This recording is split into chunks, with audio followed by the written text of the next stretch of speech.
So, good morning. Good morning, everybody. I would like to thank all the people present here in this marvelous place, in this wonderful venue, and also those who are following us from the PCs. This is indeed an important tradition that we want to keep also in the future. I would like to start by thanking Mrs. Valeria Mangani, President of Sustainable Fashion Society, and who is also the engine of this great initiative, which is an extremely important initiative for all the Italian assets in this field, because it's like the lighthouse since the very last years in this sector, which is indeed the focus of the Italian approach to the transition, which is possible on the one hand and virtuous on the other. So it can also drag an entire sector which has to become sustainable to be really luxurious sector. So we are going to talk about fashion in all its declination. We will talk about sustainability, which is a bit scaring word because it's about everything and nothing maybe. But today we will get into the details of these marvelous words. We will have an entire day ahead to spend together. We will talk about sustainability in all its features and aspects, while considering sustainability from different perspectives. So talking about our goals to be reached by 2050 and the importance of looking ahead while talking about transition, know-how, and our history and tradition. So talking about fashion in this place, an extremely important chance because really while coming here you had the extremely wonderful opportunity to taste the ancient Rome tastes and to feel fashion in all its features. So it will be an extremely engaging day. We have here today with us the representatives of European institutions in Italy. We'll talk about the best practices adopted at the European level. So we will talk about the whole system, not just the Italian one, but also the European system, in order to let these things work. And they opt for this very moment at the conclusion of the electoral campaign in order to talk about these important matters with us. So I would like to thank them for being here. We would like to thank the European Parliament and the Commission for being part of our event. So we will talk about a lot of issues today. We will not just talk about the fashion industry, but also the choices we make every day on a daily basis. We will talk about fabrics, technologies, projects, innovation, without forgetting, of course, the social texture of this revolution. We, of course, have to say that we have to be prudent in approaching all these changing scenarios and to grab the opportunity within it. Talking about the best practices, of course, in Italy, we have to say that this came in the manufacturing world, and we daily have to confront ourselves with the manpower, the labor environment in Italy, and a lot of other things that we will analyze here together. So, Valeria, let's tell us about this important project. So how did it change during this last year, and what do you have in stock for the future? So what's new in this edition? So Valeria told me something interesting, which changed my approach to this event. She said that without innovation, we cannot aim to sustainability. So thank you a lot. Valeria, the floor is yours. Natalia, thank you so much. And I would like to thank the president of the region for being here today with us for the very first year, talking about the European State Generals for Sustainability. So for us, it's extremely important saying that we train the consumer to is awareness, and see, it's like working for having aware consumers, aware about what they buy, not just in the fashion field, because if we read the label, there might be some difficulties, initials, some letters, some codes, which is pretty difficult to be understood. But we need aware consumers because our skin is the most important tool that we have available. So when we talk about fast fashion, for example, so dresses which are made in plastic, made in oil, like say something like a recycled plastic.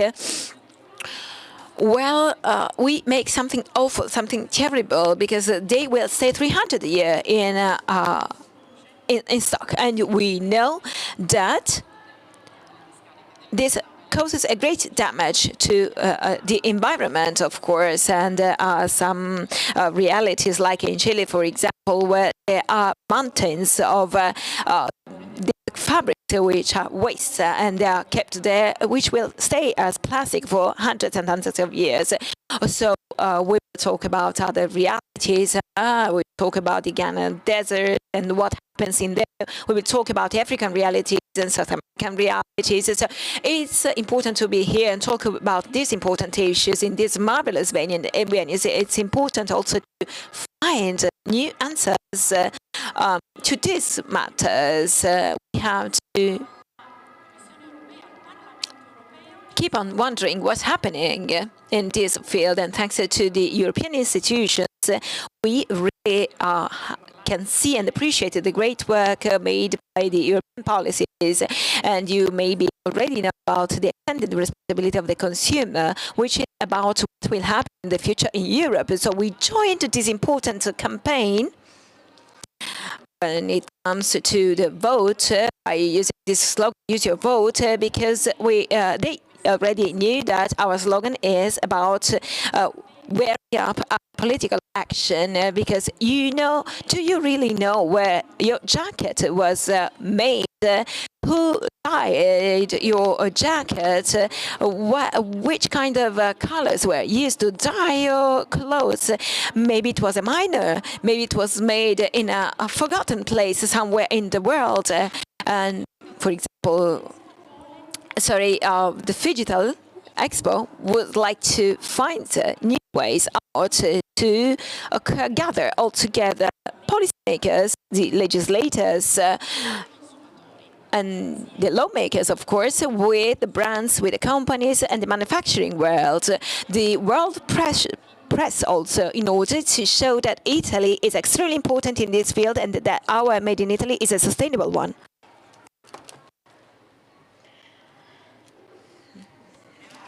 So, thank you so much, Valeria.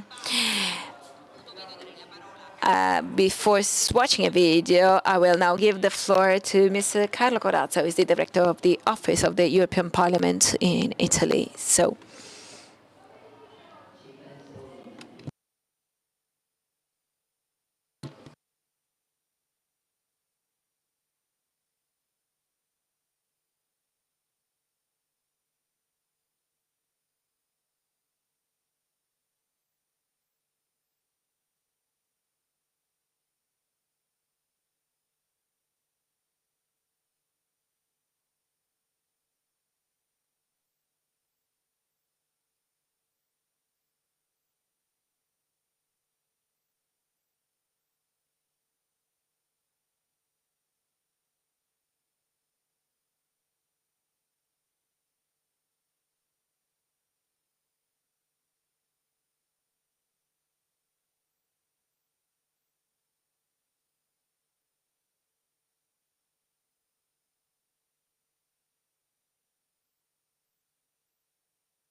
you so much.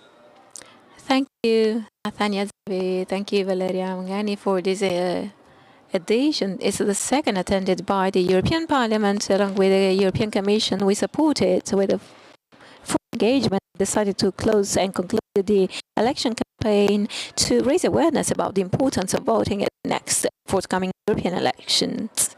I'm here with my colleague Antonio Parenti. Good morning to the Vice President of the Chamber. Thank you, Mr. Rampelli, to the President of the region, Mr. Rocca, the Director of Italian Trade Agency, Ambassador Vattani, and everybody. So, see, the video that we have just watched is not made of just actors. So they are real people, grandparents, and nieces and nephews. And these grandparents, they were born in countries where democracy was not there, unfortunately, where Soviet occupation was there, when the occupation was there. There was a Franco in Spain and colonial in Greece in 1950s. A great history made of freedom started, and this lighthouse that we have lighted up on humankind, on people, and the freedom of man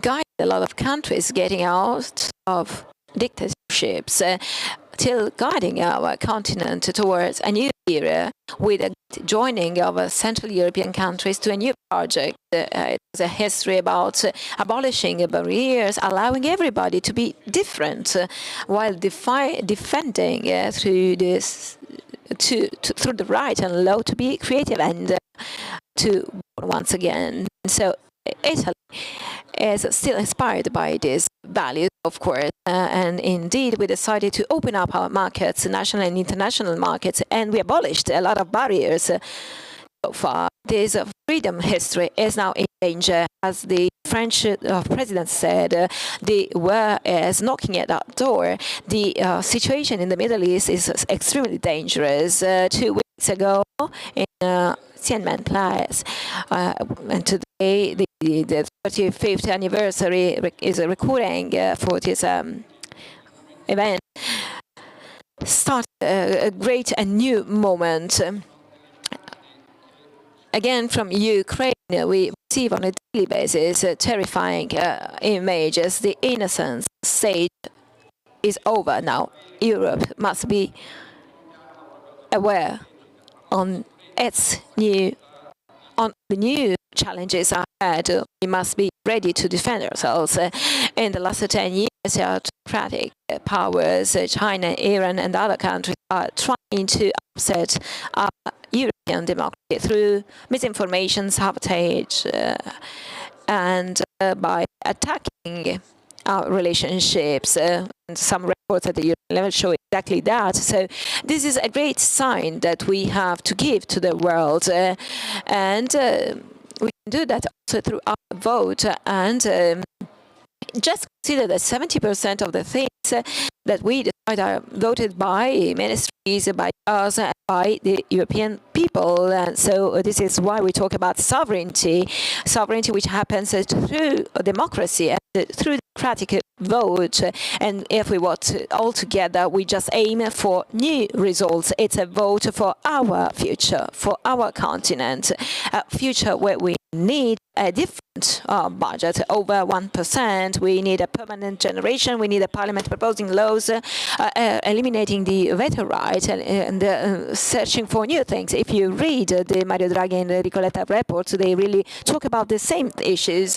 And the European Parliament is seeking for these changes. It voted on last September for a reform of the treaties, for a change of the constituent legislature, and this is also a good reason for going and vote the next elections. I would like to conclude by introducing the second video that you will watch, which was made along with the Rome municipality, the museums, and the Civita, and the European Commission, which we try to light up the main places of showing and representing the European identity.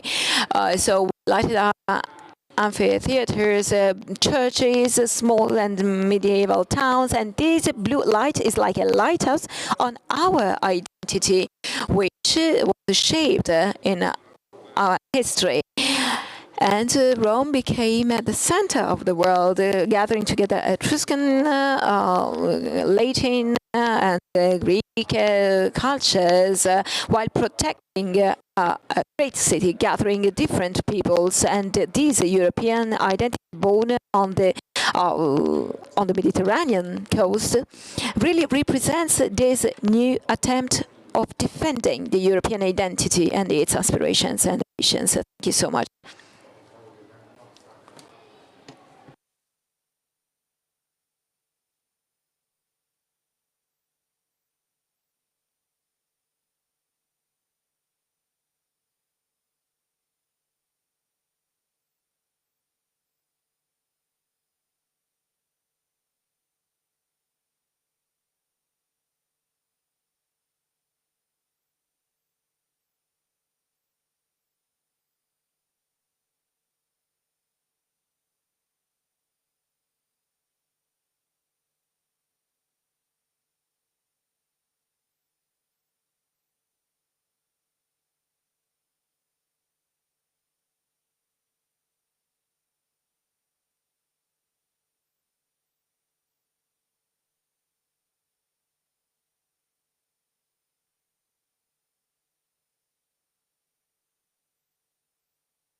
Grazie. So, thank you so much. I will now give the floor to Antonio Parenti, head of the European Commission office in Italy. So, thank you, Valeria, thank you, everybody. Thank you for bringing us in such marvelous place like the Mercati di Traiano, which represents our history and our future. Thank you, Mr. Rampelli, for being here, President Rocca. Thank you, really, everybody. Thanks to the Director of Italian Trade Agency. Thanks to all the authorities who are here today. Thanks to Carla Corazza, whom I've been working the last month here in Rome, but we have been working together for the last 4 years. We made a lot of things together, and I think we concluded together a great institutional campaign for the next elections, which are extremely important for us, of course. And I think we really did a great job, which it was indeed a great example showing how institutions and citizens can work closely together. It's really hard to say something new, adding something new to what my colleague rightly said so far. But I would like to just say why in the last 2-3 years we've been supporting this great initiative. Well, Carlo rightly highlighted the main aspects of this complicated world. It's a transforming and changing world, and all the transformations and change can also bring some fear and uncertainty in the citizens, fear about the future, because it's about changing the way we live, the way we produce, the way we eat as well. And fear, so it's it's a natural feeling, and it was natural also in those grandpas that we have seen in the last video. It was a natural feeling also in the new generations that are now facing this hardship in Ukraine, fighting for Europe. And this fear in this corner of Europe is also connected to our future, of course. But we do not have to give up to this fear. And I think that the fear should be the engine of our future. And this place, it's really proof that we are in a place bringing us back to ancient times, and we are still in a marvelous country, an incredible country, which is still able to look at the future. And of course, we have to consider that what we have seen in recent years in the fashion sector, and this event is really proof of that, it's this ability to adapt to the challenges ahead. We cannot hide ourselves before the climate changes, of course.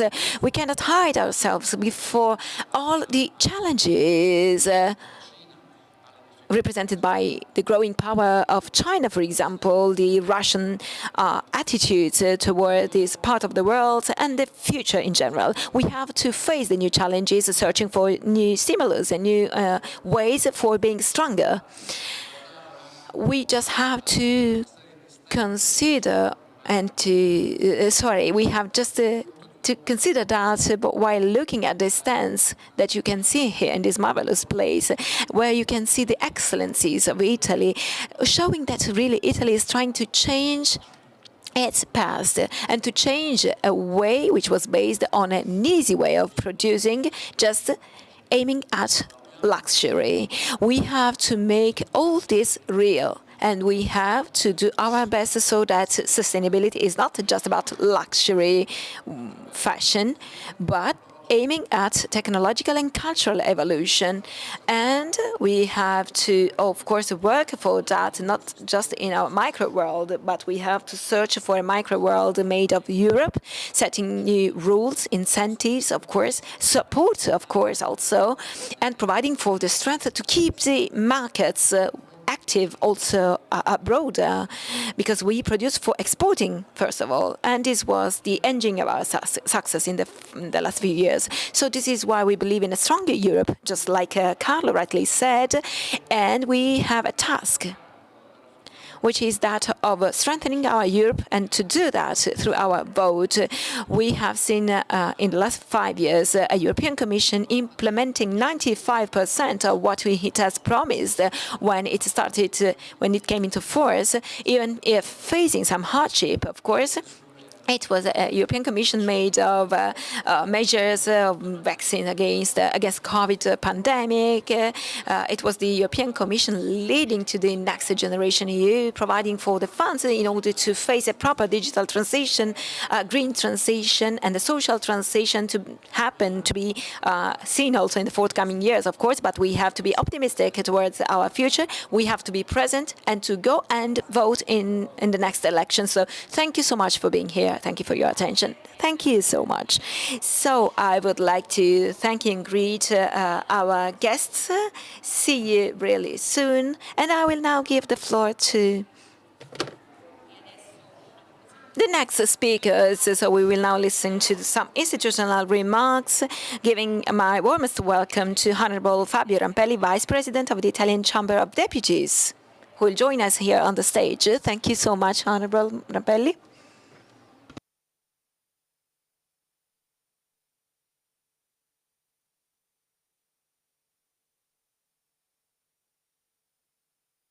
So good morning, everybody. I'm so proud. I'm so glad to be here with you.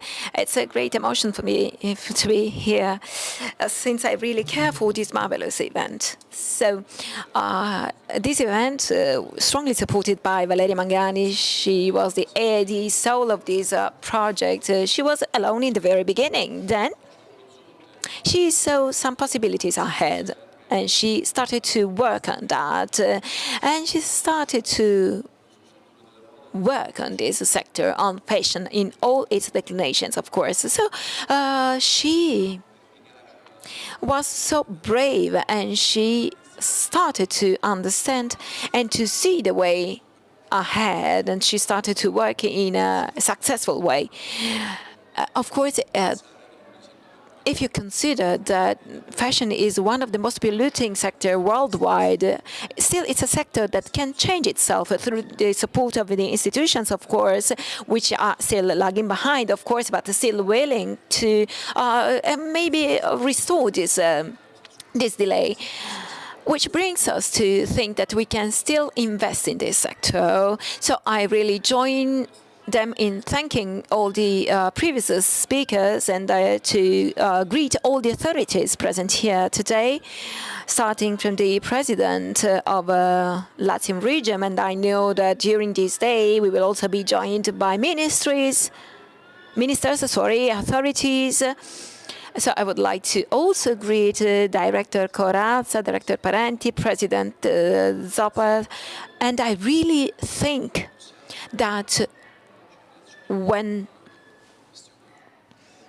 approaching this complex matter represented by pollution, of course, we cannot forget about figures. If we consider that sustainability is a complex matter, and our mind really flies to carbon fuels, to polluting fuels, oil in general, and we really strive for concluding the strongly impacting and affecting season, which is the winter season, for example, and to forget also about the thermic engines and all these polluting engines and things like that. And we can do that in the name of ecological transition. But still, ecological transition must be based on a real environmental sustainability, while also considering social sustainability. Of course. We always have to consider all these things, while also considering the responsibilities of the decision-making authorities and bodies, also taking account the speed of this great transition. And I believe that Europe can do a great work in this field within its competencies, of course, within its responsibilities, while working closely together with other areas of the world, because, of course, if we talk about the atmosphere emissions of CO2, we know that despite the European efforts, we do not really affect the phenomenon connected to the greenhouse gas emissions, of course, where China and India are the most polluting countries with a stronger impact on our environment. So they are the main responsible of these greenhouse effects and the climate alterations happening and occurring all over the world. So Europe does its part, of course, in trying to adopt a set of measures in this sense, of course. Same should be done by China, but I know that it's complex there. Same should be done by the United States, of course, but Europe should try and be a guidance for these most polluting countries in order to make them much more aware about these important topics. China joined the World Trade Organization also through our support, and I'm talking about the important role played by Italy in 2021, and all the protocols signed within that adhesion and membership were not fulfilled. So something has to be changed, of course. On the other hand, the existence of producing coal, which is so competitive in a way, really has deprived all the producing industry of the important role played by Europe and Italy, because, see, if there's the possibility of collecting raw materials and finished product with a great saving in terms of money, of course, and this is to be seriously considered, and it was also considered in some analysis by some advisors of Confindustria, well, it was considered much more convenient to let China produce with higher costs, of course, but maybe we didn't consider all the aspects. We didn't consider the social and environmental costs. We just considered the economic costs. And it was a mistake. So when it comes to this sector, we have to also remember some figures, something like 80,000 billion turnover, and some important figures about the business volume, and 12% of employed persons in the manufacturing world, and all the other figures connected to that, and some other reassuring figures. 79 trillion liters of water consumed in this sector, 92 million tons of wastes produced by this sector, and the second place according to the water consumption, talking about again this 79 trillion liters of water, and 11% of, in terms of CO2 emissions in the atmosphere, 59 million tons of clothes discarded. And of course, we have also to consider that synthetic clothes need something like 200 years to be totally destroyed. So I believe that among all the other things that were covered by the international community, well, also this would be extremely important to be tackled, because this really will be extremely important for all of us, and this will require a lesser engagement from all the sides, from all of us, and this could change our daily life. We heard something interesting about the work carried out and performed by the European Commission in the last few years, but talking about the recently launched provision by the European Parliament, talking about greenhouses, we know that there's a different situation when it comes to the energy class used in the energy consumptions in the houses. When we talk about these apartments and the energy consumptions in this field, where a lot of things were considered and are still hard to be considered, and a lot of things we have to be put on the table. Of course, we cannot consider or we cannot think of increasing the energy class in the Mercati Traianei, but of course we are not just here to talk about baroque monuments and other places like this. Also, small towns and historical city centers are to also be considered. And so all these complex aspects which exist actually in the fashion field are really to be seriously taken into account. And of course,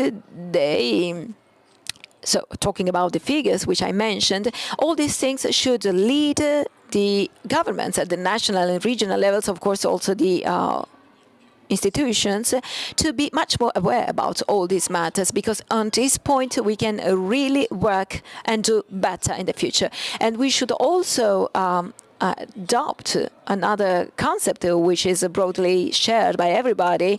A concept started in Brussels, talking about a circular economy, because everything has to find its balance. It's like a mosaic, or we cannot have buffer zones, not adopting all the same principles. So of course we have to consider our approach to the use and consumption of raw materials, which should be raw materials that should be recycled and reused, and all these things. So whatever we decide to reuse will not be waste, otherwise it will be just waste. But we have to rethink our ways of consuming these raw materials. And this is about raising the awareness of the consumption, about the consumption and its way of consuming. Therefore, really implementing these circular economy principles. Sometimes we strive for this, and it's a big challenge for us. And despite these forthcoming elections, we still are facing a lot of challenges because we have a different manner of considering consumptions and all these related matters. So it's like an hyperbole coming here again, coming and going.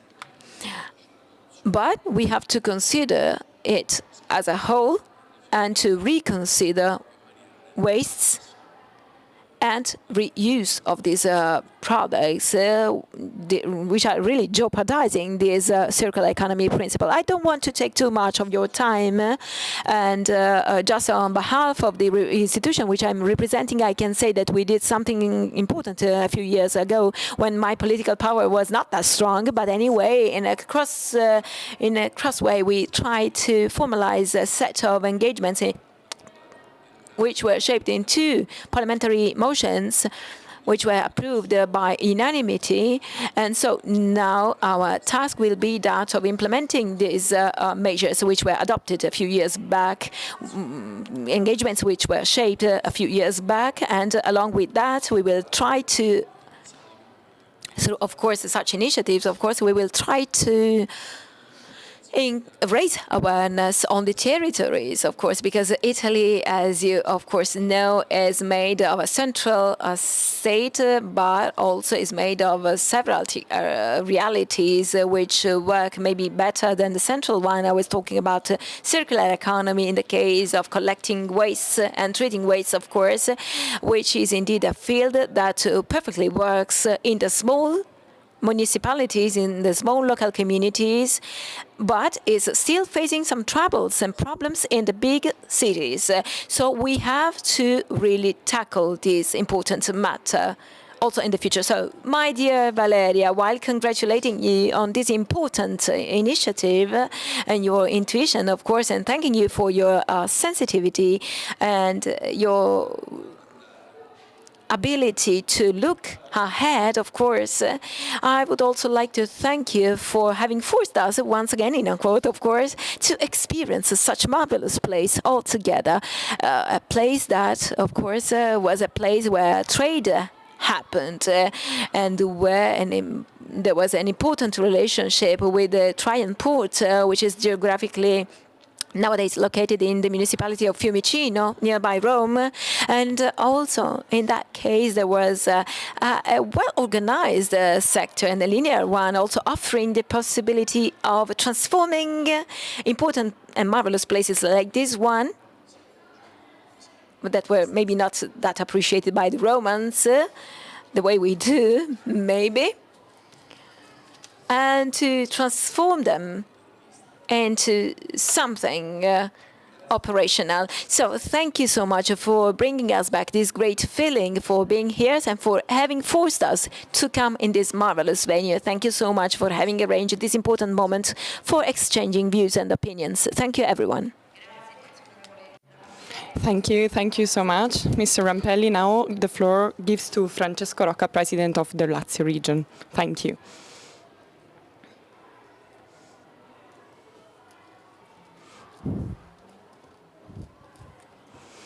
Good morning everyone.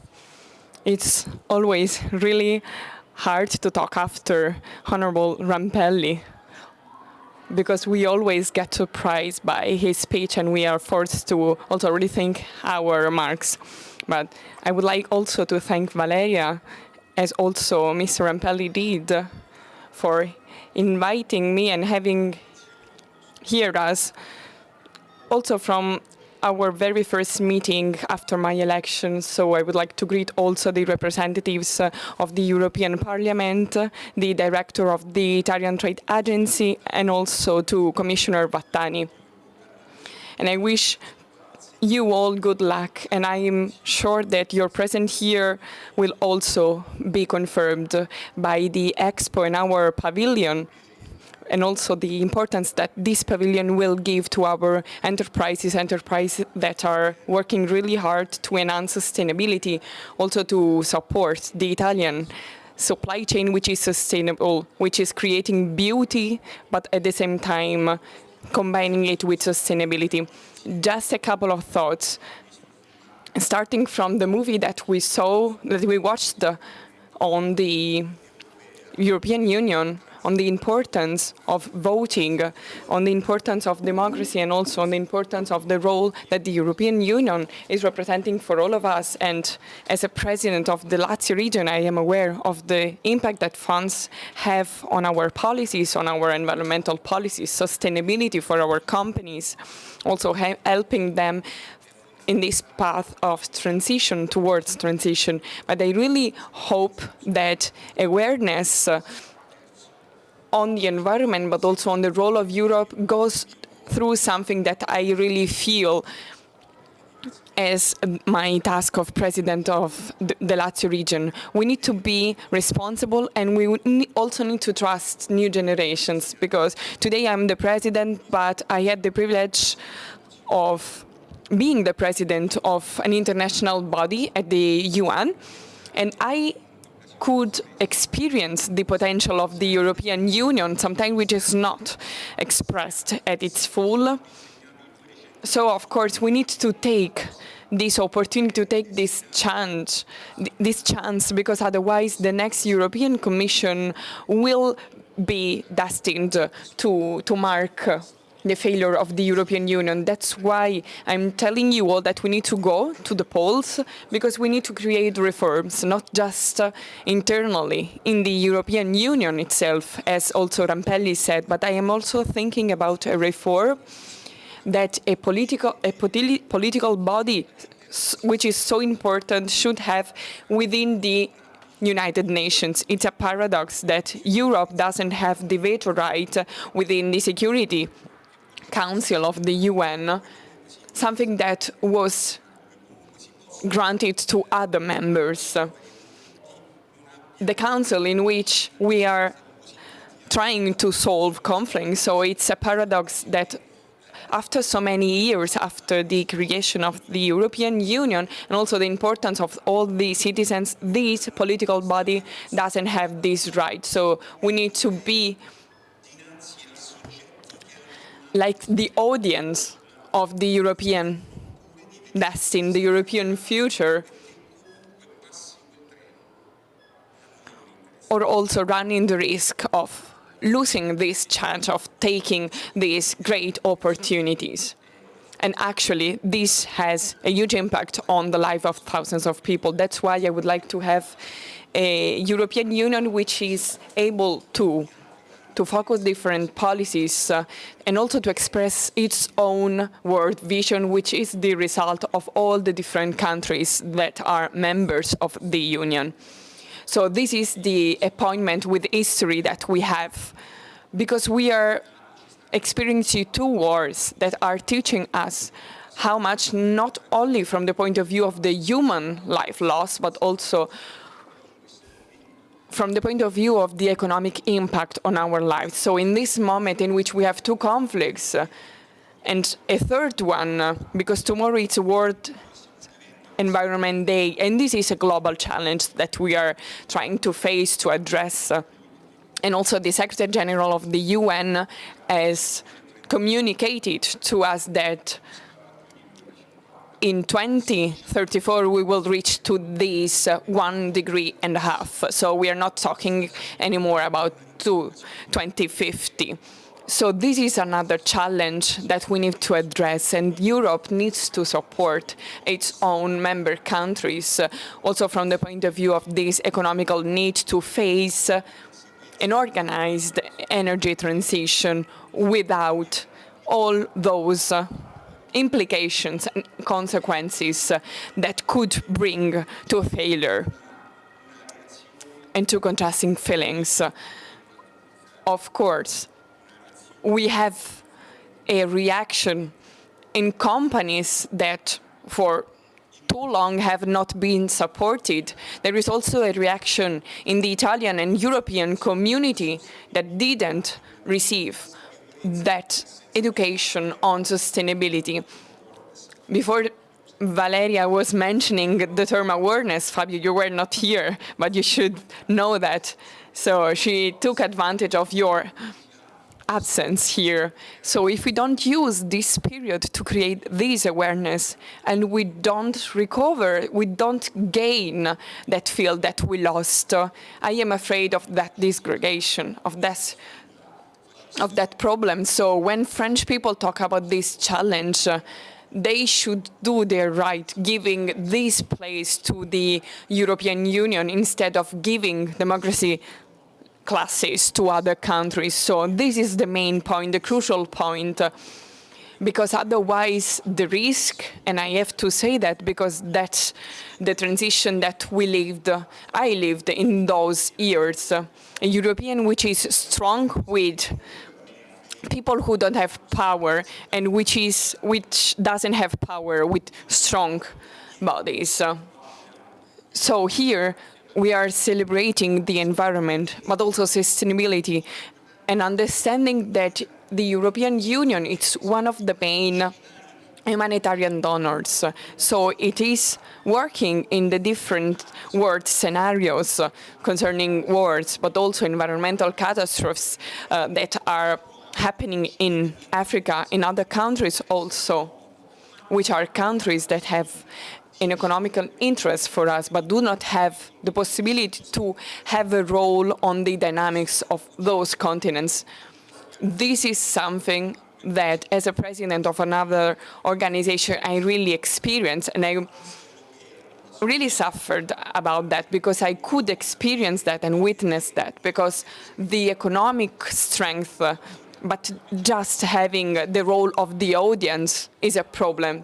Also, for example, during the COP, we need to talk what's happening there, because that's the iconic moment in which the world unites to face the challenges of the wars and also the challenges of the environment. And we also need to focus on this role of the European Union. So we should go back to finally have a political importance, a political role, which can express the strength of our European populations and which can deeply understand what are the differences within such a diverse continent and such a rich continent, because otherwise local administrators have challenges when we need to give guidelines and also rules that are fair and responsible within our communities. So this is the great challenge. Bruxelles is here. Bruxelles is also in Torbella, Monaco. It's not just in the city of Bruxelles. So if we will not be able to let also the new European commissioners to live these experiences, we will not have this task. And also young people will not perceive the European Union as we perceived it in the past, as a place of problem solutions. I want to be hopeful, because also in front of all the wars, all the conflicts, we need to hope, to believe in Europe. So we must have these positive thoughts with positive feelings. So this also should be the objectives of the new European presidents. I always try to remind also to myself that we need to focus on young people. And if we consider the really high risk of absenteeism, this is really a challenge. And this represents the gap between institutions and civil society, social society. So we need to take this opportunity, and this is a great opportunity for Europe to implement and make the dream of the founders come true. So Valeria, once again, thank you for having us and also for inviting us in this amazing venue. Thank you, President Rocca.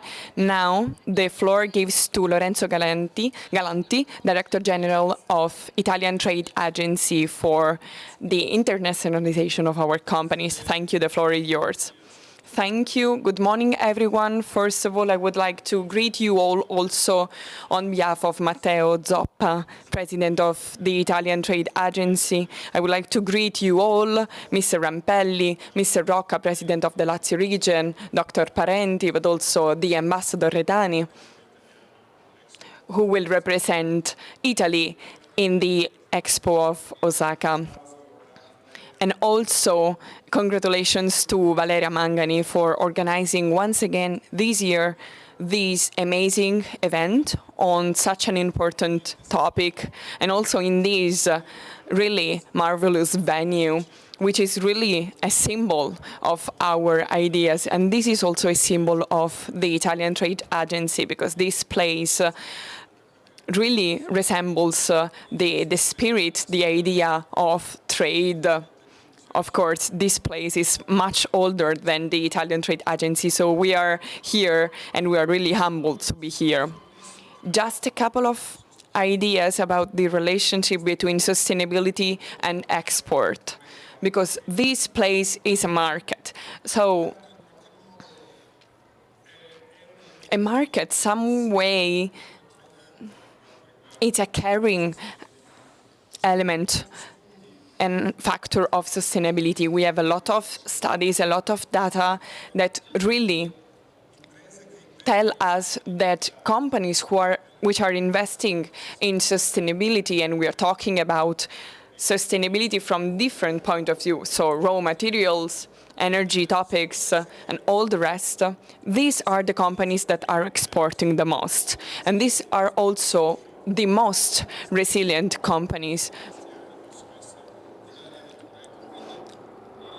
So there is not just a rule point of view, a law point of view. Of course, we have talked about the European Union, and we know that the environmental transition will be also at the heart of the new legislation.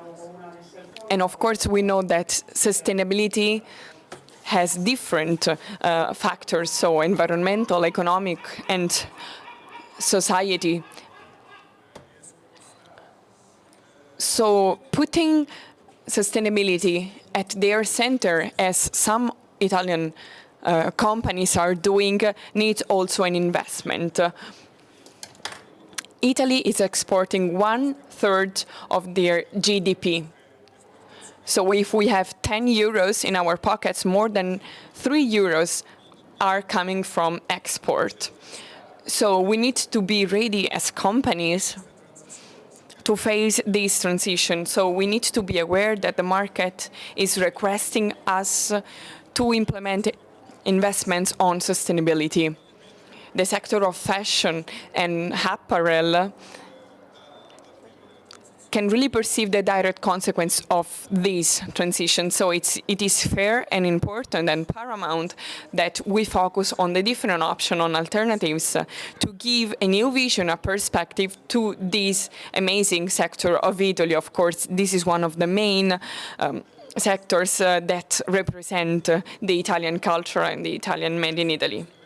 So thanks to this event of ICE, we are always able to understand what are the new paths, the new perspectives of our industries. Of course, the Italian Trade Agency has always been committed to support the Italian companies in general when they need to export, but also to highlight the topic of sustainability. Also thanks to programs that focus on traceability of products. So, for example, we have this project which is called blockchain for internationalization. It is called Track It, so we can track all the supply chain and the history of a product. We also have training courses because we have 130,000 Italian companies that are exporting. It can seem a high figure, but it's not. We need to enhance this number, these figures. So we are implementing different activities that are based on education. So what we try to do with these activities is to focus on the topics of sustainability to allow companies to develop the needed skills to be also competitive on the foreign markets. So I would like to stop here. I really thank you for your attention. I wish you all the best for this event. And the Italian Trade Agency will also take part in different panels with other colleagues of mine. And once again, thank you for having us. Grazie a tutti. Thank you so much. So we will start again in 3 minutes.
Ditemi voi. Sì, sì, sì.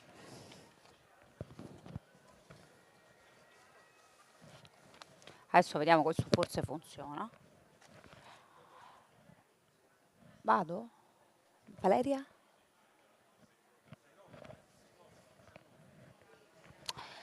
Grazie.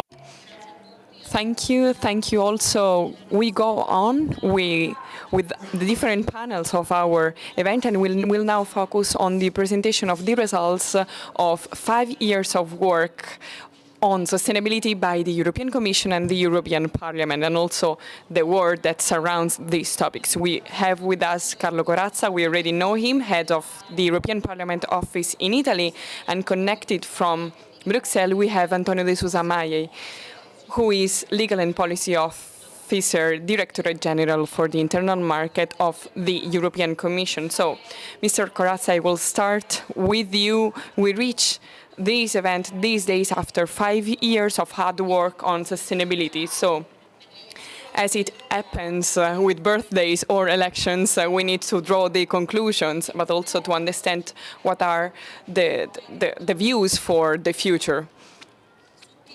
So, what were the greatest steps forward and what are the perspectives for the future? What is the Europe that we are living from this point of view? So first of all, why we chose this event to close the electoral campaign?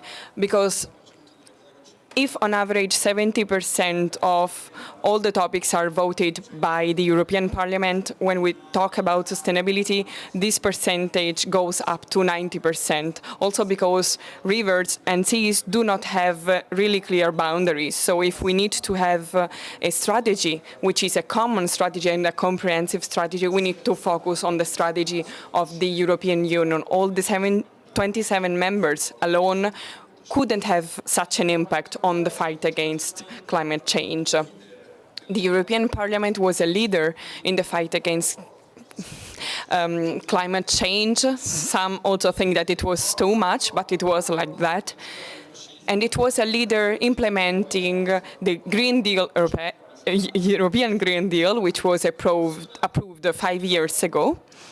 The implementation of the European Green Deal was based on really ambitious objectives. So we have 5 pillars, we have objectives, we have financing, the law framework. So this is what we are trying to push China, India, and the United States to follow us. You all know the target. So 50% of lower emissions within 2030, which is a really ambitious objective. So that's why our packet is called Fit for 55. And what did we do? We moved the European financing for 1/3 towards sustainability.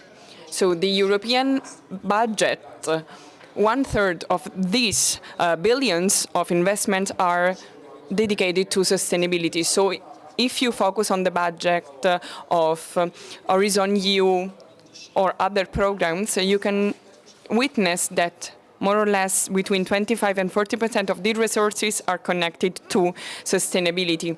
So the next generation EU are also for 1/3, more or less 37% connected to sustainability. This means more or less that in the next years we will have 80, 90 billions of public money that need to support a really hard transition in which we will have not only winners but also losers, and we have different topics that need to be considered, so the competitiveness of agriculture, of trade. So the social sustainability and the economical sustainability are at the really crucial point, because without those we cannot have a real sustainability, of course. So we need to take into account all of these. So what went wrong in this strategy? Of course, I am paid to defend the European Parliament, so I cannot criticize the different laws that we approved, but I can talk to you about the debates in which we took part in the last month. So, for example, Confindustria, young agricultors, young fishers. So it's a really nice debate because this is the heart of democracy. So on the one hand, we are talking about the green ideology of too much speed, of lack of attention to the industrial policies, to security, for example, what happened in China with the e-cars in China.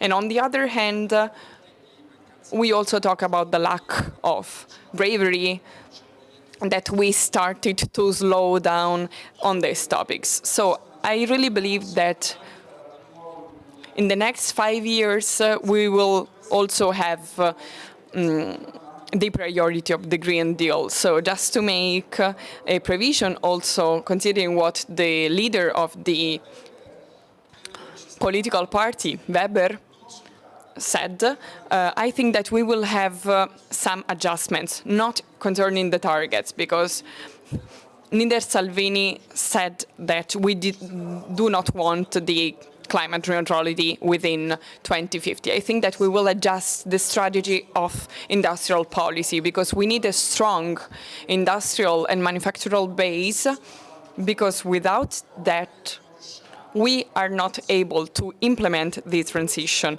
because what we need the most is technological innovation and investment. So 80% of innovation is made by the industry, and also the majority of the private investment comes from the industry. So if we weaken the European industry, we run the risk of delocalizing towards China, India, and the United States, and having, as a result, a weak Europe, which is not sustainable from the economical point of view, and without the main tools that we need to implement the Green Deal. So my personal hope is that in the next 5 years, together with the Green Deal, we also have something more. So industrial policies based on circular economy and based on the energy transition, also focusing on the security and safety. Consider what happened in Russia and Ukraine. So as you were mentioning, Russia and Ukraine, and we also mentioned India and other actors. Before going to the topic of sustainability, I would like to focus on the importance of voting. You said that participating is also giving a strong message to autocracies. What do you mean with this sentence? So, well, autocracies are betting on the failure of the Western world, so which is divided on politically correct, also on topics such as Palestine and Israel. What concerns also the fake news produced by Russia, we are also divided about what to do with Ukraine. So this is quite a weak Western world, but actually the liberal democracy is a fear of autocracies, because they know that this democracy can also attract a lot of energies. So they are trying to weaken the democracies in a really organized way, and we have a lot of data about that. For example, when Borghi talks about the Article 1 forgetting all the rest of the Constitution and everything was done starting from 1950, so we have a lot of messages that are pushing on the topic of nationalism, on the homeland. So everything that is correct, but if they are connected with misinformation, they can be really dangerous. So the best answer that we can give is not voting for one party or another. This is something personal. But the greatest message that we can transmit is going to the polls, voting. And I think it is the moment, the right moment, to give this message for our interests. Concerning the different topics that you will face throughout this event, there are some that are connected to the main topic why all of us should go to the polls. So we will vote about something that are part of our daily life. For example, when we talk about fashion and retail, we are talking about a vote that will give the direction of the European and national direction on the topic of fast fashion and its future in Europe, which is really connected to our supply chains, to our Made in Italy. So how can we help people understand that we are going to vote about things that can be really practical for our daily life? So we need to explain them. For example, today's event is an opportunity to help people understand that clothes, something which is really common to us, that we use every day, is something that can be impacted. As Valeria said before, if I use clothes from fast fashion that are produced in Bangladesh, in which we have minor working under really bad circumstances, in which we don't focus the sustainability rules, the guidelines about circularity and the energy transition, this is also a political activity, also without being aware of that. So this awareness is also pushed by the European laws, because the European laws is trying to help consumers to be informed, to be trained on the reuse, the recycling. For example, we have some guidelines that have been approved a couple of days ago. For example, the law on eco-design, concerning the possibility to produce apparels using less resources in a sustainable way. So as consumers, I have the power to make a market choice that also will have an impact on my industry. And just consider that the European industry has a lot of advantages if they focus on sustainability, because we are really up to date, we are creative, we have a lot of laws, so we can have an added value. Just to give you some figures, 60% of haute couture is produced in Europe, and the majority of this production happens in Italy.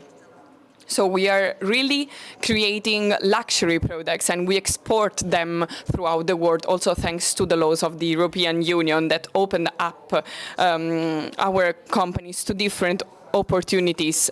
So when we go to vote, we need to be aware that also our future from the economical point of view is linked to the European Parliament.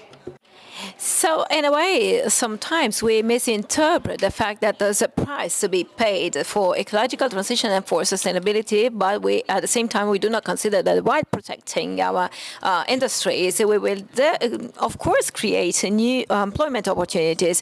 Of course, we were talking about that when talking about the industry. Without the manufacturing industry, we cannot do anything. So the risk nowadays is that of being really in a narrow space between the United States with $3 billion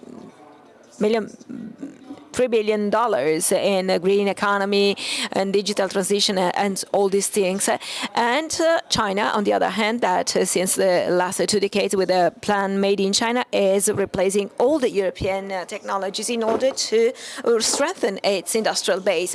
So last year, for the first time, January exported more to the United States than to China, because China is indeed becoming self-sufficient when talking about some German technologies. So Europe must be on an alert. Europe must define its budget for industrial policy. We cannot think that we have to keep on working for industrial transition with a budget of 1%.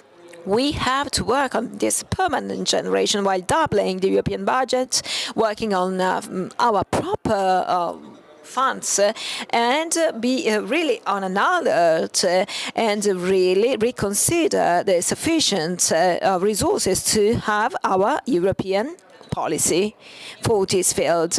Another question, we just have 1 minute left. Which changes did you see in the last 5 years when it comes to the voters? So how consumers changed? So what about the voters? Well, they get a lot of fake news. They are a bit dazzled. Still, I want to be optimistic, and I hope everybody will go to the polls, of course. But still, I'm concerned because of this environment that we see around. We should do much more as the European institutions. Also, the press should do much more in order to counteract this trend and to counteract fake news, also while improving the quality of the information given to the voters. This is what I can say. Thank you so much. Thank you so much. So please go to the polls, and I join you in this call. Thank you so much for being with us.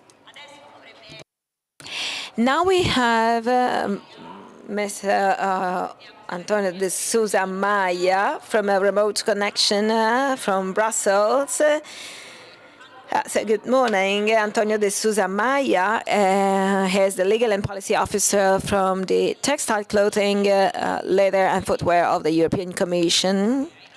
Directorate General for Internal Market, Industry, Entrepreneurship and Small and Medium Enterprises, talking about the challenges ahead, the results even already reached. But still, when talking about sustainability, we have to mean it in an holistic approach, including environment, society, finance, fashion, and a lot of other things. So the centrality of this mindset, which is shared by everyone, is also the result of the past policies. So since you are an expert about the regulatory environment, let's help us in understanding what's the European approach when it comes to textiles, also considering the need of improving the environmental impact without, of course, deteriorating but maybe ameliorating the competitiveness. No one is to be left behind. So we have this target of 2050, and some speakers already said that the goals should be reached even earlier. So what's the state of the art? What has already been done by the European Union from the legislative perspective also? I'm sorry, my Italian is very rusty. Buongiorno. Sorry for not speaking Italian. Thank you for having me here. So, indeed, I will give you a short presentation on what the Commission is doing with a focus on the regulatory action, but I would also cover some other non-regulatory actions. So could you go to the next slide, please? All right. So just to give you a quick context, at the time this commission came into office in 2019, immediately the Green Deal was adopted, and shortly thereafter there was the adoption of circular economy action plans, and a number of products were highlighted as in need of action to become circular and to become environmentally sustainable. Textiles, as you can see, was one of them. Next slide, please. I have quite a number of slides, but I'll go fast, I promise. No problem. Indeed, indeed, we noticed that for textiles, for which there was no specific legislation apart from a labeling regulation, we noticed that for textiles, the market was not functioning properly. We needed to intervene to make textile products more sustainable and more circular. The textile sector has the fourth largest impact on the environment, the third largest in water and land use. The rates of recycling were fiber-to-fiber recycling, which is the kind of recycling we want, so closed loop, was at 1%. And even total recycling, which includes downcycling, so making more expensive textile products into rags or insulation, was at 20-30%. So it was very, very limited. We needed really to intervene in regulatory terms. Next slide, please. So, following the inclusion of textiles in the Circular Economy Action Plan, we adopted in May 2022, so 2 years ago already, a strategy, a textile strategy. And the idea there indeed is to make the textile products, to intervene in regulatory terms mostly, but also with other actions, to make textile products more durable, more repairable, more recyclable, made of recycled fibers and without hazardous substances. And there's a part on social rights that I will also cover. And at the same time, we want to boost reuse. We want to boost repair and make the economy of textiles really a circular economy by design. Next slide, please. So what are the key actions in regulatory terms for under the textile strategy to achieve this objective? So number one, and really the most important, is eco-design. The framework regulation was just adopted for a wide array of products, but we are now already preparing a delegated act to introduce the specific eco-design requirements for textiles. I don't know if you know, but what does eco-design aim to do? It aims to introduce two types of requirements, information and performance requirements. So information is really about telling everybody, so companies, authorities, and consumers, just how sustainable and circular products are under harmonized metrics, harmonized standards, harmonized conformity assessment methods. And then performance kicks in. So with this metric, we will have a performance scale, so just how sustainable and circular products are. And the idea of performance requirements is to require a minimum below which products will be banned from the internal market, so they cannot be placed on the market. And it's very important to stress, this being product legislation, it applies to all products. It doesn't matter where they're manufactured, as long as they are placed on the EU market. So it applies to products manufactured in Bangladesh, in China, wherever, as long as they're placed on the EU market. Also in eco-design, we have some actions on unsold goods to avoid the destruction. It's also linked to trying to avoid overproduction and indirectly overconsumption. Vediamo se riusciamo. Information, but also a traceability tool, which is a digital product passport you may have heard about. At the same time, we are revising the one piece of legislation I told you we had on textiles, which is textile labeling regulation. Not only to revise the current rules on how to determine fiber composition and explain it in a label, but also to harmonize other labeling domains such as origin, size, care instructions. We are exploring practically all types of labeling domains. Apart from this, we have REACH restrictions, some already adopted. So these are chemical restrictions on chemical substances. Some already adopted. It's the case of the intentionally added microplastics, some under consideration, skin sensitizers, and added restrictions on PFAS. PFAS are the forever chemicals. They're very, very persistent chemicals that are used in other industries also, but in textiles. At the same time, we have some pieces of legislation specifically directed at consumers.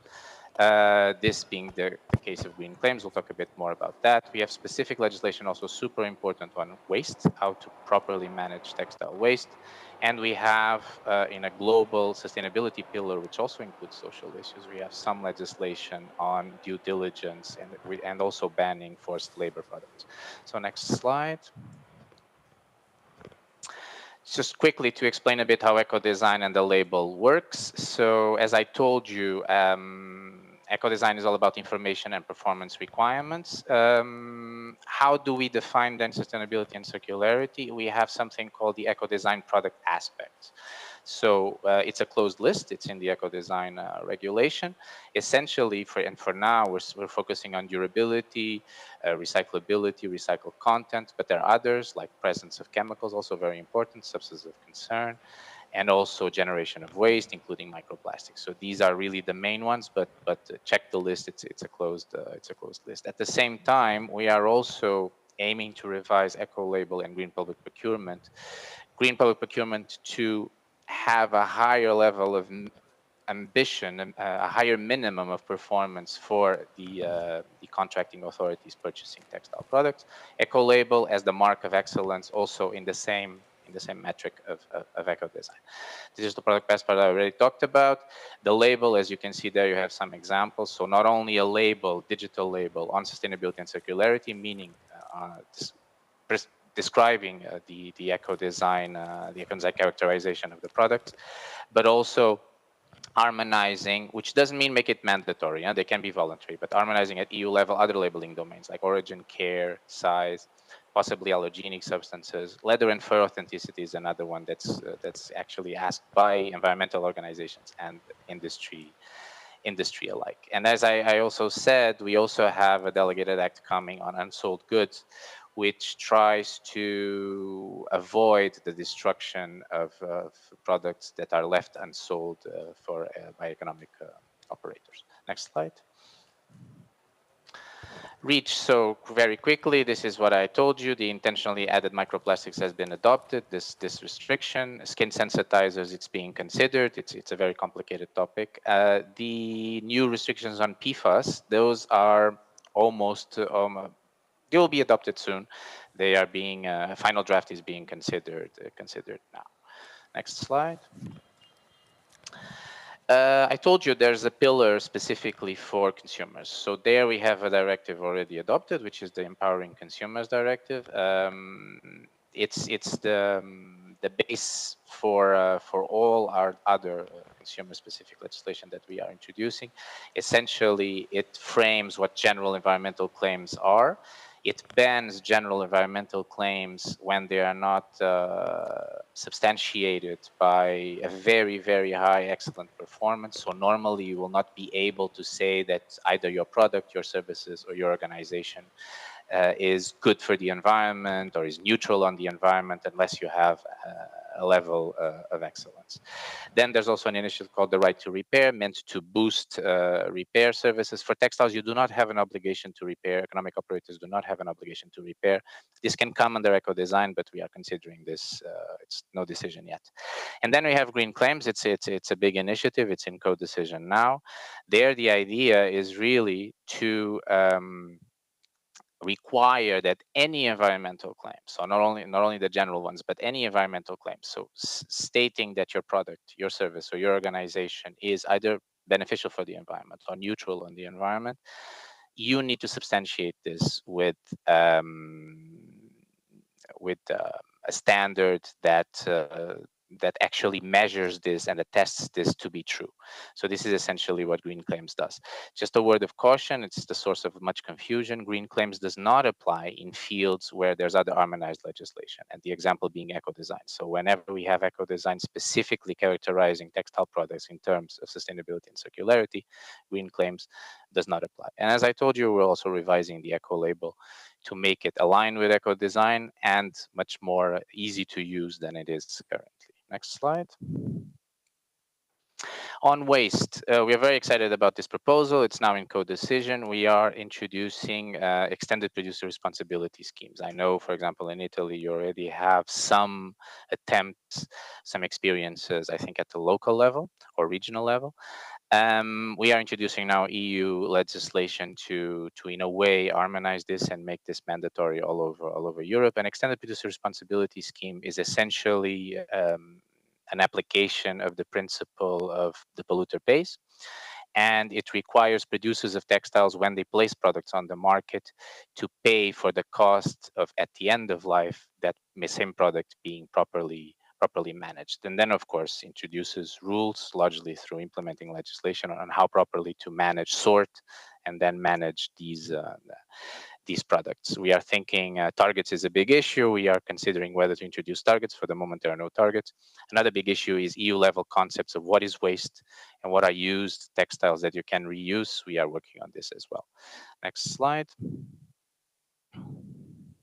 Then I told you also there's a global pillar to the actions we are pursuing. Here, the big one is indeed what I told you, the directive on corporate sustainability due diligence. So this is a directive that forces corporate groups, also for textiles, to implement internal due diligence procedures to ensure that they are sustainable, their all operations are sustainable, not only in environmental aspects, but also in social aspects. And there's also the forced labor regulation, which is almost adopted, that will prohibit the placing on the market of products made by forced labor. But apart from that, we have a very offensive, in a good way, trade policy that aims to set a minimum all over the world in relation to environmental sustainability and social sustainability. And we also have some waste legislation to avoid exports of waste from the EU, so to keep it here and to be properly managed under our rules. Next slide. All right, so for this to become a reality, of course, not just law in books, but law in action, we need enabling conditions. So first and foremost, of course, still via the legislation, we have enforcement legislation. We have a new market surveillance, it's not so new anymore, but it's from 2019, but we have a new market surveillance regulation. It boosts cross-border cooperation. It has an approach on I'm listening listening to myself. It's a bit distracting. If you can solve that. Um, it has an approach on having a risk assessment to avoid to go after the cases where most infringements occur. We have a regulation introducing an IT tool that we link to the passport I told you about, so that products, when they come to the EU from outside, they are linked to the passport and to the customs IT system. And we are proposing the biggest revision of custom code ever made. And there, the main aspect is really a new approach on e-commerce, because, as you know, we have a lot of products coming directly to end users via the post from e-commerce platforms located outside the EU. We are also doing some work on counterfeiting. Next slide, please. All right, so this is a visual depiction of almost everything we're doing and the interplays between it. I will not go through it. It's for you to look at later. It's a bit complex, but it may serve the point of explaining a bit more clearly. Next slide. All right, there are other enabling conditions which are not exactly legislative. So first of all, financing. Of course, we have a number of financing modules that companies can apply to help them become more sustainable and more circular, and not only on skills, but also on developing new products, new fibers, new fabrics, new designs. And then we have some soft law initiatives. So for example, outreach campaigns and the transition pathway. Next slide, I'll explain what it is. Next slide. So here in this slide and the next, you can pass to the next. Already you have some basic information on the EU funding that's available. It's also for you to look at later if you're interested. Next slide. Okay, next slide. These are all the fundings, so you can look at this later. Let's not dwell on it. Next slide. Okay, this is the campaigns, an example of campaigns that we are having now on trying to persuade also companies, but essentially consumers, to change their practices. In the case of consumers, purchasing practices. So it was called Refashion Now. Fast fashion is out of fashion. It's trying to make consumers to buy less clothes when they buy too many, but also more sustainable clothes. And of course, eco design will play a key role, and textile labeling, in conveying just how sustainable and circular clothes are, so that then consumers can make their choice. Next slide. The transition pathway I told you about. So what is it? It's a co-creation exercise. So it's the whole industry coming together, also with member states and with us, trying to come up with actions, a list of relevant actions to make the textile sector more digital and greener, above and beyond the regulatory minimum. So of course we'll have a regulatory minimum, but we want companies to go above and beyond in the EU. So we have the list of actions already. It was already published. And now what we're doing as of June last year, so a year now, we are calling for commitments and pledges. So we're calling for companies to come to us and explain to us, and then to everybody, because we published this, what they're doing above and beyond the minimum. And this will also serve as an example of best practices for others to follow. And there's also some explanation on all the financing opportunities. I think this is it. Next slide. I think it's over. Yes, so essentially the idea is what? It's to make the EU the early mover. I mean, we are the first jurisdiction to really move on sustainable and circular textiles. We want the rest of the world to follow. They will have to follow if they want to keep the EU market in terms of product production, of course, but we want them to follow also in other examples such as waste management and other issues. And also there's a competitiveness angle to it. So the idea is that by moving early, our industry will prepare. Actually, we will reshore some industry that has moved elsewhere. Industry with a higher value added, where we really have best practices also in terms of quality jobs, of higher quality products, such as design, for example. Everybody knows Italy is a great example of the luxury textile sector that we have. So we hope to expand this great example to all the textile sector. And the other idea in relation to competitiveness, beyond being an early mover and being prepared for the future, sustainable and green future, is also to reduce our strategic dependence. So if we have a secondary raw materials market from all the waste management and for all the requirements on eco design, we will then not rely on third countries to supply virgin raw materials. We'll have them as secondary raw materials. So this is, in a very quick presentation, the gist of it, the gist of the textile strategy. This is what we're working on. And I don't know if you now have questions or not, but it was a pleasure. Oh, Thank you. thank you so Grazie. much. You touched a lot of points, and so we thank you very much for your presentation and for joining us. Grazie, grazie ad Antonio. Thank you, Antonio de Sousa Maya. Now we have another important moment. I would like to call Valeria Mangani here on the stage to introduce the new scientific publication talking about the results of the institutional collaboration between the Department of Management of Sapienza University of Rome and the Sustainable Fashion Innovation Society. Let's now talk about fashion as a guidance to ecological transition. And this can sound like a paradox because we said that it's a sector having a high emissions, but still, if it is able to renew itself, it can also adjust to a new transition while also guiding not only this sector, but also other sectors. So in this sense, we have a privileged role because we have our made in Italy products, we have our know-how, we have our transition and these important new practices and best practices. But also we have another aspect, we will talk about that later on. We have these skills and competences. So skills is the key word today. So skills are much needed in all sectors and of course in the fashion sector as well. So we're talking about strategic skills in order to work the future. So here we are. Can you hear me? Okay. You said it right.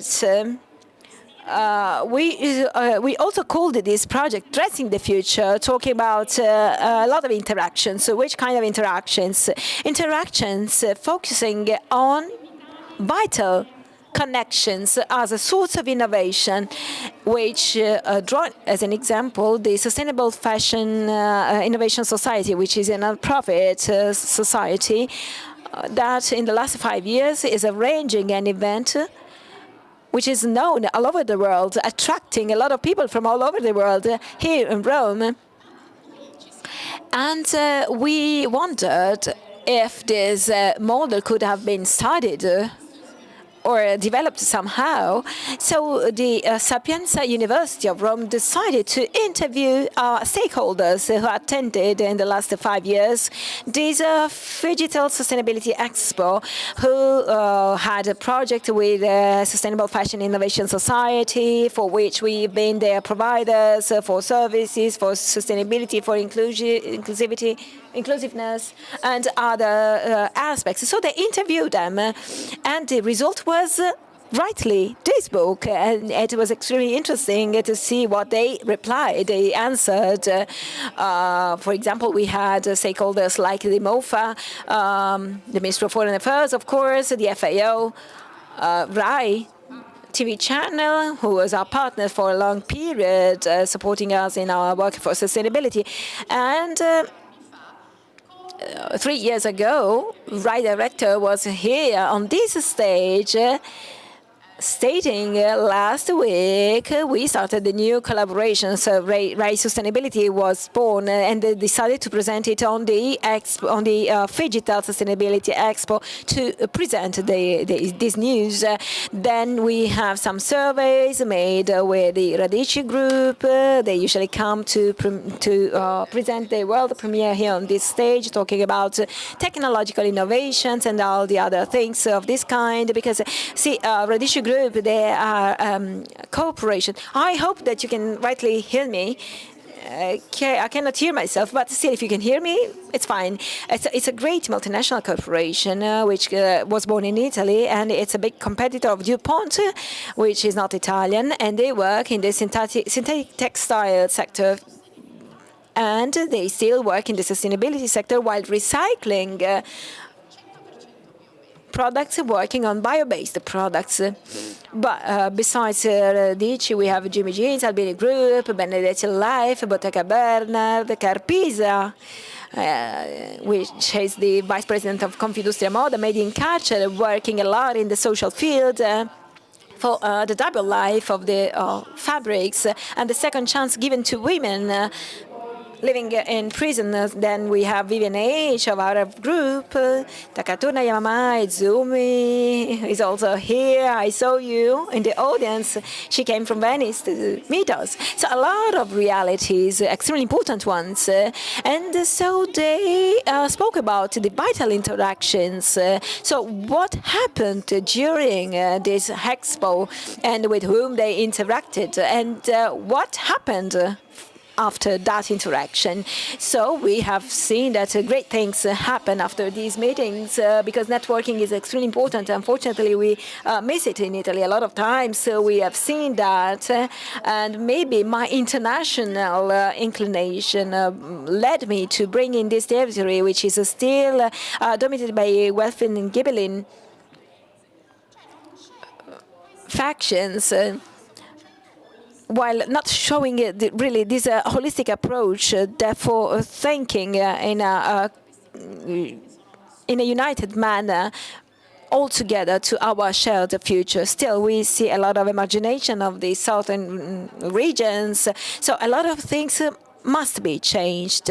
So through the Phygital exhibition, we really wanted to stare at fashion with new eyes.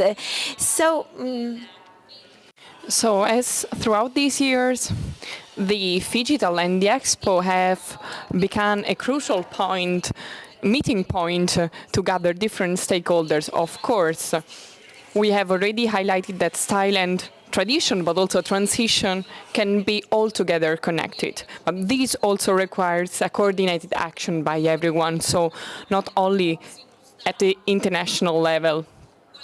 So what's your suggestion for the stakeholders that will be present here in these days? So what are we missing? Why sometimes we are not able to create a supply chain and others do better than us? Because we don't have these vital interactions, what Americans call networking. Just think that this year we have dedicated one place, which is the one behind you, to networking. Because here we will have different ministers and directors throughout these 2 days. Today we will have Federico Eckbert by MIMIT. Tomorrow morning we will have Shino from the Ministry of the Environment. So we will have a lot of policymakers, politicians. And we really want that also the startup, the smallest brand, can go there when they get out of this stage, give them a business card, talk to them about their ideas. And we think this is paramount. We created a dedicated place where you can also find some coffee, water. Those you want can sit there and interact between each other. This is something that was not present in Italy. That's why Ministro Urso wanted to write the first part of these books, but also Minister Santanchè and also the Councillor of the Lazio region for ecological transition and sustainability. So this volume will be the textbook that has been edited together with the University of Sapienza, the Department of Management, in particular by the editor Giappi Kelly, and this will be the textbook of the university course of fashion management in Sapienza. So it is not digital because otherwise students will not use it. Why the future of luxury must be sustainable, and why it will still be luxury only if it is sustainable? Well, actually, because the greatest luxury is sustainability. We are not aware of how trash and bad is buying and throwing clothes. This is something which is not sustainable at all. The real luxury is in the back or in the upper that lasts over time. So buying something that maybe costs a bit more, but maybe lasts 20, 30 years, because it is really well produced. We can wash it a lot of time and the fabric will still be marvelous. So Natania, we are witnessing this blog who buy these outfits on Shein, all in pink, to make a story, but then they return these clothes. To talk about return, tomorrow we will have a report who will present a documentary which is called Gira la Moda. So turn the fashion. So they bought something on Shein. Of course, all of you will remember Gira la Moda, who was a game. A lot of generation played these games. So they put a GPS tag and did the return. So to understand what is the final destination of these returned clothes, because they cannot sell it anymore. So they reach discount outlets, places with 50% discount. So there is all the life cycle of these garments, which is a parallel life that is really polluting. Of course, we are talking about fast fashion, and as I said before, it will stay in landfills throughout 300 years, because they are made by bad acrylic products. So after 3 months with this tag, they saw that this jacket went to Portugal, to Eastern countries, and then it was found with a discount of 50% in a shop. And they tagged this jacket, and we will find out more tomorrow from the authors of this documentary tomorrow. So this is to say that this is not luxury. Luxury means buying a garment that is endless. Of course, we will pay more, but we are saving money. That's the mindset of the consumer that should change. So we shouldn't be attracted by the cheap fashion, because it's not cheap at all and it's not sustainable at all for the planet. Thank you. Thank you so much, Valeria. And this is a topic that we will also address with this next panel. Maybe we have a couple of minutes of break and we will talk again about fast fashion, but also about luxury and sustainability. Something that I studied for this event is that fast fashion garments are used less than 5 times. So thank you, and we will have a short break.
Pronto? So welcome again and good morning again. We are back here. So this is one of the main panels of today on sustainable and circular made in Italy. I would like to call here on stage Professor Marco Taic, President of Circular and Sustainable Made in Italy. We will understand now what it is. So you can see it also here from the Politecnico of Milan. We will also have with us Pasquale Junior Natuzzi, Chief Brand and Creative Officer of Natuzzi. Good morning and thank you for being here. And Sergio Tamborini, President of Sistema Moda Italia.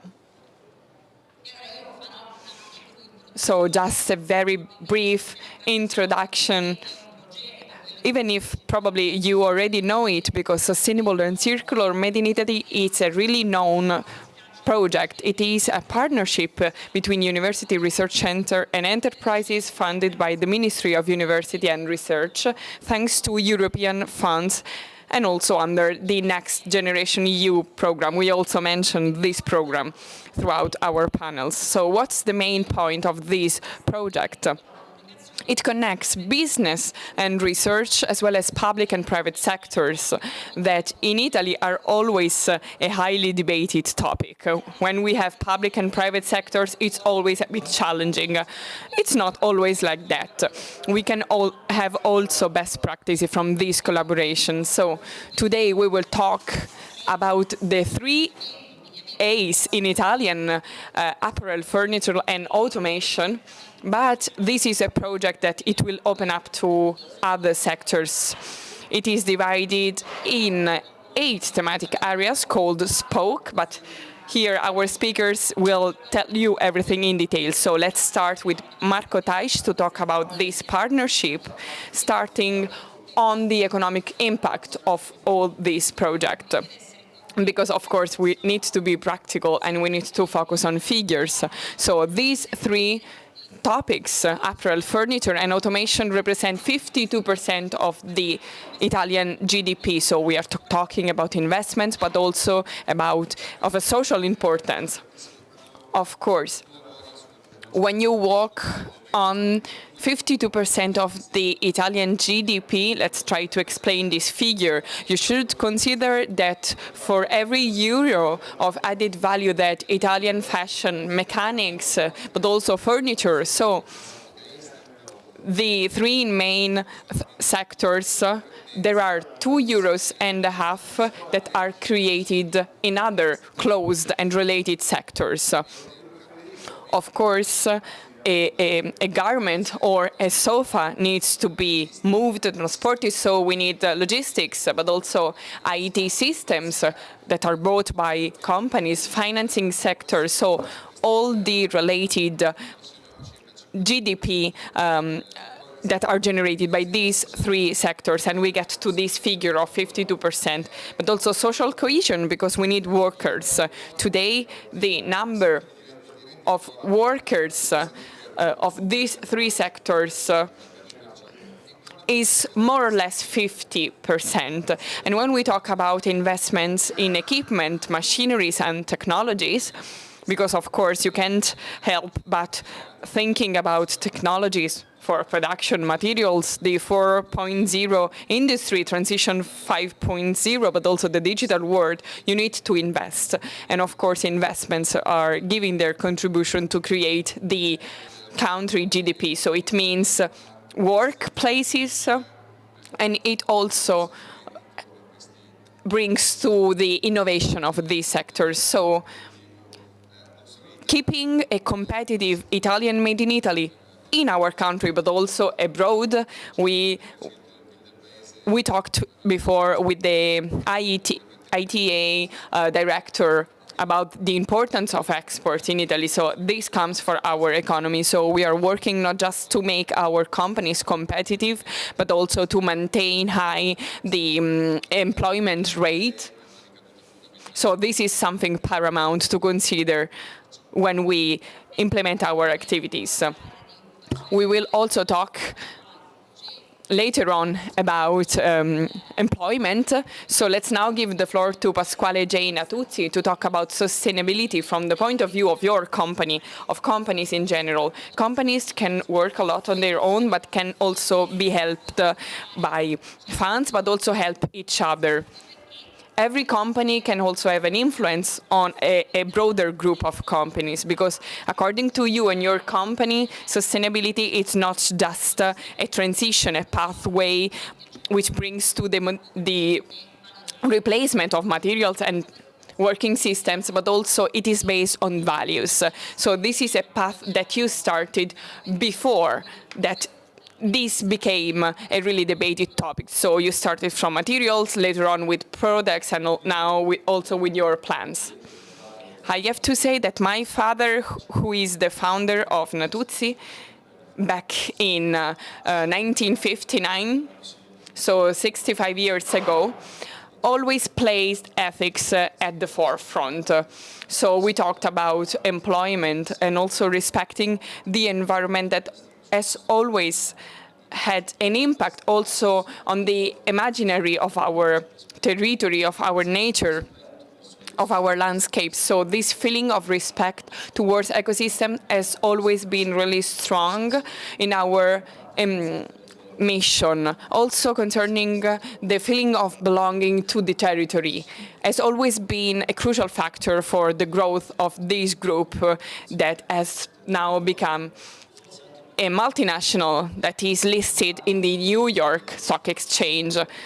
So also from the point of view of the compliance, the vision has always been really organized from the point of view of a sustainable company, also paying attention to the CSR. So, for example, I launched the project for sustainability with an association that gathers all the players of the sectors, that goes from for example, Assocophany, so producing components of cars, other companies producing lighting equipment.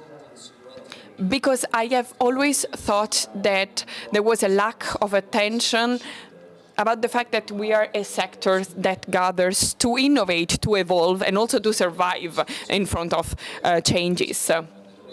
So not considering this aspect was a great mistake, so we started from that. So we played our role, and Federlegno, the Italian Confederation of Wood, has also created a new project. So thanks to these activities, we can have a structured and an innovative vision in which we share know-how, initiatives, and this helps us to look at sustainability not just from an operations-oriented point of view, but also from the point of view of creativity. So in Natuzzi, for example, we adopted the design project to develop bio-based products. So we developed a vegan leather that, for example, we introduced in our tannery in Udine, a city in the northern part of Italy.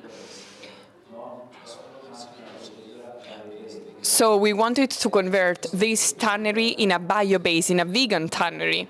And we used this procedure to create a product which is produced using 88% of materials which are sustainable. So we use this project to raise awareness on the greatest phytosanitary emergency, which is Xylella, which is killing thousands of olive trees in the region Apulia, in the southern part of Italy. So sustainability today for us is a mission, but using creativity, design, the know-how of engineers and the great universities that are helping us to make it more measurable, more practical from the point of view of the supply chains. All this is part of a menu in which the different ingredients are full of sustainability. You were also telling me this was also your personal choice to understand how companies also start from a personal point of view, a personal idea. Yes, of course. That is an important part. Just to tell you something interesting. At a certain point, I watched a documentary on the television that was talking about the dog meat festival in China, and in a weekend they kill thousands of dogs. And I wondered, who am I to judge Chinese people who are eating dogs? We also eat other kinds of animals, so I started to be vegetarian, and one of my best friends started to follow me.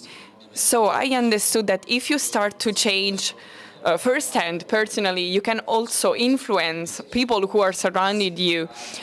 And it is the same for companies. So if Natuzzi gives the example and raises the awareness, also other companies would follow. So change will come as a positive wave, and it will be stronger.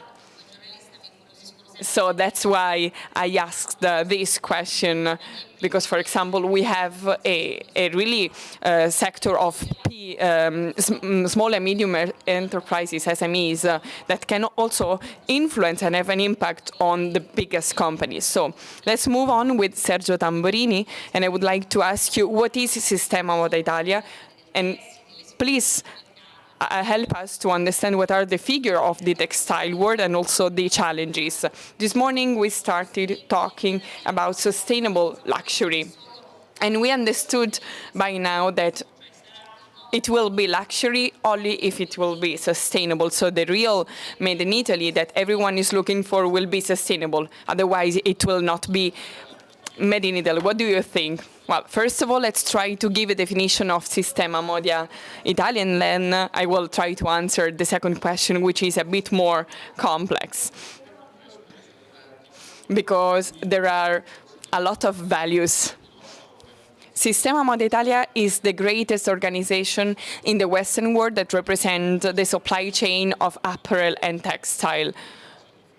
So we include, for example, the production industry, the manufacturing industry, all the textile industries that go from the fiber, which can be natural or synthetic, to get to the seaming part, but also packaging and distribution of all these products. So we have the small enterprises, but also great brands of the fashion world, such as Cucinelli. They are all part of this supply chain, and they are part of this organization, which is part of Confindustria and represent an alternative body of the state,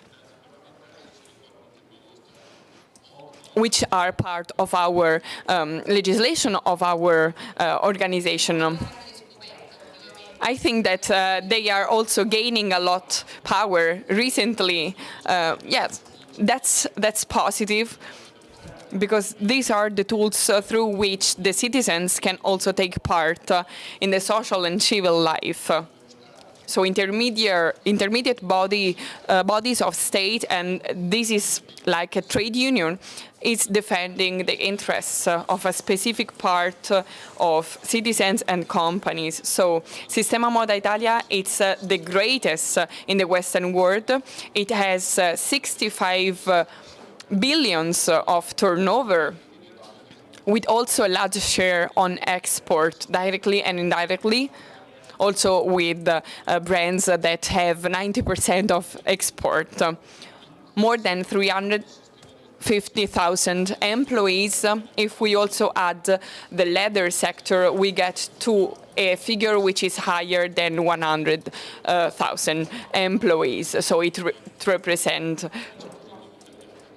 a great sector, a great part of the Italian employment world. So we focus on fashion, of course, but not only, because when we talk about textile, it's not just about fashion. For example, we also talk about furniture.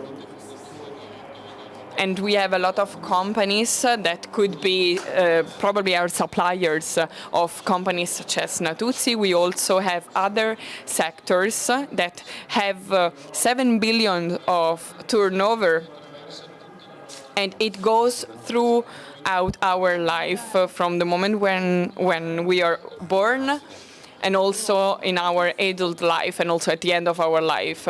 Why am I saying that? Because we all have a smartphone in our pockets. The microphone of the smartphone is made with a piece of fabric that is produced in Italy next to Como, a company that produced something completely different, and now they are producing a system for sound spreading. So they actually are not selling fabrics, but small holes that need to be really detailed. Second question, what's luxury and what's sustainability? Well, first of all, we have talked a lot about sustainability in the last years, maybe too much. So we need to be more practical. The definition of sustainability between high-end products and low-end products needs to have different interpretations. Of course, sustainability in high-end products is based on durability and reparability of the products. On the other hand, concerning fast fashion or the lower-end product, sustainability will be needed to be related to the possibility to recycle products. So we need to focus on the absolute value of our products, because the fashion industry represents the first industry in the world.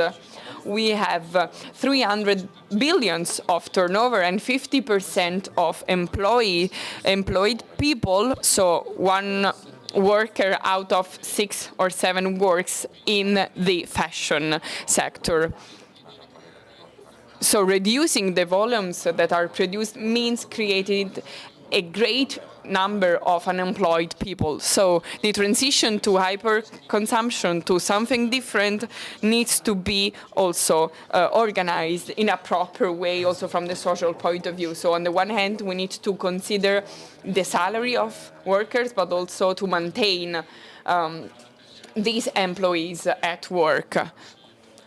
Because otherwise, we cannot say that high-end brands in Italy or in France are polluters, because, of course, the number of sold garments are much lower than the great companies of fast fashion. Also, especially now that the prices have doubled or tripled after the COVID-19 pandemic. So creating this step-by-step transition to the excessive consumption to a reduced consumption needs also to be combined with alternatives. So the possibility of recycling products, it's something really positive. So as Italians in Europe, we need also to say that we are in charge of implementing this change, because the manufacturing industry is ours. It's not of French people, of German people. So manufacturing industry is still in Europe, so we need to set the rules. So this is my idea of sustainability. Yes, of course. We should also try to find time and the way to also safeguard this manufacturing industry throughout time. Let's go back to Professor Taish to talk about innovative products, because besides new technologies, we also need all the sector of innovation to rank high in statistics. So we have in this project 12 universities, thousands of enterprises. So we are connecting different elements that have always been divided and now are collaborating. So first of all, I would like to ask you if this collaboration is easy or if you have some problems, some challenges, and I would like also you to dive into the 8 spokes. Well, we have gathered, to answer to your first question, if the public-private initiative is working, it is working really well. So this is a piece of news that should be highlighted. Yes, it is working really in a positive way, because in this case we have 12 Italian universities that cover all the national territory. So University of Milan, Padua, Brescia, Florence, Rome. Naples, Bari, Palermo also. So not only we cover all the national territory, but we are also focusing on really heterogeneous skills that until now had never worked together in the same project. I am an industrial engineer. I have always carried out my projects with my colleagues of industrial engineering. We have never got out of our ecosystem, let's say. So one of the greatest news of Mix is multidisciplinarity. So within our project, we have researchers that come from the sector of materials, of chemistry, who have always worked with their colleagues in the laboratory. We have designers, industrial designers, that are working together with IT engineers, because of course today when you focus on design you need to use the latest technologies, but also a product needs to be represented and seen. So we also work with other skills. So for example, additive manufacturing. We have also the management engineering sector that are developing the new business model of the Made in Italy of the future. So we are witnessing a lot of news in the product world. So the idea of services also. So we should wonder how adopting business models that, for example, today are present in car sharing or in bike sharing. For example, this morning coming here, I almost had an accident with a person who had rented a bike. So what does it mean when we talk about sharing economy, when we apply this sharing economy to the three main sectors of Made in Italy? These are the questions of our colleagues, and they are trying to find an answer. We also collaborate with robotics. We talked, for example, about employment. I think that we still need to dispel the myth that says that robotics will cause unemployment. This is not true, because if you focus on the two countries who have the highest numbers of robots, for example, Germany and South Korea, these two countries have the lowest rate of unemployment. Why does it happen? Because if companies are efficient, of course, production costs will lower. So in the international scenario, globalization, it is still present. So you are becoming more competitive, you sell more, and you can hire more employees. So the number of employees that we lose because we replace them with automation is lower than the number of people that we hire because we are enlarging our market share. So this is what different researches and studies are witnessing. But we also have the private sector in this partnership, which is an extended partnership, and it is represented by different enterprises, for example, Natuzzi, who are representatives of the Made in Italy and of our way of producing Made in Italy. We have companies working in the apparel sector, in the furniture sector, so represent the last part of the supply chain. But as Tamborini also said, we need to consider the whole supply chain, because Italians are good not just to produce furniture products or apparel products, but also to create all the machineries, the equipment, the tools that we need to create and produce these products of these sectors. We have great producers of machineries for wood, of frames. For example, we have SCM, which is a company that produces machineries for wood, and they are partners of our project. We also have SACMI. We have Leonardo Thales Alenia Space for the defense sector. The automation and automotive world is represented by Brembo, who is our partner. Maybe I am forgetting also to mention some of them. So in this way, we are carrying out research, and we are trying to implement innovation in a smart way. So you need to think, as we said before, design thinking. So you need to think about new products, new machineries and new equipment, new plants to realize these new products. You need to think about new materials to produce, to manufacture these new products, but also you need to think about new plants, producing plants. In Italy, I think that we have a difficulty, or it could be also an opportunity. We have a lot of SMEs, of course. They are really fast, but it is also true that they have a low ability to carry out research and innovation, so we need to support them and to involve them into our supply chain. So these SMEs needs to be helped to innovate. So, for example, how will the Made in Italy production plant needs to evolve? We are working on that. So the second piece of news, it's not just the collaboration between the public and private sector. The second piece of news is that we are involving different disciplines. So there is really a cross-sectorial collaboration, but we are also working for the first time with 3 industrial sectors, so automation, furniture, and apparel, that generally have been divided. They have been working in a separate way.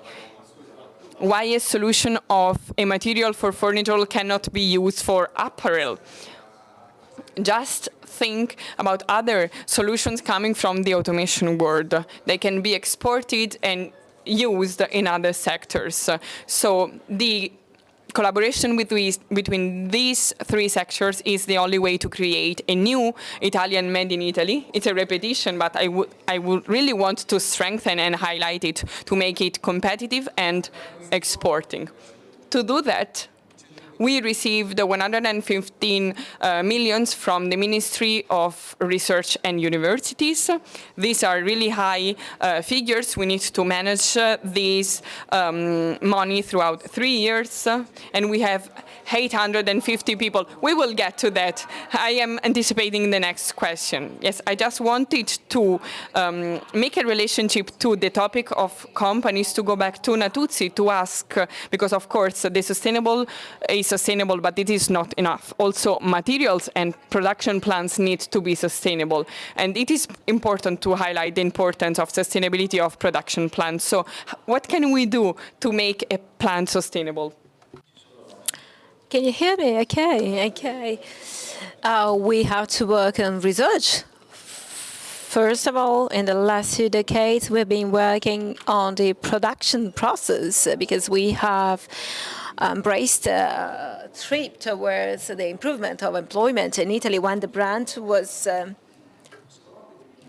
making a mass, broad-scale production. We had to reconsider our positioning on the market since we really wanted to stay in Italy while enhancing our value proposition through the Made in Italy. So the innovation of the production process and whatever evolves around that, whatever can contribute to sustainable development, well, that was the core of our product engineering mission, supply chain approach since the very beginning, because the handicraft, which was inside of our processes, exploded into an intensive production. Well, we have in Apulia, for example, over 2,500 employees working in these 5 production plants, where we have production innovation at the very basis of our work.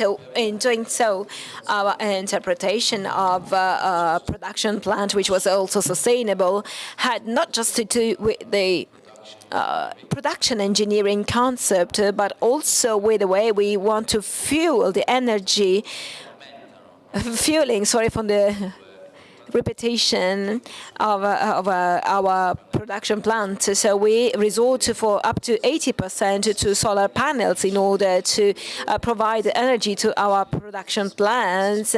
So we have to rely on the solar panels to get our energy.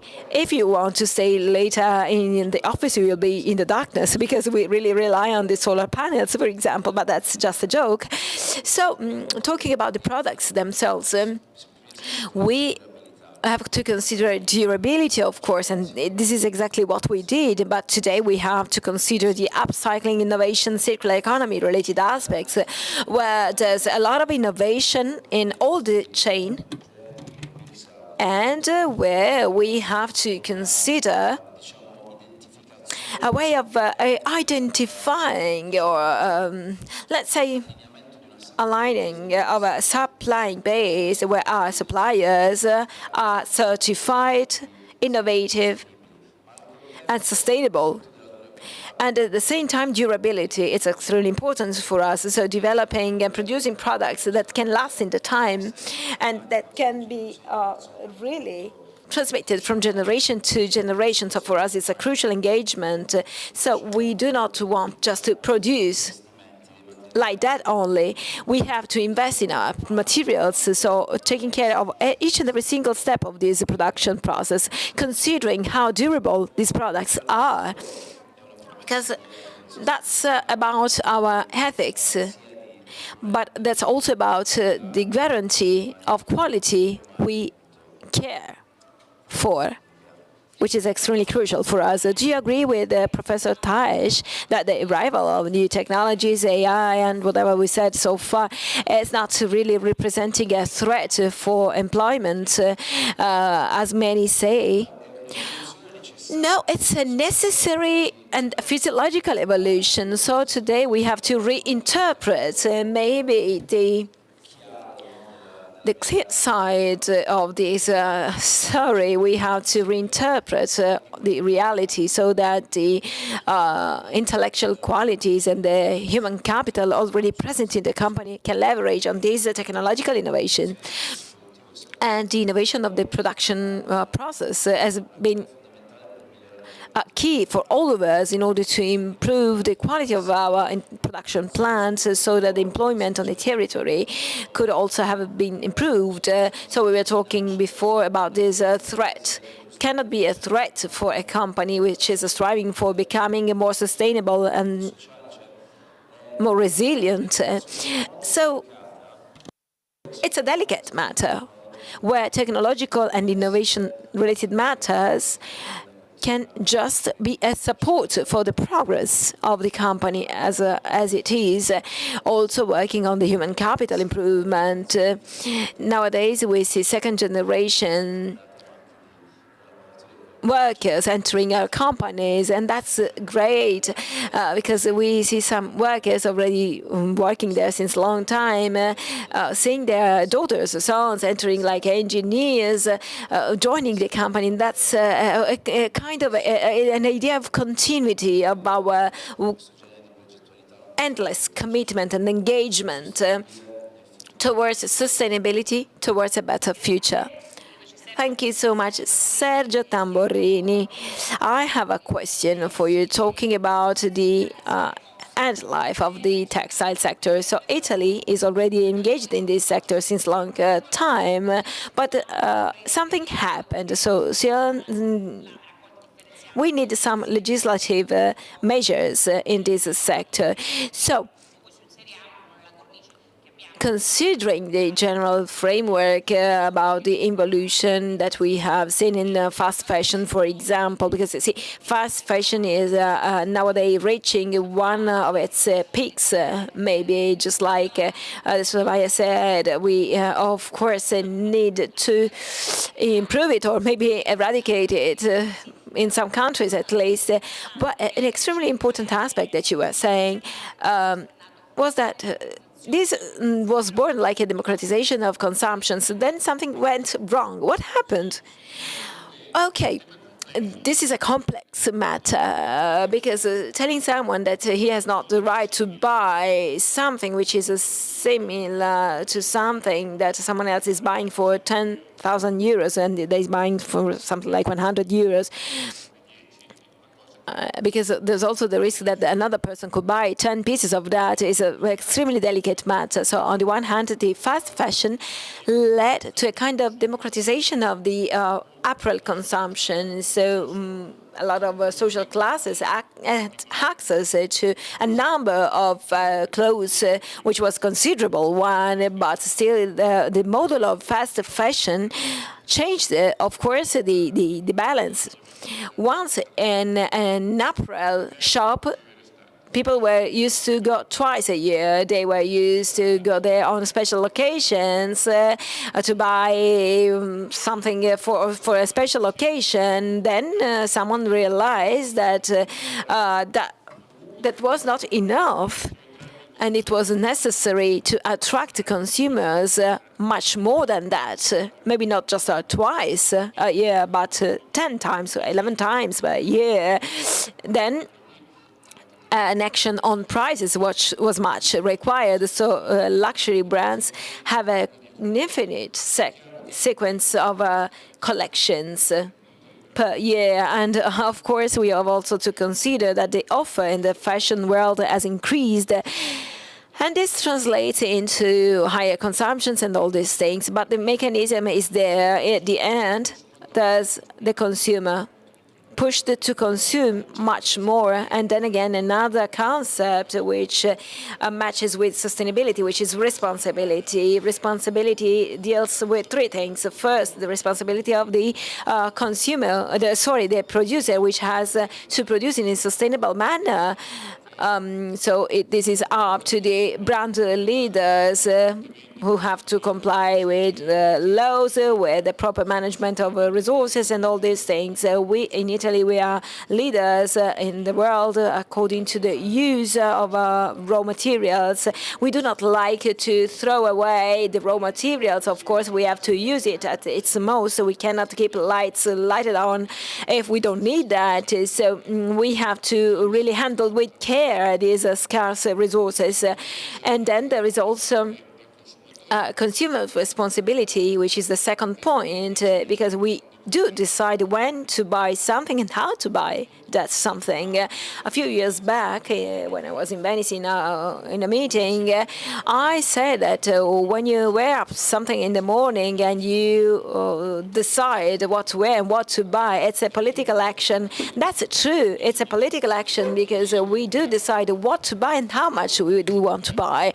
Then there's a responsibility from the legislators that have to guide the consumers while providing for the proper legal framework and legal guidance for the future. So from this perspective, the European Union set the objective of having the extended responsibility for the producer for the apparel, as we have for tires and other products by 2050 in Italy, envisaged to do that by 2022, January 2022. And in Sistema Moda Italia, we had set up the consortium already in 2021 in order to meet the needs of the companies on due time, because consortium are the tools by which the producers can pass to the consumers the responsibilities of the choices made on the market. Now, after 2 years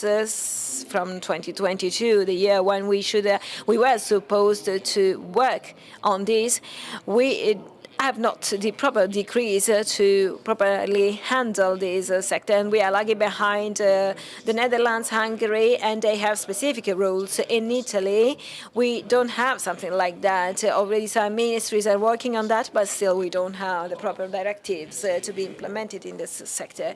But if we're talking about production material, then we have to consider the way it is handled from the term of valorization of the product itself, and consider the capacity of, for example, 1 kilogram of polyester, and in how many kilos of methane it can be translated. So we have to consider our productions in terms of consumptions and emissions and also pollutions, of course.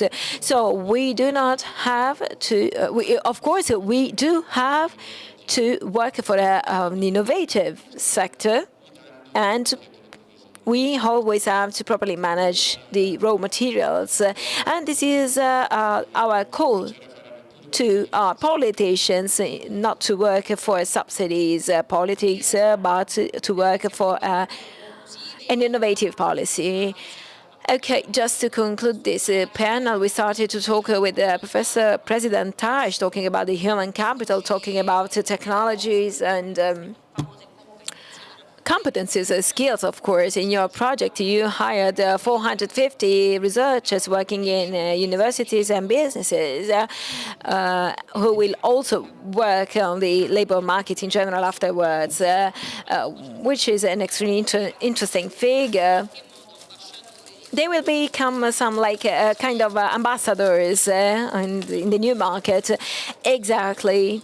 We have to innovate while innovating. It's not a joke. So what we've decided to do is exactly that. With part of the financings that we received, the universities hired 450 researchers who are not set to stay in the universities, only a small part of them maybe. But our way of doing this technological transfer envisages this shifting of these young people after this 3 years project will be hired by some companies, bringing with them the results of this research, is bringing with them the new know-how that they have acquired during this 3 years period, so that they can also contaminate the Italian industrial system, the small and medium enterprises systems. Therefore, increasing the results of the research. So obviously we have started working with big category associations that they were mentioning before. So we will keep on arranging 2 big events per year. The Made in Italy Forum, and this is the way we called it. It will be the event of our foundation where we will talk about the results of the research. So we have planned a roadshow with 11 stops in the most important cities across Italy in order to disseminate and share the results. This is not enough, so we wanted to use these people, the same people that have been spent 3 years working with us, in order to make them the ambassadors of our innovation approach. So after these financing periods, we will keep on working with all these people. So we want that our Made in Italy Foundation, our sustainable and circular foundation, will really turn into a real Italian think tank, not just when it comes to Made in Italy, but also about innovation and research in the Made in Italy field. So this is something which is lacking nowadays, and which is something extremely important, so that the Made in Italy can stay really Italian as long as we want. So last question to Mr. Natuzzi. So talking about your products, which are well known, which are your ambitions for the future? What are you expecting from the consumers? So I'm not talking about today's consumers, but tomorrow's consumers. Well, I think that we already are getting some signals from the consumers and the way they are changing, and which will be their needs in the future. So the traceability aspect relating to sustainability will be maybe something to be seriously taken into account, because there's this kind of phenomenon which has the so-called greenwashing, and I don't want to name it too much. Maybe it's a taboo, but still it's there. So companies should strive for changing to become much more innovative in order to take care about the planet, people innovative, and also to take care about sustainability, which should be should involve all the products in a traceability path, which is extremely important to be taken into account. So enhancing the heritage of the brand, which will be the main features for a product to be chosen by the consumer in order to sort out what's fast design and the so-called slow design. Or maybe in the fast design, we will also see some innovative brands using smart materials, which are not stealing raw materials, but maybe using them in a smarter, clever way. So it's hard to forecast maybe today how the market will change and how the consumers' attitude will change. Of course, we are trying to set up the way ahead, the way we want to keep on working, but still this responsibility, this willingness of working, keeping on working together is much needed. And this is the way we should interpret our future. And I think that our consumers will also appreciate our approach in this sense. So I would like to welcome now Honorable Luigi Di Maio, who just joined us, who is the European Union Special Representative for the Persian Gulf region. Thank you so much. So, Mr. Tamburini, how did you how did you see the consumer change? And I would like to know what's your different approach to the different areas across Italy. Do you still see a disparity, a big difference, a big gap between among different areas in Italy? Of course, Italy is a country not really like Chile, for example, but still it's a narrow and longer country. So, of course, from north to south, there are big differences, of course, not just as to climate, but also talking from the social perspective. And the consumers are global consumers, so the Italian production world of the Italian fashion, just setting aside the textile sector, the service of industry, talking about the furnishing, textile and technical furniture, technical textile and all these things. Talking about the apparel, of course, we're talking about global consumers who are coming across fast fashion and other realities. We see that there are some areas in Italy that are referring to the production of a brand which are maybe located outside of the European Union. I'm talking about the Como district, for example, working up to 80% for non-Italian brands. So there's a world interconnection which is there, which is pretty clear. And of course, the consumer, as we know him as of now, is a global consumer. And of course, we are a bit different compared to the rest of the world. And we, of course, are much focused on sustainability. And thanks for raising also the matter of greenwashing, which is still a problem for all industries, because it was a great concern when it comes to consumers and not to the upstream approach, because, of course, it's something we should also consider. And consumers are totally different among themselves. Italian consumers are different from Chinese consumers, of course, and also in that case, in some realities, of course, the sustainability-related aspects have a secondary importance. Also in the United States, they have a different approach when talking about fast fashion. Of course, when this brand passed from 0 to 40 billion turnover per year, while the fast fashion also changed in some specific countries, in some areas of the world.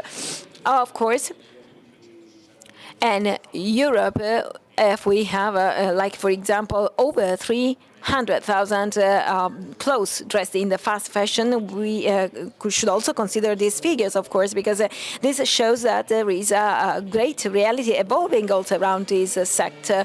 And those who buy it is a generation of newcomers, of course. And of course, we should consider the different behaviors of different consumers, of course, which have different shapes and different ways of expressing their tastes and everything. So thank you so much. We will change the setting of the stage, then we will have Honorable Di Maio coming on the stage.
Allora, eccoci qui, avevamo detto... So here we are. So we were pretty fast. Welcome, Honorable Luigi Di Maio, representative of the European Union for the Persian Gulf region. So since this morning, we are talking about the transition, evolution, transitions, economic transition, social transition, and all these forms of transition. And we said that of course, we will have a lot of challenges ahead, of course, and greater chances for the development.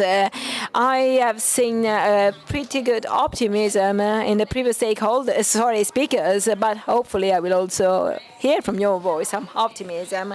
Could Italy be the leader in Europe since it has the competencies and skills, the leader of this change? Thank you so much. It's a great pleasure for me to attend such important event. And I think we can also talk about these issues also in the future if we will apply it also to the region I'm covering, so Persian Gulf region, and namely Saudi Arabia, United Arab Emirates, Oman, and Kuwait, which are countries that are diversifying their economies, which are deeply connected to oil and gas, and which are looking at sustainability, renewable energies, and new materials as a way for changing their budgets and their economic growth. So it's a pleasure for me being here because I have the opportunity to say that this ecological transition and this attention towards sustainability is not just about the European Union reality, but also the reality of countries which are still considered to be connected to old energy logistics and the logistical situations, and which are indeed investing a lot in these sectors. So the programs they are implementing, like the Vision program, Saudi Arabia has a Vision 2030, which is considering new materials, the sustainability of these materials as one of the main pillars of this debate. So in these days, the economy minister for planning of Saudi Arabia visited Italy and is visiting excellence industries, really showing his readiness to invest in these sectors. First of all, we have to consider then that they are seeking for new opportunities, searching not for countries where to invest, but they're searching for partners with whom to invest in order to improve the performance of their markets. This is why the culture of sustainability is increasingly important, and it is indeed an issue that will be even more crucial for Europe and for Italy, something on which we will work with Middle East countries, Middle Africa, Middle East, and some other Far East countries, because it has been understood that the dependence from traditional energy sources is something that will end, because not just those resources will end, but because at the international level the general finance rules are changing, and also the availability of infrastructures connected to fossil fuels is changing in a way, and it's a bit complicated. So these countries leaning on the Gulf I would like to attract our skills and our know-how and manufacturing abilities.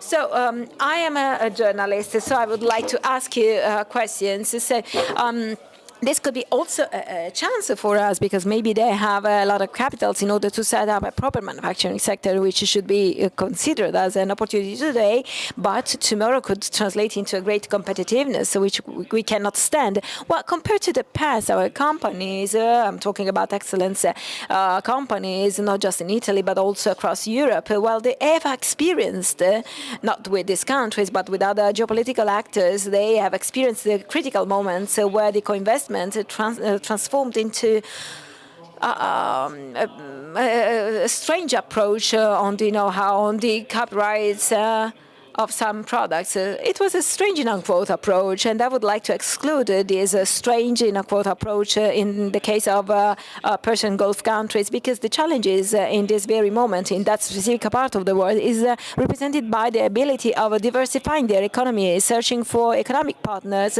helping them implementing the programs in their countries, just like building 3 big new cities, We lost the Expo 2030 venue in favor of Saudi Arabia, but the creation of new infrastructures for Expo 2030, of course, will involve a lot of other European companies, just like the Winter Olympic Games to be held in Saudi Arabia and the World Cup, of course. So investment opportunities also for us, mainly for us, I would say, because those countries and those markets and those programs are strictly connected to our businesses and companies. When we talk about manufacturing sector applied to the fashion sector, well, it's clear that we search for the made in Italy, made in Europe fashion, and we are not searching for made in Italy, made in Italy producing abroad, but we can do something with them because they are already developing it as a sector, just like we are doing.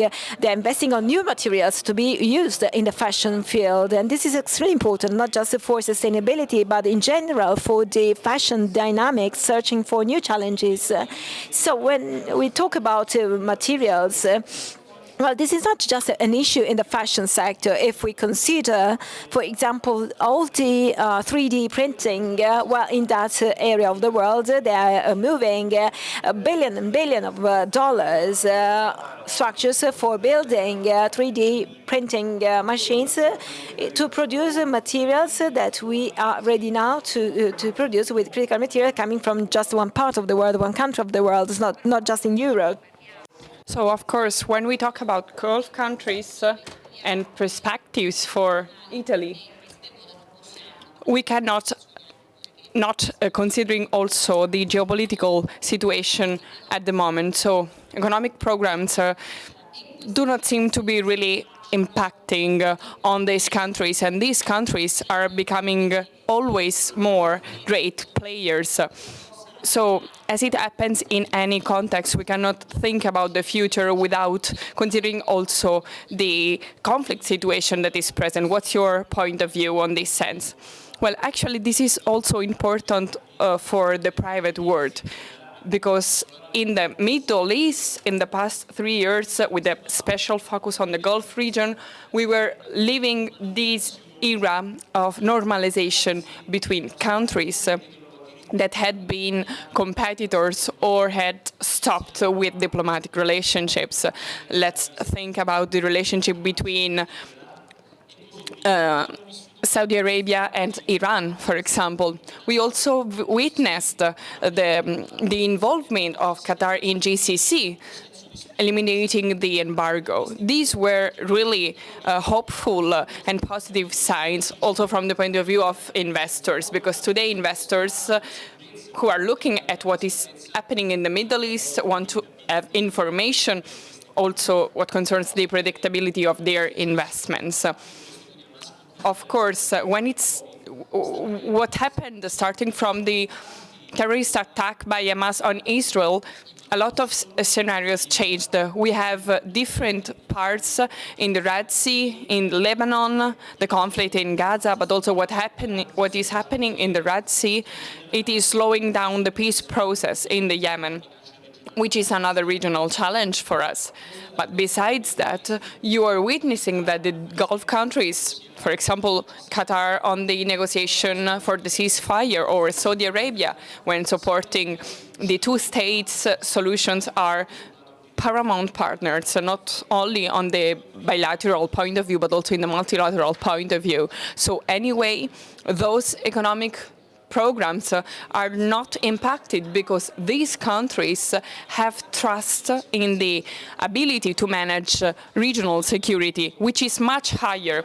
In the past, we were those who were facilitating the JCPOA with the nuclear program in Iran. Today, the nuclear program in Iran. Today we are witnessing a regional partnership and leadership. So as European country, we need to support regional countries. Today, Qatar, Egypt, Jordan, and Saudi Arabia are working for the ceasefire. In the future, especially with Saudi Arabia and other of these countries, we will work for the two-state solution for Israel and Palestine, two populations, two states, two countries, and let's hope that we will also have the dialogue with Saudi Arabia and Israel to have a normalization, which is a great step. forward in that sense. So from this point of view, as you are saying, you mentioned what happened back on October 7th. This situation was starting to improve, but then that was a stop, a pause. But this relationship is still working in the international relationship, and this is positive also for Italy. So my question is, Italy has always had a really crucial role as a mediator, also thanks to our geographical position in the center of the Mediterranean Sea. So the perspective is to go on being a crucial player also in the management of a peace project. Of course, I cannot talk on behalf of the Italian government. I don't have these rights. But I can say that Italy, in all the different crucial moments of this crisis, has always played a protagonist role. Just think about the mission in the Red Sea for the commercial ships in the Suez Channel, but also UNIFIL at the border between Israel. It has been, this mission was in charge of the Italian command for the majority of times, and also the humanitarian aids in Gaza. We can consider the initiative of the Italian military marine to also cure and take care of people in Gaza. So Italy, also for the political will of the present government, is always a protagonist and has always been a protagonist. Of course, if we think as the European Union altogether, also with the other 26 member states, we can impose a change, a turning point in the conflict in the Middle East. Altogether, we should avoid that all this tension could become an escalation in the rest of the region, which is not a present risk from my point of view, but we need to pay attention.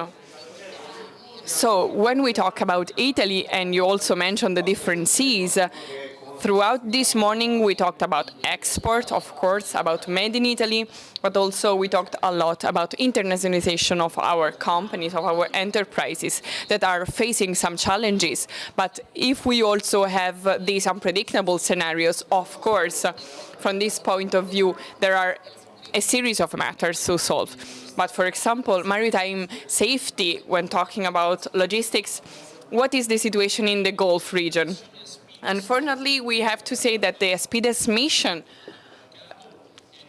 that was under the control of Italy was able to avoid a negative progress, a negative development about this conflict. Unfortunately, a part of that flow of goods going through the Red Sea, Bab el-Mandeb, and also the Suez Channel was consolidated in the route towards Buena Speranza Cape. But after the attack of Russia on Ukraine, we live the era of diversification of energy sources. So what we need to do on the flow of goods, it's also diversification. I don't think that a train can replace a container ship. Of course, in terms of volume, it's impossible. But of course, it is also true that if with some kinds of goods we try to implement the initiative that was signed also by Italy in the G20, which is called IMEC, which allows from India going through Saudi Arabia to Israel also to create an alternative route also on rail for goods, energy and data. This is a positive diversification that, for example, for luxury products in which the cost of transport is impacting, it can also allow us to be less dependent on the normal geography of waters, of seas, because the problem of that corridor is that in Bab el-Mandeb we have the Utah, which are a filial Iranian army. Of course, the peace agreement in Yemen is the main solution in which Houthis are on the table to reach a peace also under the perspective of the United Nations. So we really need to wish you all the best for the future, because you have a lot to work, a lot of work to do ahead, but this is also really interesting for all the actors and stakeholders who have spoken. Thank you so much, and thank you for being here. So now we will go on talking about Italy, focusing on another excellency of our country, which is Italian cuisine, which is a candidate as UNESCO Intangible Heritage. So I would like to call on Sage Heinsbeck, who is a 3 Michelin stars international chef. Good morning. Good morning, everyone. It's a pleasure being here with you, for you, and also for a really important reason, sustainability. And we will talk about it, but we start from this proposal from this candidacy of the Italian cuisine, and we have a message from the Ministry of Agriculture, Forests and Food Sovereignty. Greetings to all of you, to the Carlo Corazza, Director of the Representatives in Italy of the Commission Parenti, to take part in this event. The topic of today's event for me and for the institution I represent, it's really paramount. The candidacy of the Italian cuisine as UNESCO Intangible Heritage that was launched last year by Agriculture Ministry together with the Ministry of Culture is one of the main initiatives that the government of Meloni implemented to enhance our heritage, our food heritage. This is an initiative that highlights the importance of the cuisine industry of Italy, also compared to other countries that are already part of this heritage. Of course, the Italian cuisine is an act of love and care. It's a social practice that unites and gathers people and celebrates our culture and our identity. The Italian cuisine, so, is a symbol of pride for thousands of Italians in Italy and abroad. For this reason, it's important to use all of our efforts to tell the systems of values of our cuisine, a diversified sector that gathers different parties and actors. We need to go on investing on enterprise and on our producers, on our work, on our potentials from the touristic point of view, and also on food and beverage products, which are the best business card to promote a complete and authentic picture of our country. It is paramount to work all together, institutions, citizens, and operators of the sector, to promote these excellencies that represent our country. So these were the remarks of Minister Lollobrigida. So from that point of view, starting from that, we start with your activity. So your philosophy has always been linked to food and health. So you have also talked about circularity also when we talk about cuisine. So if you can talk to us about the circularity when we talk about the food sector. So we need to make a difference between two aspects. In general, circularity of our activity, which is not just creating dishes, but also circularity when we create dishes. Starting from 20 years ago, we started to implement the circular economic system when nobody was talking about this topic, to create dishes. I have always thought that it's better avoiding wastes instead of reusing wastes. So, of course, we needed to implement a system of circularity starting from the creation of dishes. And today it is something that we carry out in a natural way. any dish that we create, any dish that we prepare, any of our initiatives is always based on circularity of our creations so that we avoid wastes. Of course, circular economy is not only applied in the creation and preparation of dishes, and I'm not just mentioning my restaurant La Pergola, but also all the restaurants that we have all over the world with our companies. For example, we also have the San Cioccio in Taormina with 2 Michelin stars, the restaurant Gusto in Portugal with 1 Michelin stars, just to mention a few of them. Only the starred ones. We also are investing on the restoration.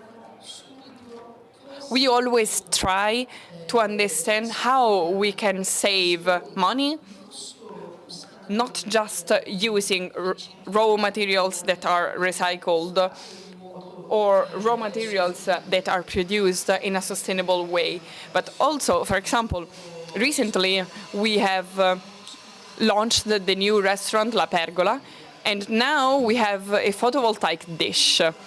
So, sorry, can you please explain what is this dish? Well, you mean the solar panels. So the light that goes directly in the restaurant, because we are at the last floor, so with the restoration, with the refurbishment of the building, we also equipped the building, the roof, with solar panels so that we can decrease drastically the energy consumption, no? To work in a sustainable way. Moreover, we renewed all the electric equipment of the cuisine, of the kitchen, because we just work with electricity.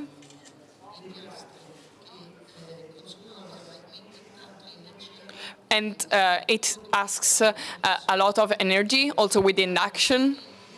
We change all the inductors, choosing the latest models in order to reduce the energy use and also the energy consumption.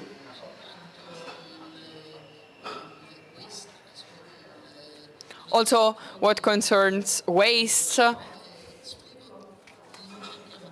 no, actually, we try to avoid waste at all because we are organized in a way that allows us to reuse and recover everything possible, starting from the moment in which the raw materials come to our restaurants. So we use these raw materials in a way that we avoid wastes, so that, for example, the guy who needs to take some vegetables already knows what kind of part of the vegetables they need to use. So, for example, if you have a cabbage, you don't just have the central part, which is really sweet and soft. You also have external leaves that are less important, maybe, for the dish. But we do not, we shouldn't throw away all these leaves. We can use them for other things, for example, powders to use in the dishes. So when a cabbage comes, before entering into the fridge, we already cut it and divide it according to the future use that we will make of this vegetable. So that the guys already know where is the part of the vegetable that they need to use. This is also really important. So the organization of all the procedures, so that circularization of the production, it's not just a word, an idea, but also the last employee can't be wrong and already knows what needs to be used to avoid wastes. Of course, we will have some materials that cannot be reused anymore, and they need to be disposed. so that we can give them a second life. This is sustainability in cuisine. You are also really linked to the products of the territory, which is something that is being spread also of food of people who are not chefs. So what are the new perspectives from that point of view, also concerning biodynamics? We always try to evolve ourselves. We have started years ago to start biodynamics products. But in the last few years, we have also included a producer, a supplier that is focused on regenerative production, agriculture. This kind of agriculture went through the biodynamic agriculture, of course, what Einsteiner did with the calendar by Maria Thum, but they also use animals, but especially technologies, to regenerate the natural habitats of these products, but also the soil. Also to invert the consumption of CO2 in the environment. So this is an amazing kind of agriculture which is paramount to us. We also help small producers, especially during the COVID, when there was the risk, when they were running the risk to close, these small producers were helped by us. They were producers of regenerative agriculture to allow them and help them to survive. And this is part of a system which is paramount to improve the future of raw materials that need to become always healthier, but also helping the environment. Because we need to try to avoid the industrialized agriculture that uses a lot of fertilizers, pesticides, that then we will find in the raw materials that we use, and that can cause problems to our body. So it goes without saying that your cuisine, a 3 Michelin star restaurant, is a dream. They are parts of movies or books, and sometimes we witness a bit of fashions also in the food industry. I remember when we had, for example, all those big shrimps. How have you witnessed the changes of our habits concerning food and also the raising of awareness? Well, actually, in the last 30 years, we have seen a lot of fashions that came and went again. Very few of them became reference model, and this is paramount. A chef needs to be aware and understand how of these models are really models and how and what of these models are just fashions. So that's why in the past 20 years I have been working on research on health. So 4 years ago I started to be part in of a new project which is called Palazzo Ficci. It is a medical retreat. So it is a hotel with 110 luxury rooms with 15 footlines for Palazzo Ficci, which are footlines ideated, organized by a specific consultancy, and they are linked to medical protocols for the well-being of our guests, which is not a guest anymore, but is a patient, because these people stay in this hotel during couple of weeks, 3 weeks, with some objectives, not just concerning the well-being and the medical part, but also from the point of view of nutritional health. We also have different exams. We carry out different exams to monitor the trend of these objectives. Also at Palazzo Fiuci, we implemented at the very beginning a system of circular economy in the creation of dishes and of diets. And we are having a lot of success, actually. Of course, with you, we will also talk about the future of cuisine. And some people think that thanks to these new mechanisms and priorities, we can lose a bit of the tradition. I would like to know your opinion, and also about the development of artificial intelligence, technology, automation. Of course, these aspects can also impact the cuisine. So, according to the textile and manufacturing operators, these will not represent a threat to the employment.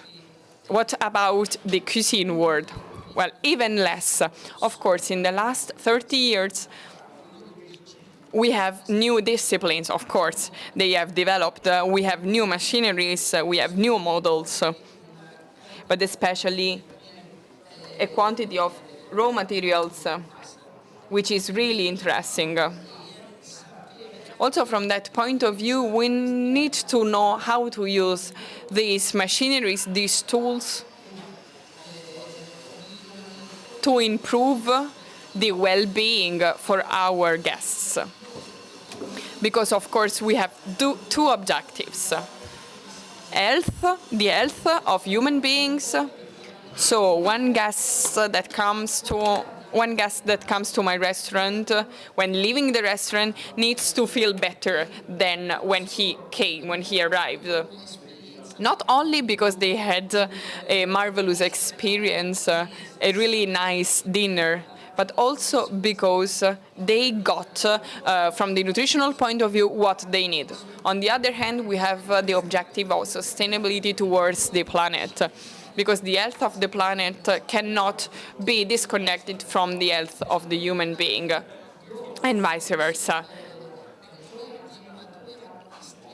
So, for example, also where we buy products. It is important to know our supplier so that we can be sure that they produce in a healthy way and in a sustainable way. It's a win-win situation. We win because we are chefs who need to create new dishes in a sustainable way, but also a win for the producer, who is obliged, who is forced, because we check them regularly, so they need to produce it in a healthy way. And this is paramount for a positive future, that also in the future 50 years we will get the results, all the fruits of nature that are amazing, because of course we cannot just live off synthesized products. Just a couple of last questions. Maybe they are a bit difficult.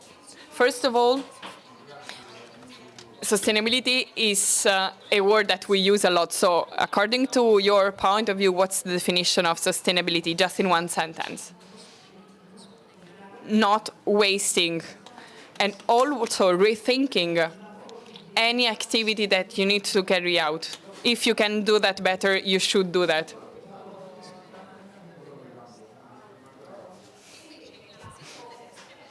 The second question, so this morning we mentioned fast fashion, for example, which is also a word that was born from fast food. So we mentioned that a product that costs very few generally doesn't have a good history. A sustainable product tends to cost a bit more. So I came to your restaurant, I ate really well, but it costs a bit more. So do you think that we can have a sustainability that doesn't have an impact on the economy of families? Sustainable from the economical point of view? Well, everything that we eat can be sustainable. That's the choice of human beings that comes before sustainability. Do you know what's the most sustainable part at all? Well, a place where you don't have food. Well, you could laugh because a chef cannot talk about the absence of food, but this doesn't mean that you cannot eat. It means that you need to be organized in another way, so understand what we can consume on that day. So once a week, you should create a plan, a schedule of what you need to eat, also considering who is at home during that week. So instead of buying 2 kilos of peaches, you just buy 2 of them or 3 of them, so that we will waste less food, or we will also eat only what is necessary, not eating a lot just because they are about to expire. This is called metabolic food waste. It is part of sustainability, and it includes everything that is necessary to bring people to an obese situation. If I change the way I buy food, the way I cook food, and also the way I organize my week from the food point of view, the money that I save with the things that I will not waste anymore allow me to buy raw materials which are better, and also raw materials that are more sustainable. So sustainability is just in our mind, in our mindset. If we get up in the morning with the idea of what we can do to improve our life and also our planet, of course, step by step, we will reach all the objectives that we set. So sustainability starts from our shopping list, of course. And also never go to do the shopping when you are hungry. Yes, I know that. I would like to thank you. Thank you so much, Chef. It was a pleasure being here with you, and I wish you all the best ahead. Thank you. So we have 1 minute of break, and then we will start again.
E allora proseguiamo i nostri.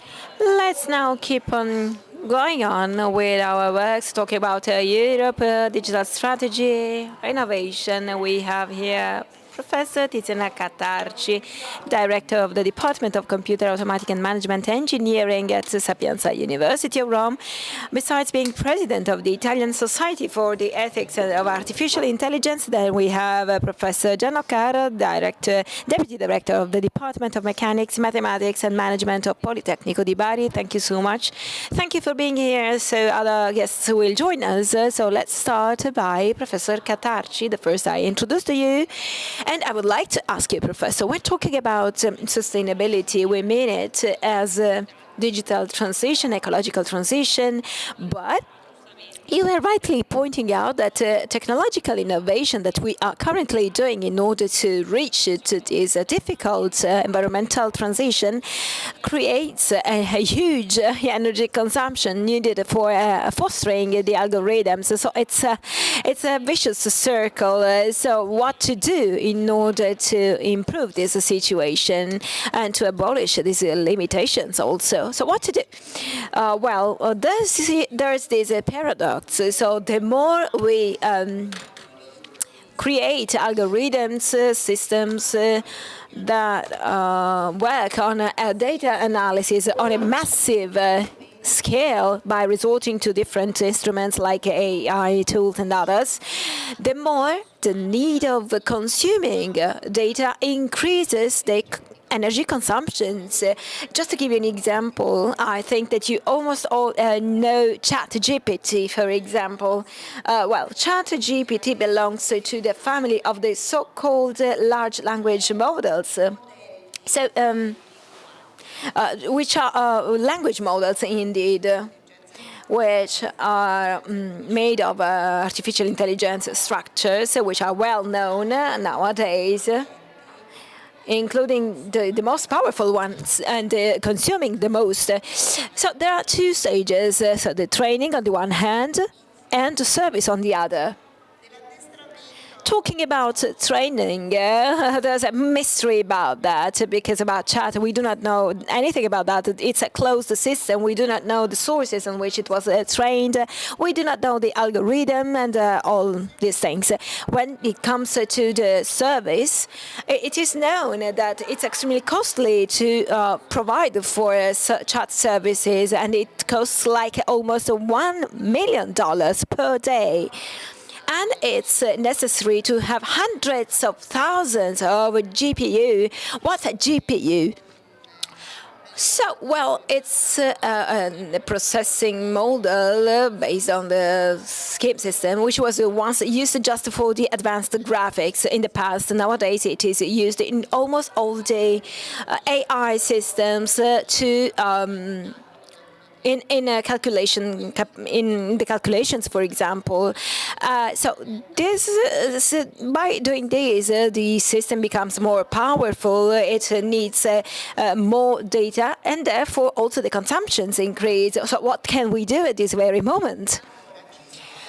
Well, there are different strategies on which we can work. We can work on the hardware by reducing through specific systemic architectures which are self-cooling, using less energy and less water also. We can also reduce the consumptions by doing so. Just imagine that we are talking about an enormous field of elaborating machines. We are talking about a huge amount of processors, all piled up in the so-called rack. The structure of the rack can be made in a more or less efficient manner. Then we can approach the software while reducing the cycles, while, for example, rewrite the softwares in a proper manner in order to reduce the consumption. Another thing which is made by big companies to feel more green, maybe greener, is buying credits of renewable energies. Of course, they also invest on the use of renewable energies starting from solar panels, but it's not sufficient. Let me just say that. Then they can also buy these credits.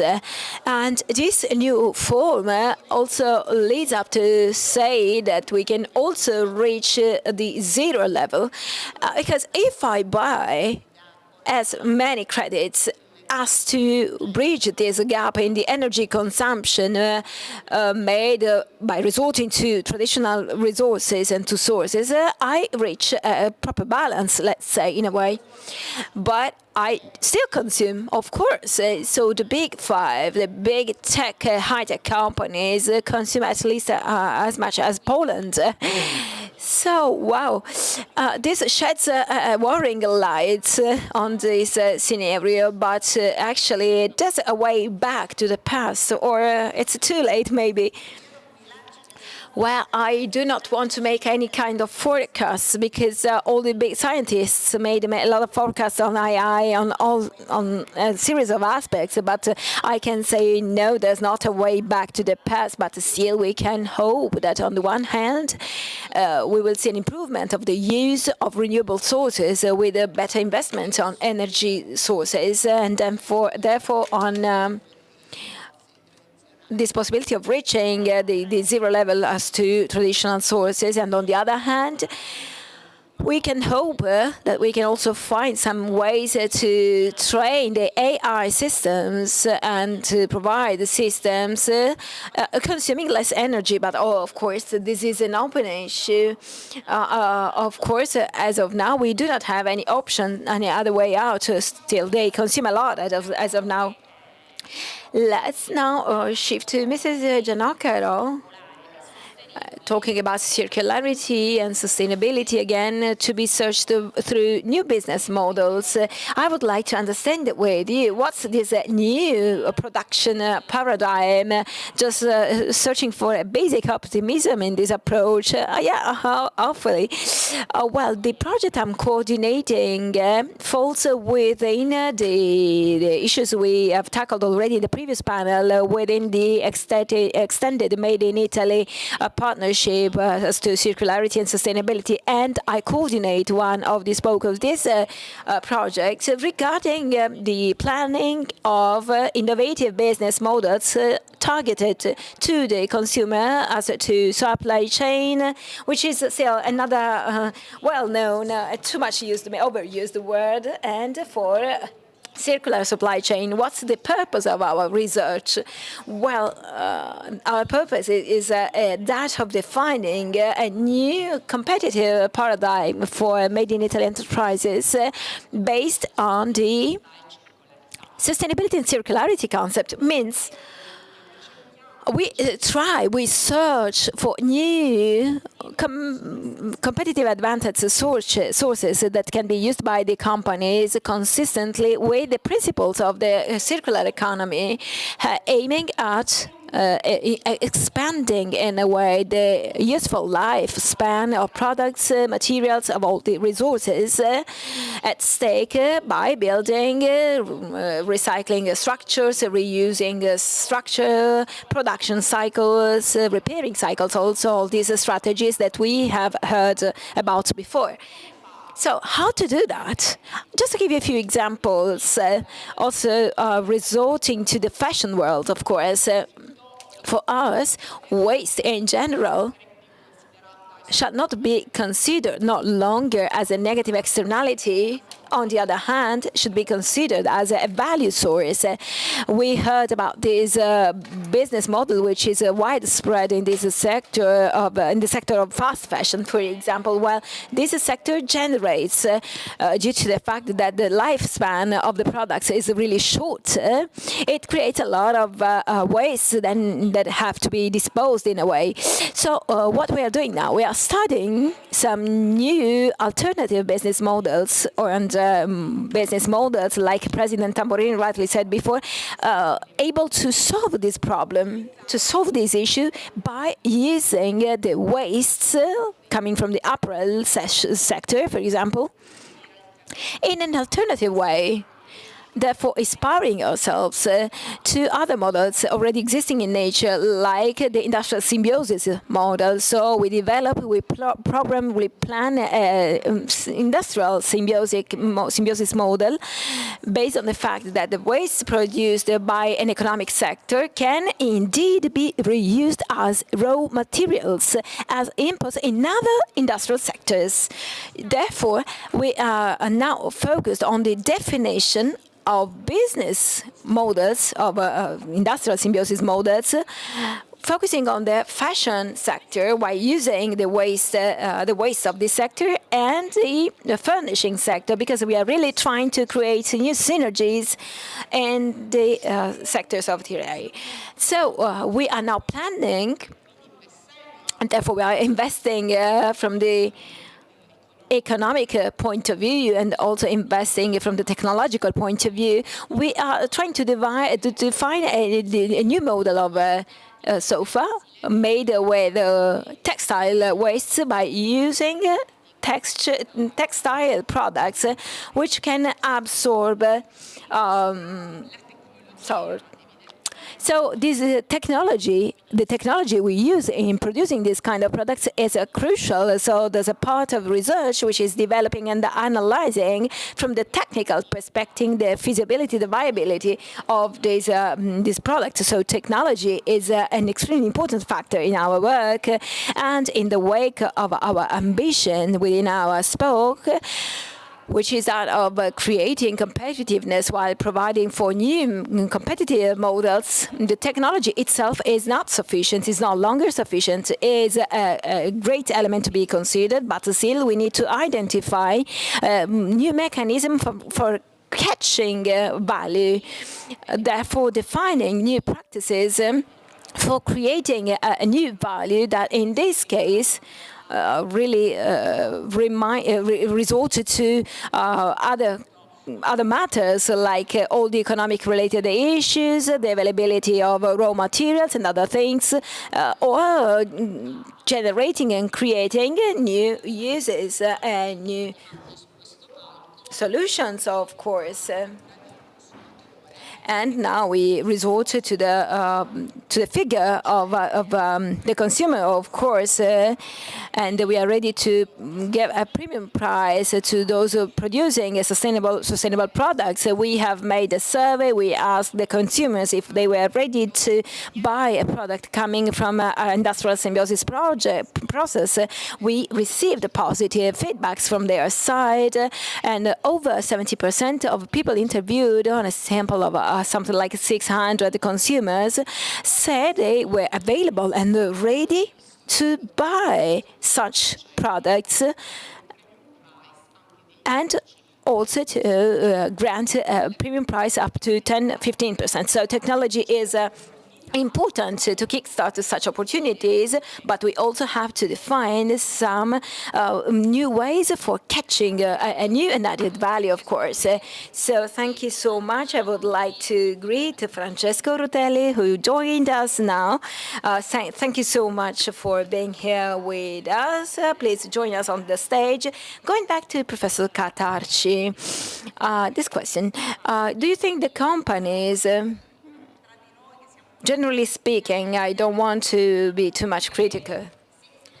Do you think that the companies did, yes, good morning, did more greenwashing or a real revolution? And I would like to ask you, because you really studied a lot about intelligent agriculture, smart farming. Well, a lot of companies do pink washing and green washing at the same time, to be honest. It's like that only. Some things have to be done, and especially big multinational corporations, and especially in some specific countries, there's this need of presenting themselves on the market with these features. So on the one hand, the need of having more women. On the other hand, this matter of being greener. So implementing greener strategies goes without saying that, of course, there are companies doing really this kind of work, and therefore, like Natuzzi does that. And they really resorted to this kind of sustainable, environmental sustainable approaches. But I personally don't think this is the majority of the cases of the companies. And the more the companies are bigger, and the more it turns into a concept which is used just as a makeup measure, and instead of being a real change. When it comes to sustainable farming, well, in the agriculture sector, there are indeed companies really using and resorting to a specific approach. They resorted to technology for the sake of sustainability. Well, see, agriculture is one of the biggest sectors where technology can be used in order to solve one of the biggest problems worldwide. So what to be changed? We are now in the digital era. We are in the middle of the digital revolution. So what to be done? What is to be done now? We need a real shift compared to the past. We should try and solve the old problems of the past. So inequalities, diseases, hunger, and pollution.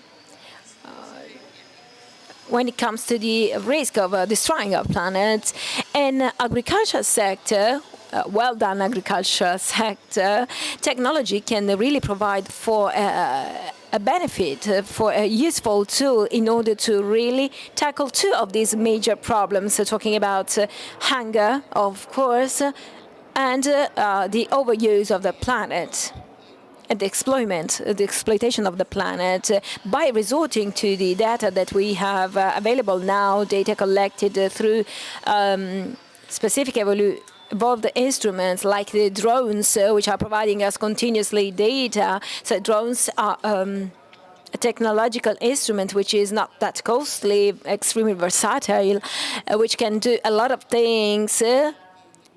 Well, they can grab images, data, and all these things, of course, as we may already know. And these data can be elaborated along with the data collected by sensors on the land, some kinds of biological and organic sensors for plants. They can be elaborated to create a customized agriculture able to reach a proper yield also in areas which are dry by resorting to a lower consumption of resources. And I'm talking about natural resources like water. First of all, water is one of the main issues when it comes to environmental matters and discussions. Water is not well used. Maybe this is the right interpretation. Or also talking about different kind of resources, resources that are more dangerous for the environment, just like some pesticides. Just imagine that some pesticides used in some forms of agriculture just to make them stronger in some specific territories which do not have a specific agricultural vocation, they can be reduced in a way. And so in the end, they, in a way, can obtain the maximum yield with the minimum waste and the maximum respect for the environment.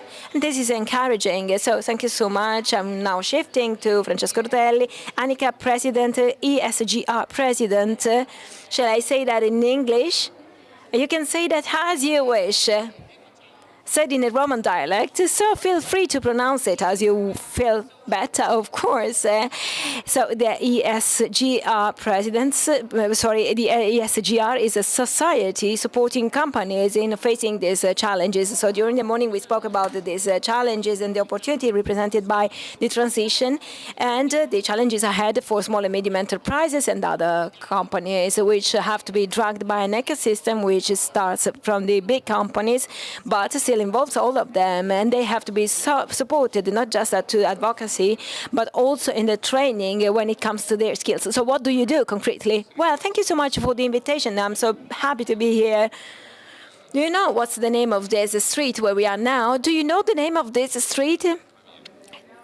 It's Biberatica, the name. And this was the name because all these entrances that you can see corresponded to the entrances of all the restaurants. Biberatica means that you have to drink and get drunk because Romans liked to drink a lot. We are in the heart of Subura. It was a really bad place in ancient times, a lively place still.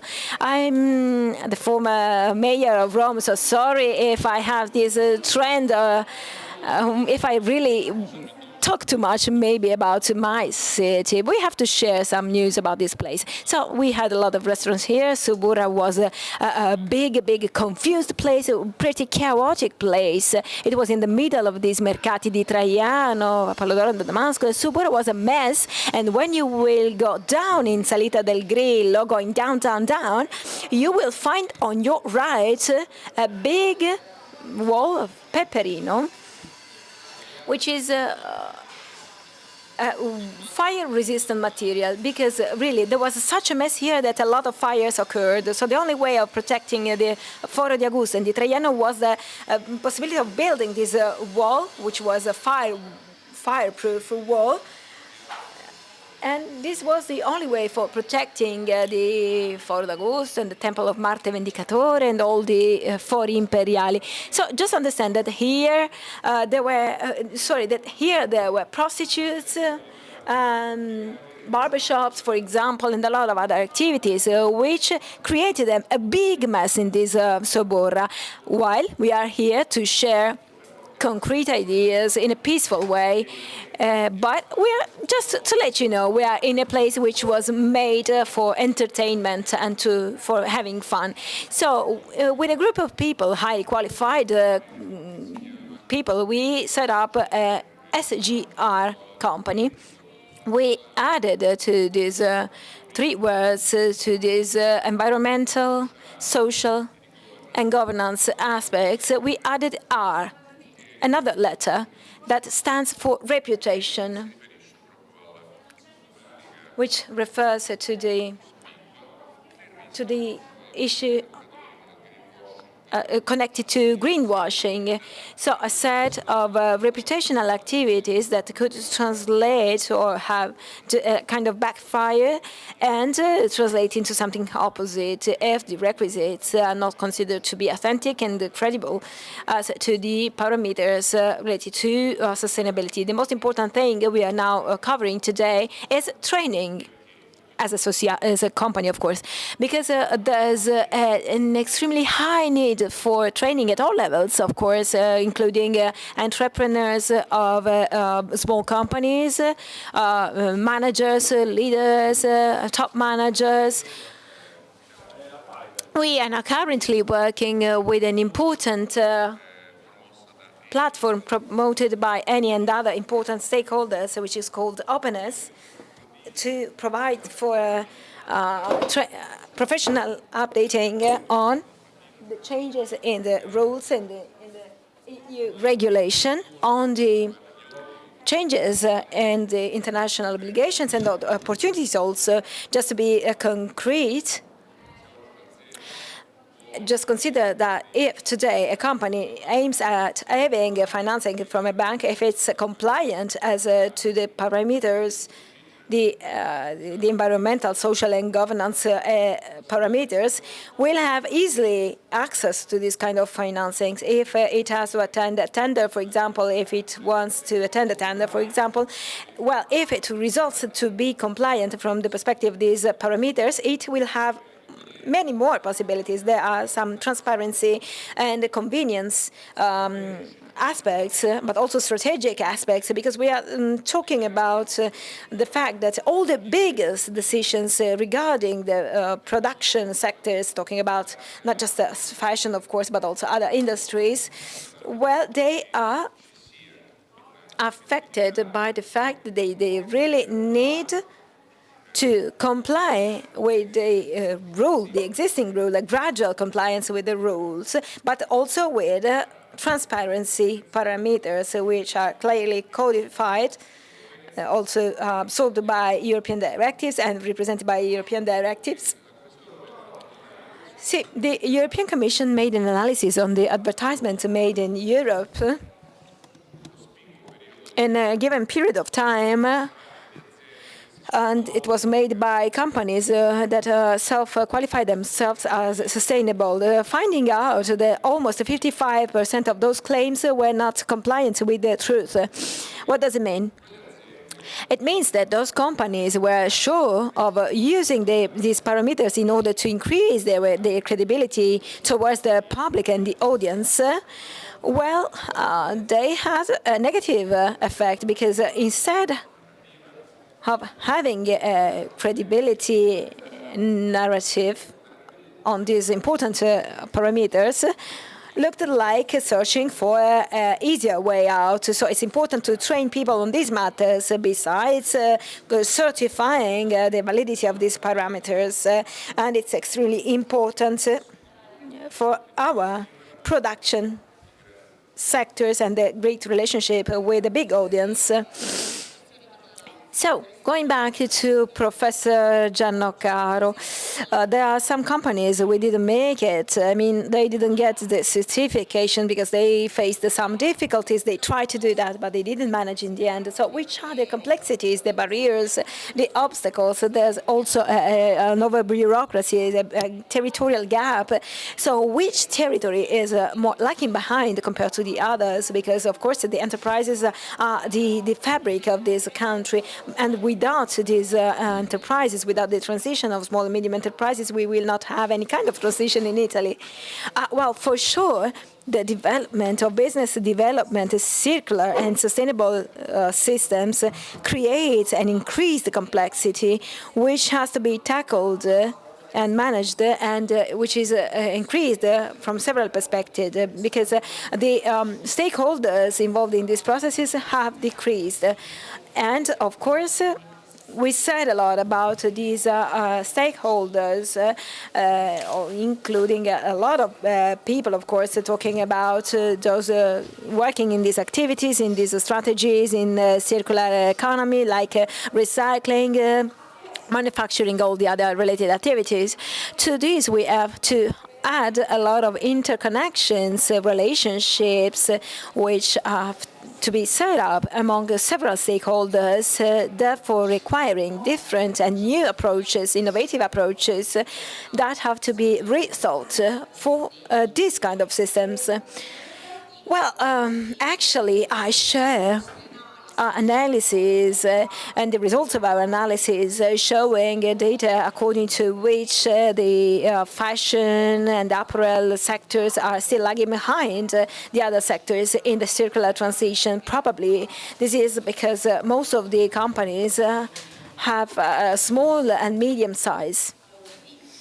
Therefore, we are now analyzing which could be the main barriers that the companies in these sectors shall meet, and which are indeed blocking the transition towards circular and sustainable models. We interviewed a lot of people in these reference sectors, and these things also confirm once again what we said earlier, which is the existence of institutional barriers. So the enterprises are really complaining about the lacking of proper alignment between technology available and the existing rules on this matter, because these rules are not really aligned with the reality. We heard about the peer situation and the West situation, and there is an overruling, an over-bureaucracy, let's say, especially in Italy, a lot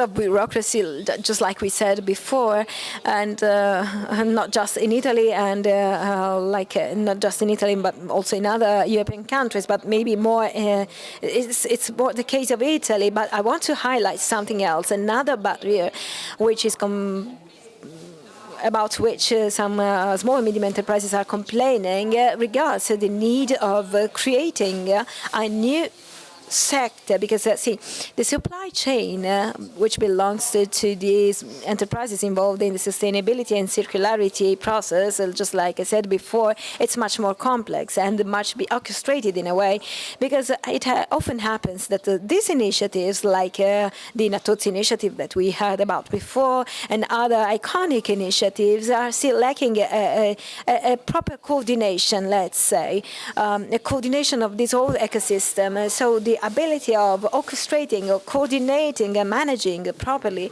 all these matters and all these stakeholders involved and the new providers that have to be included, therefore setting up new strategies and instruments for better cooperation among all these stakeholders is much needed. And another barrier that it's extremely relevant from our perspective is about the dimension of the enterprise itself. So we step from the institutional level to the network level to the single enterprise level.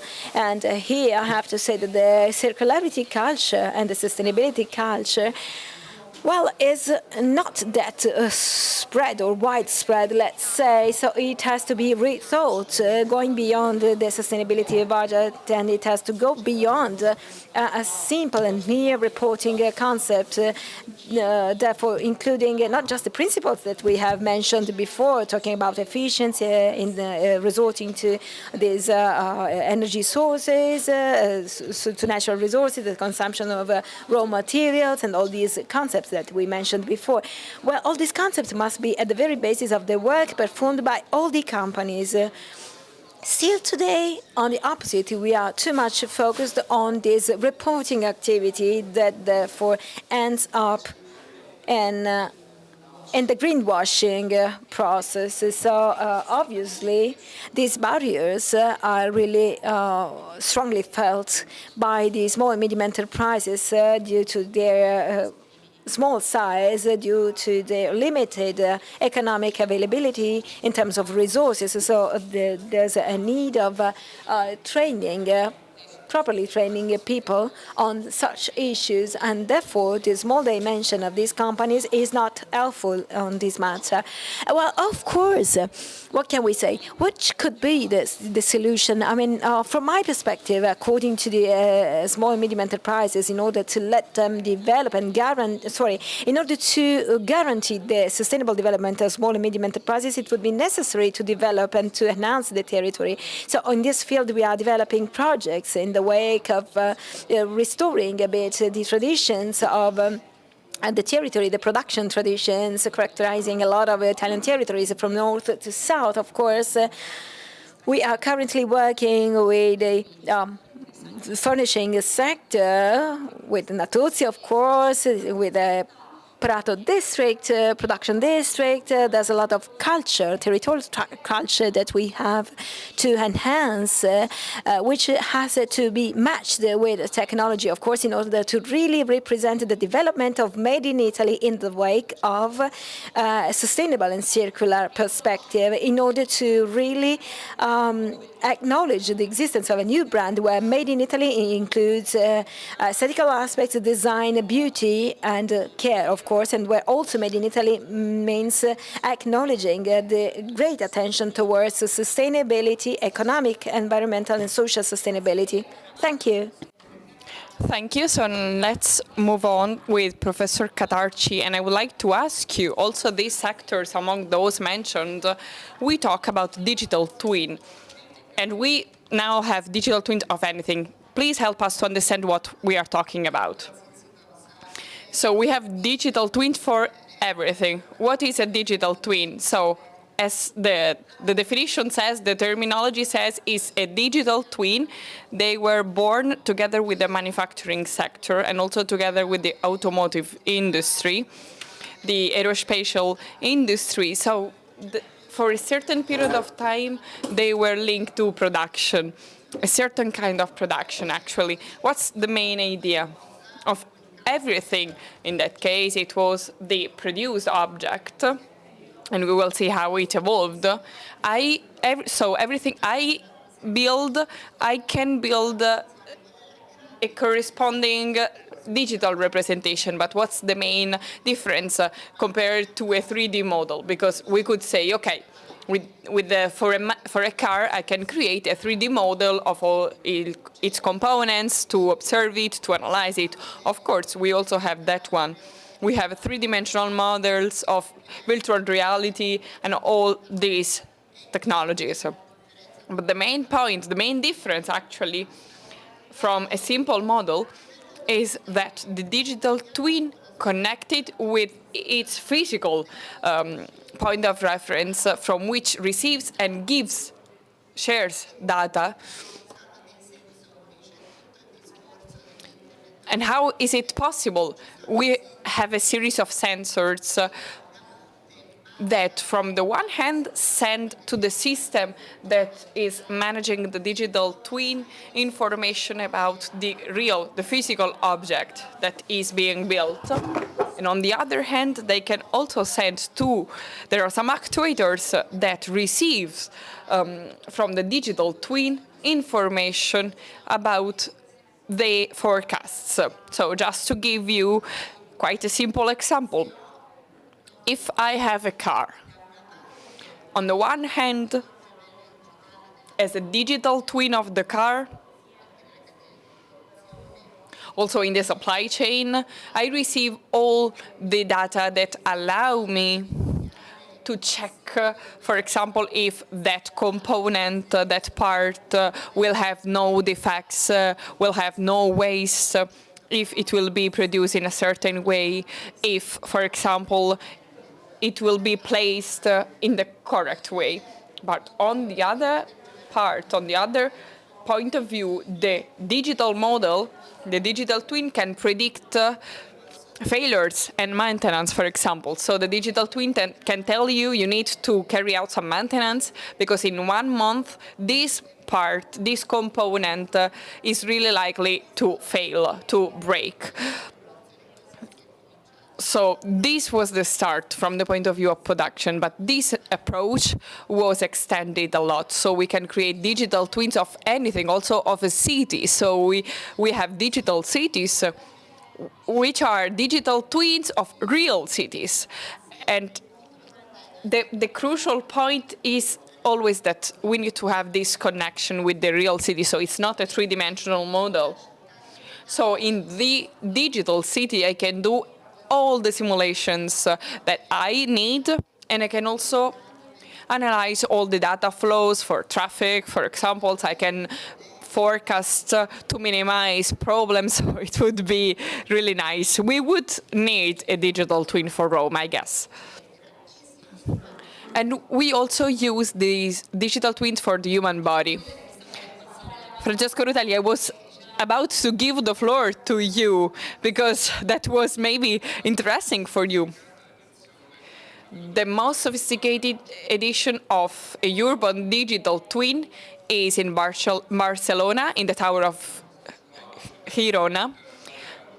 Of course, the digital twin of the city is something amazing.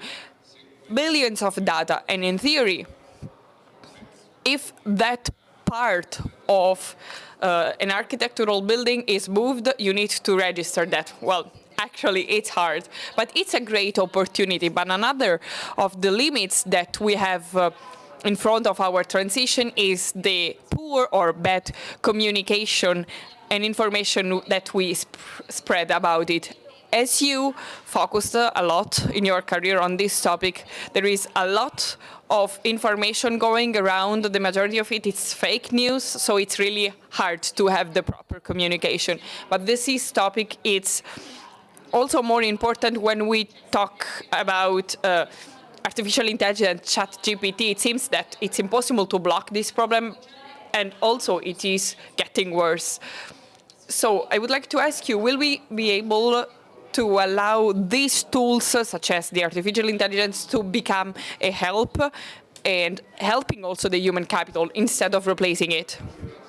Well, I think that I have taken part in 10-ish conferences on artificial intelligence, and the annoying part of my speeches is always never say that this is a great opportunity without mentioning the threats, the risks.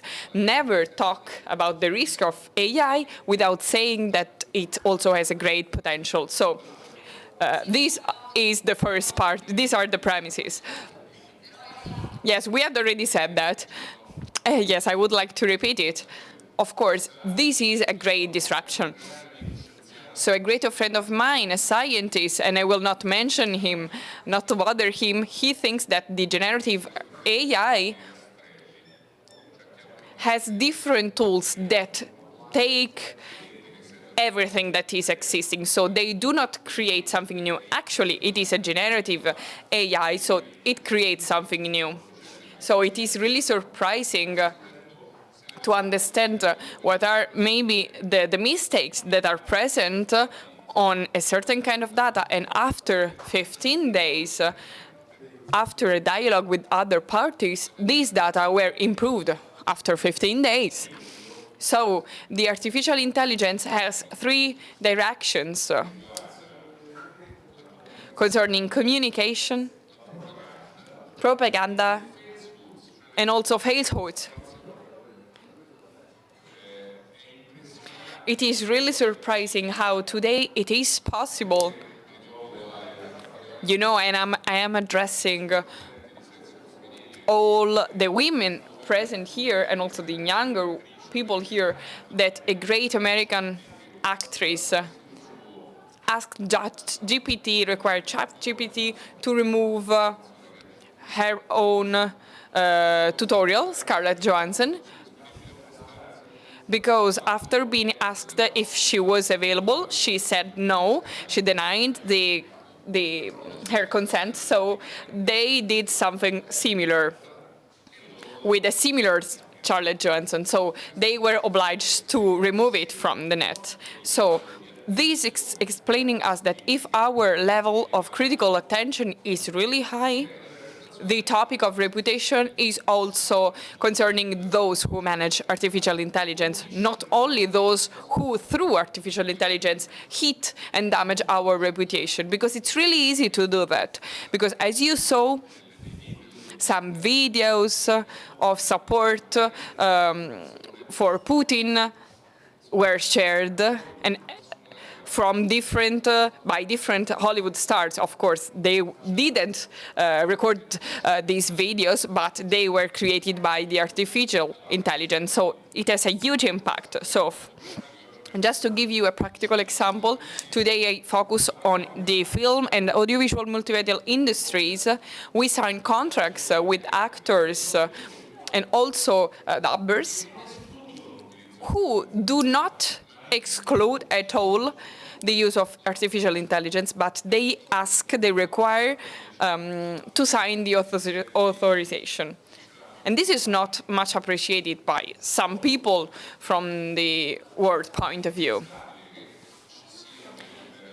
Of course, it is not feasible to have a consent which is endless, also from the point of view of copyright, for example. It has always been like that.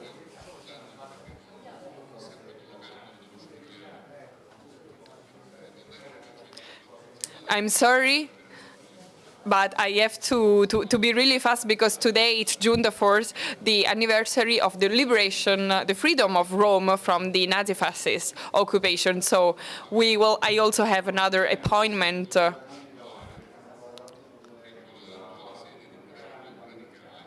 at the current headquarters of Radio Radicale, that in the past was a hotel, the Hotel Oltremare, and during the occupation it witnessed the presence of a band which was called Band Koch, that imprisoned, tortured and killed thousands of opponents, Jews mainly, and also anti-fascists, ordinary people. So we will celebrate this situation also on the date of the anniversary. So copyright, it's not just an actual topics. If you go to corner Traiano and you ask Traiano if he was okay with the fact that someone put on top of him Saint Peter, he will get furious, because he killed hundreds and thousands of Christians, so he's not happy to have St. Peter, the patron, Saint Patron of Rome, on him. But also the column in front of Palazzo Chigi, the Antonina column, you also there have Saint Paul. If you go here to the Altare della Patria, the great architect who built it was happy that the Romans defined it as a writing machine or as a cake. No, of course, he thought he had the right, that copyright. This is the Altare della Patria. This is the Vittorario. You cannot call it a cake or a writing machine. If you go here, very close, you will find a church next to Piazza Venezia. It is called Madonna di Loreto. There is a part of this church that was designed by an architect, student of Michelangelo. And we call it like a cricket cage in the Roman dialect because it's really similar. And Del Duca maybe wouldn't have appreciated it. Maybe he would have called the Codacons, he would call someone to charge claims against us.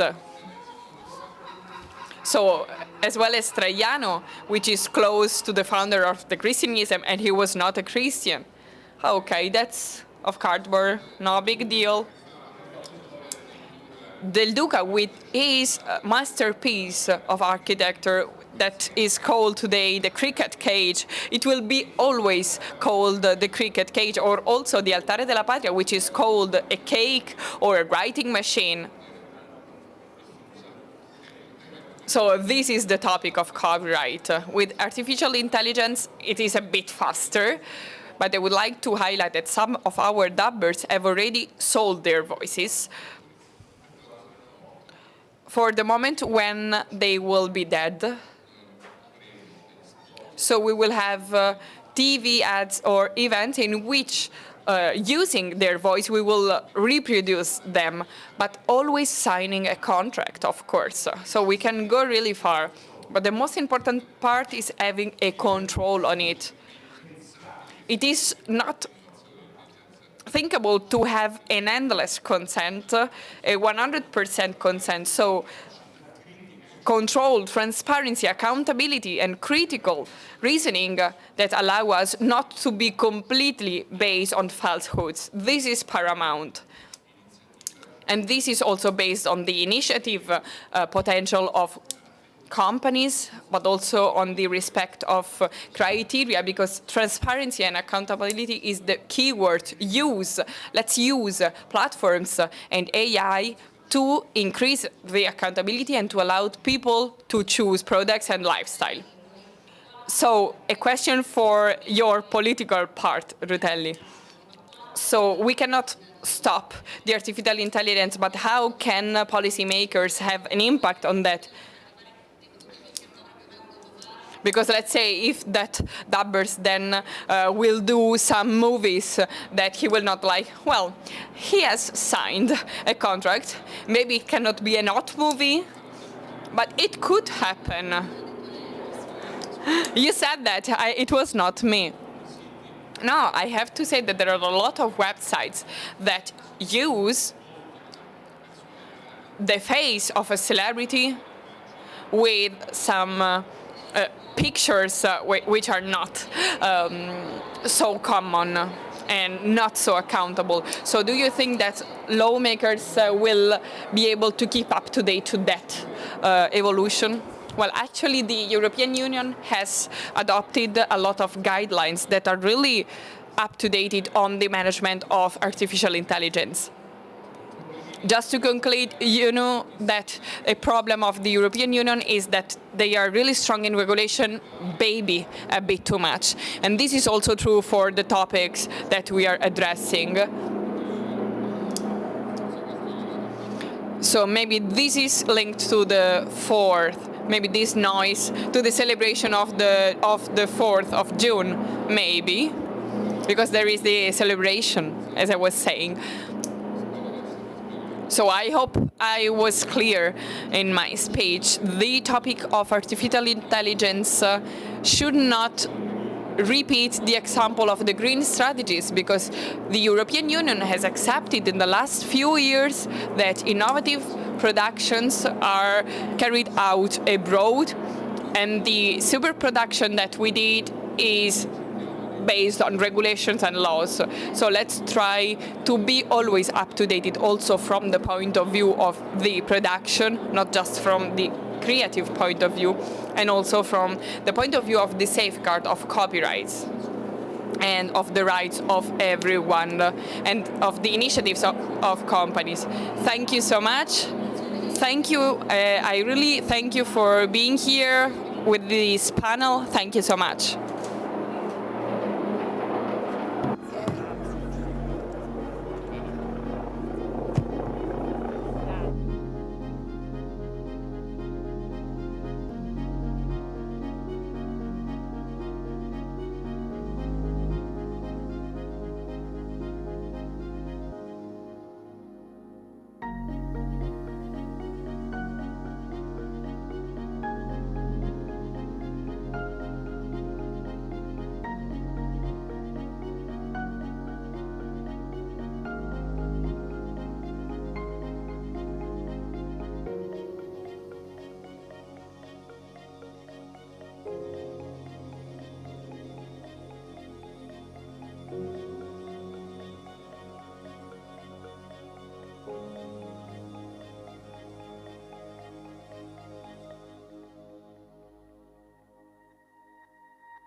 E allora adesso passiamo al...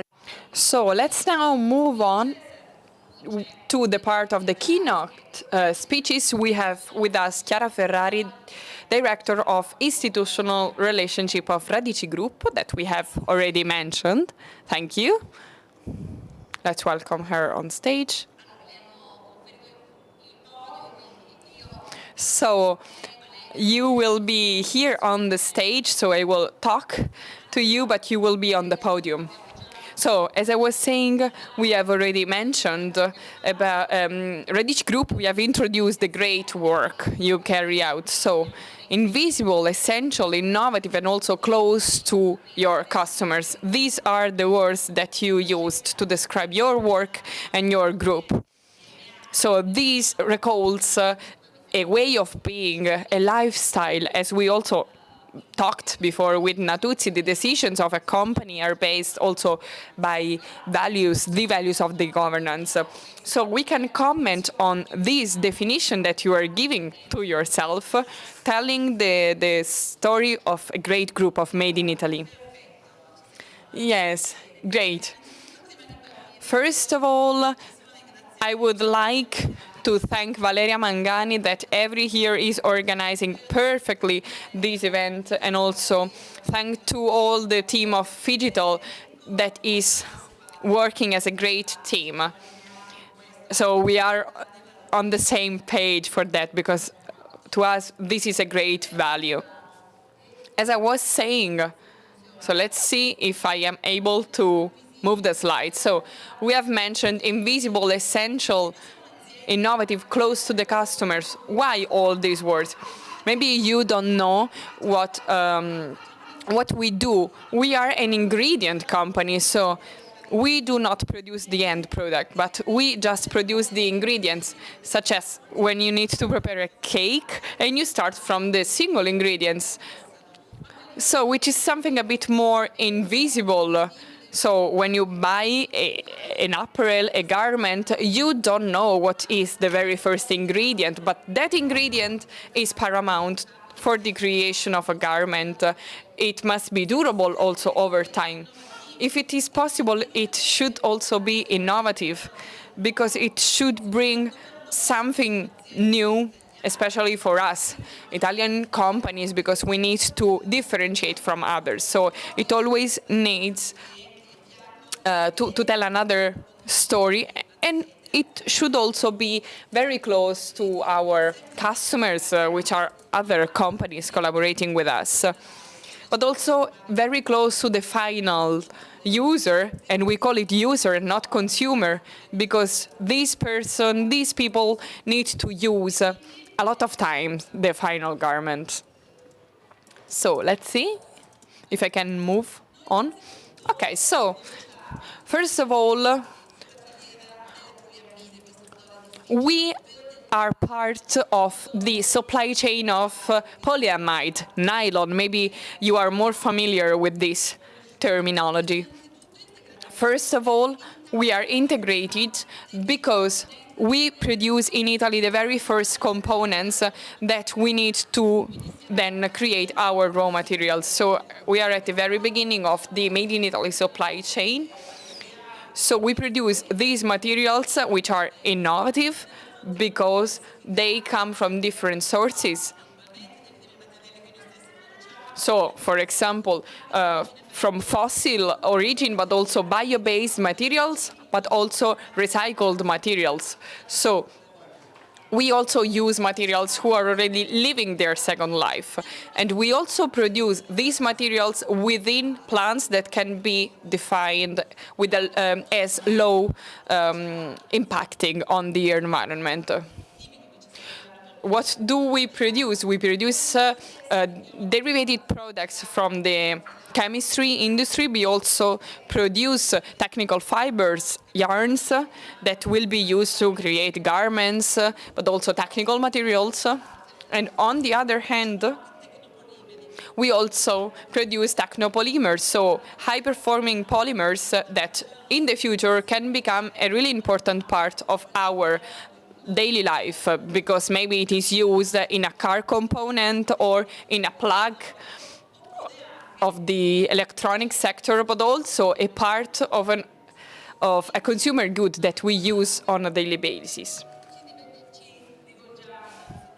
So going on, we address first of all the apparel market.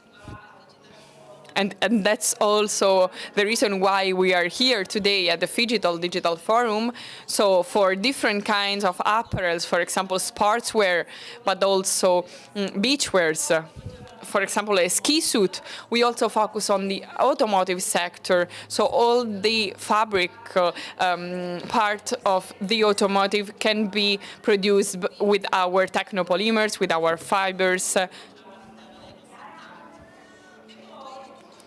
But we also focus on the interior and outdoor sector, so materials that can be used within the textile part of the houses. So, for example, coverings for sofas, but also curtains, ranging also from these greater products, but also to smaller fibers, fabric that we have in our houses.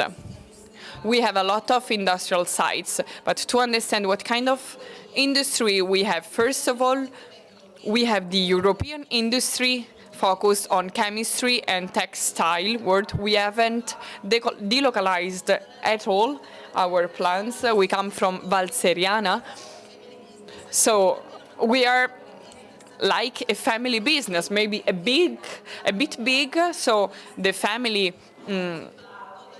Radici, represented by Maurizio, Angelo. So 100% Italian ownership. They were born in the valleys of Bergamo, in the northern part of Italy. Starting from Pietro, who was the grandfather of the present generations of owners, and he went selling different products in the markets.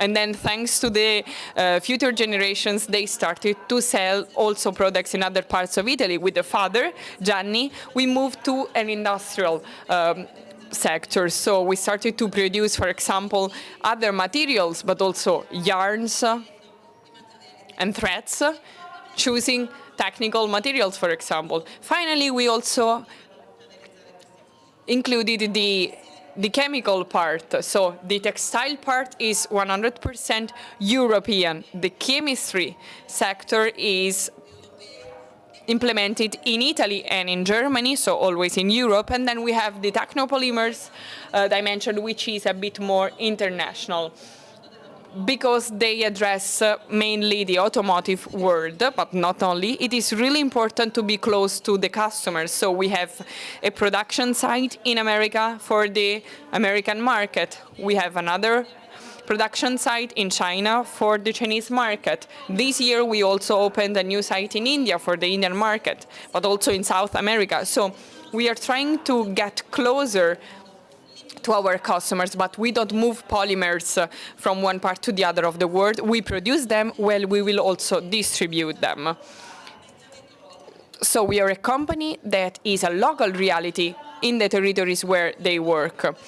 We also understood that it was paramount to focus on innovation. Of course, that was part of our tradition, but it was also important to do that in a structured way. So we created a new society, Radici Innova, with the idea of open innovation, but also with the collaboration with the research centers, universities, to be able to design and project and invent something even more innovative that can be then used by our final users. And this is something really important. When we talk about innovation, we cannot work on our own. We need to work together, create synergies, and be able to innovate all together. And as Italians, we want to do that, creating a team.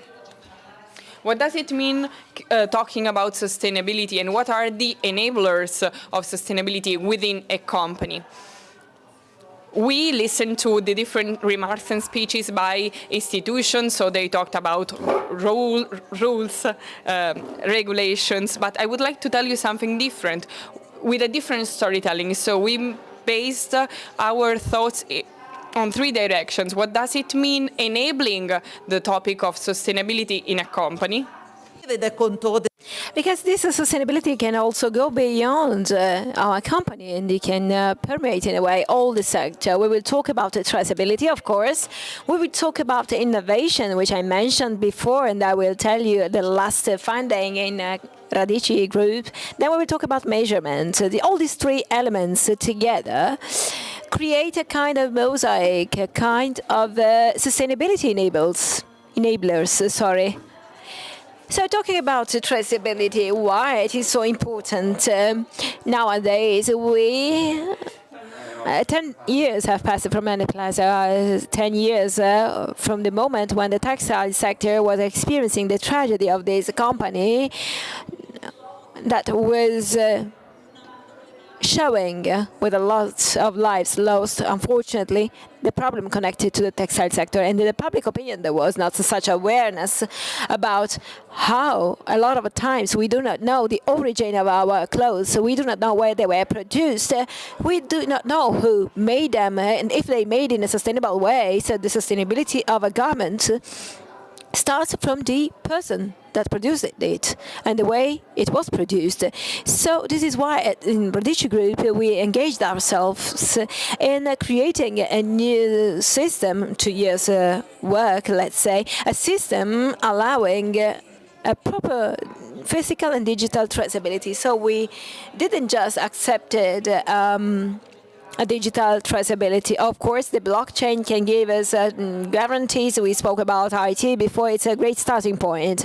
And this is a great enabler for reaching the final consumer and reaching them with proper information. But most of the times, those information that are regarding a garment and are accessible through a QR code are lost or got lost because sometimes we cancel or we eliminate the label, and we eliminate therefore all the traces of that product. But we have found a way to tell something more about our yarns in order to let them keep their soul, a soul through which they bring back with them all the information regarding that garment and the path it has gone through. So the way how it was produced, if it was produced in the Radici group in our Bergamo areas, and if local clothes, local fabrics were used, and all these things. Italy is the home of the textile sector, of course, and if it was made locally or somewhere else, we have a great heritage in that. And also, if we consider that it could have been produced somewhere in Europe, because in Europe we have important production poles, therefore reaching the final consumer, bringing back with them, of course, the traces of all this personal history, the personal history of the garment. So this is why we decided to put this powder along with the polymer in our yarn. We work on yarns, as I said before, and step by step, it goes on till the final product. So how do we know that we have this tracking tool? Because it can be traced through a simple scanning machine. It's just necessary to put this machine close to the cloth, and we understand that the cloth contains that specific element and the specific substance. So what's the aim of all this? First of all, it's about counterfeiting. Of course, this could represent a great opportunity for the brand of the future to counteract counterfeiting. If my brand, if my clothes are cloned in a way, of course, I can trace it. So first of all, counterfeiting. And it could also help us on recycling. Something I didn't tell you yet is that in Radici we have a single competitor. We have some systems in our plants for recycling nylon, for example. Indeed, if we do not know the beginning of the life of a garment, we do know the end of the life of a garment. So today, the textile sector can also generate a lot of waste. So we said it many times today, but it's important to recycle these wastes, of course, in order to do so. On the one hand, we have to adopt eco-design logics. So when we have to produce a garment, we have to think that this is to be built and created according to an eco-design path. Our nylon products, eco-design nylon, are used in thermoplastic products, and by nature can be recycled. If I increase the temperature, I can dilute it, and it has a slow environmental impact, with a really slow environmental impact. What's the issue? Sometimes we do not know what's inside that garment. So when the garments reach the recycling moment, it's important to know the contents of that garment. With this, by these virtues, traceability instrument, it will be possible for us, when we will receive the garments for recycling them, it will be easy for us to understand if these garments were produced by us, if our yarns were used. We will know that because in that case, we will be able to trace all the life of that garment, which will be a sustainable path, of course. So we will know that we will have handled products without chemicals and other dangerous products. So also the recycling stage will be easier and faster, of course. So this will be the first aim to be reached. But I want to show you something now.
Ecco, quel messaggio, let's write a new sustainable story together, è un po' il nostro mantra, no? Si fa insieme la sostenibilità, dobbiamo farla tutti insieme. Così pure quando si parla di innovazione. Cosa abbiamo raccontato qua al Phygital e cosa presenteremo stasera? Ecco, chi di voi vedrà la sfilata stasera, chi non la vede la vada a vedere poi negli streaming perché è veramente qualcosa di unico e di bellissimo. Parleremo di un nuovo filato, un filato che abbiamo creato perché ci frullava in testa un'idea che ogni prodotto dovrebbe essere versatile e poter durare il più a lungo possibile e poi soprattutto consentire di essere utilizzato tante volte in modo diverso. Giusto oggi sul Sole 24 Ore c'è un articolo dove si dice che un capo normalmente di media viene utilizzato meno di 10 volte, è pochissimo. Ecco, come facciamo a fare in modo che uno si affezioni ad un capo e lo utilizzi di più in modi diversi? Noi abbiamo creato questo filato che si chiama Chill Fit, che ha un po' questa ambizione. Sostanzialmente un filato che per composizione, per forma particolare, pur essendo tecnicamente fatto comunque in nylon, è un filato che garantisce innanzitutto un benessere immediato quando uno lo indossa, perché uno lo indossa e sente subito una sensazione di freschezza immediata, è come se si abbassasse la temperatura. Poi in realtà la temperatura si abbassa davvero, perché studi presso il centro COT, centro tecnologico di riferimento per il mondo tessile, dimostrano che indossato il capo abbassa quasi di 1 grado la temperatura corporea, perché ha una funzione sia di altissima trasparibilità, sia praticamente assorbe il sudore e lo proietta verso l'esterno, ma anche poi delle caratteristiche interessanti di resistenza ai raggi UV. Quindi cos'è che succede? Che uno lo indossa la mattina, magari un capo realizzato in una forma versatile come quella che appunto non vi anticipo ma che vedrete stasera, lo porta tutto il giorno. Al fine della giornata, anche se magari ha utilizzato una bicicletta o è stato in ufficio o è stato stressato, comunque si trova in una situazione confortevole e poi in modo veloce può magari anche semplicemente indossando una sciarpa o un accessorio renderlo un capo adeguato anche per un cocktail serale e utilizzarlo più volte e in più funzioni. E anche qua ve lo faccio vedere.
Ecco, e infine un altro tema. Stasera quando sfileranno questi capi, ad ognuno di questi capi è stato abbinato un numero che è quello della carbon footprint di quel capo, no? Che indica quanto quel capo ha impattato sull'ambiente. Ascoltateli questi numeri e scoprirete che a volte una fibra tecnica, una fibra sintetica può avere dei numeri estremamente positivi quando si parla di impatto ambientale, che non è mica vero che inquinano di più, anzi molte volte sono riciclabili, hanno una vita molto lunga, ci aiutano nella vita di ogni giorno. Stamattina Tamborini diceva all'interno di un iPhone c'è un pezzettino che è tessile, quel pezzettino è un tessile italiano. Nell'auto c'è il tessile italiano, in tantissime applicazioni c'è il tessile italiano ed è un tessile che viene prodotto con grande attenzione alla sostenibilità. Ma perché? Perché lo misuriamo E questo è il terzo valore abilitante della sostenibilità. Se non ci si misura, si fanno chiacchiere. È importantissimo quando si parla di sostenibilità dare i numeri, nel buon senso della parola, dare dei numeri che raccontino, che spieghino perché davvero si può parlare di sostenibilità. Le altre, perdonatemi, sono chiacchiere. E quindi, quando noi parliamo di sostenibilità, riteniamo che sia fondamentale utilizzarla sia quando si parla di prodotto, sia quando si parla di azienda, e cercare di farlo in modo estremamente accurato. Tant'è che noi, innanzitutto, per quanto riguarda il prodotto, parliamo di SCA, parliamo di Life Cycle Assessment, e misuriamo per cui con una tecnica riconosciuta scientifica l'impatto dei nostri prodotti, andando a considerare, qua ne abbiamo messi solamente alcuni, ma tutte queste tipologie di indicatori per capire quanto effettivamente vale quel prodotto a livello di impatto, ma anche e soprattutto per capire come migliorarci, perché se noi non ci misuriamo non possiamo neanche sapere come possiamo migliorarci, su quali parametri andare a lavorare per migliorare il nostro impatto. Quindi in azienda ci siamo organizzati per avere un sistema che viene sviluppato già all'interno della nostra azienda, abbiamo un team di persone che si occupano di misurazione, e per comunque poi farci asseverare da un ente esterno che conferma il fatto che abbiamo fatto i numeri bene, perché naturalmente poi quando si parla all'esterno bisogna anche parlare con le giuste autorevolezze e certificazioni. Oggi abbiamo più del 50% in peso dei nostri prodotti già con un LCA misurato, e arriveremo a breve all'interno al 70%. Ma qual è il primo elemento che ci consente di poter avere dei buoni numeri? È lavorare all'interno di un'azienda che si è posta il fatto di avere un impatto ambientale basso come strategia anche per i propri impianti, per cui i nostri stessi impianti cercano di lavorare in questi termini. Giusto per darvi un numero, noi, dicevo prima, ci misuriamo da tanti anni, poi vi dirò anche da quanti, e grazie a questo possiamo dire oggi che rispetto al 2011 abbiamo diminuito più del 70% le emissioni dei nostri impianti, ma se non ci fossimo misurati anni fa non lo potremmo dire oggi, e non potremmo darci degli obiettivi per il futuro, per cui è importantissimo iniziare a misurarsi e farlo soprattutto utilizzando dei dati primari, non utilizzando dei dati di banche dati, ma misurandosi veramente, chiedendo i numeri ai propri fornitori, che in questo modo si induce anche che nella value chain complessiva alla fine miglioriamo tutti. Ecco, dicevo prima, un po' di anni. Quest'anno noi abbiamo un grande compleanno, festeggeremo il nostro 20° bilancio di sostenibilità, 20 anni di rendicontazione. Ecco, 20 anni fa non c'erano questi eventi, 20 anni fa molte di queste persone non parlavano di sostenibilità. 20 anni fa Radici Group ha pubblicato il primo bilancio, che è ancora sul nostro sito insieme a tutti gli altri, e ha iniziato a misurarsi, per cui veramente una grandissima storia.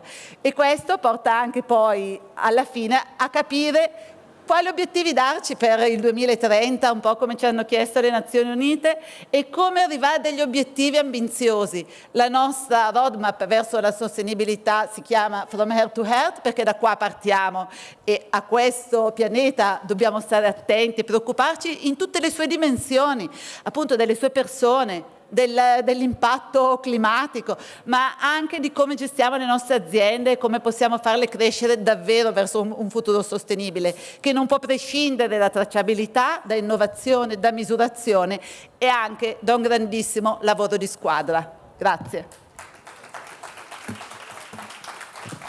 Grazie mille. Posso andare? Sì, grazie mille. E adesso passo la parola per il suo keynote speech alla professoressa Yang Xi, che è professore associato dell'Istituto per la Moda di Pechino. Hi.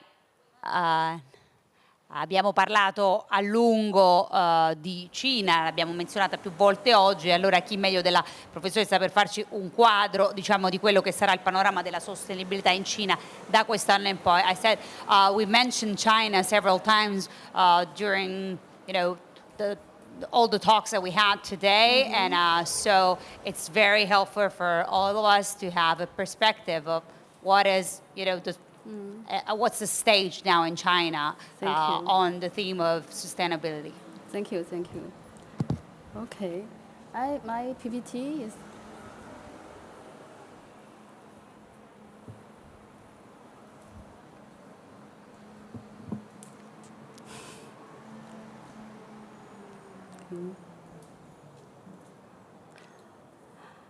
Ladies and gentlemen, it's a great honor to be here today at this international conference on sustainable development to shed light on the evolving landscape of sustainable fashion in China.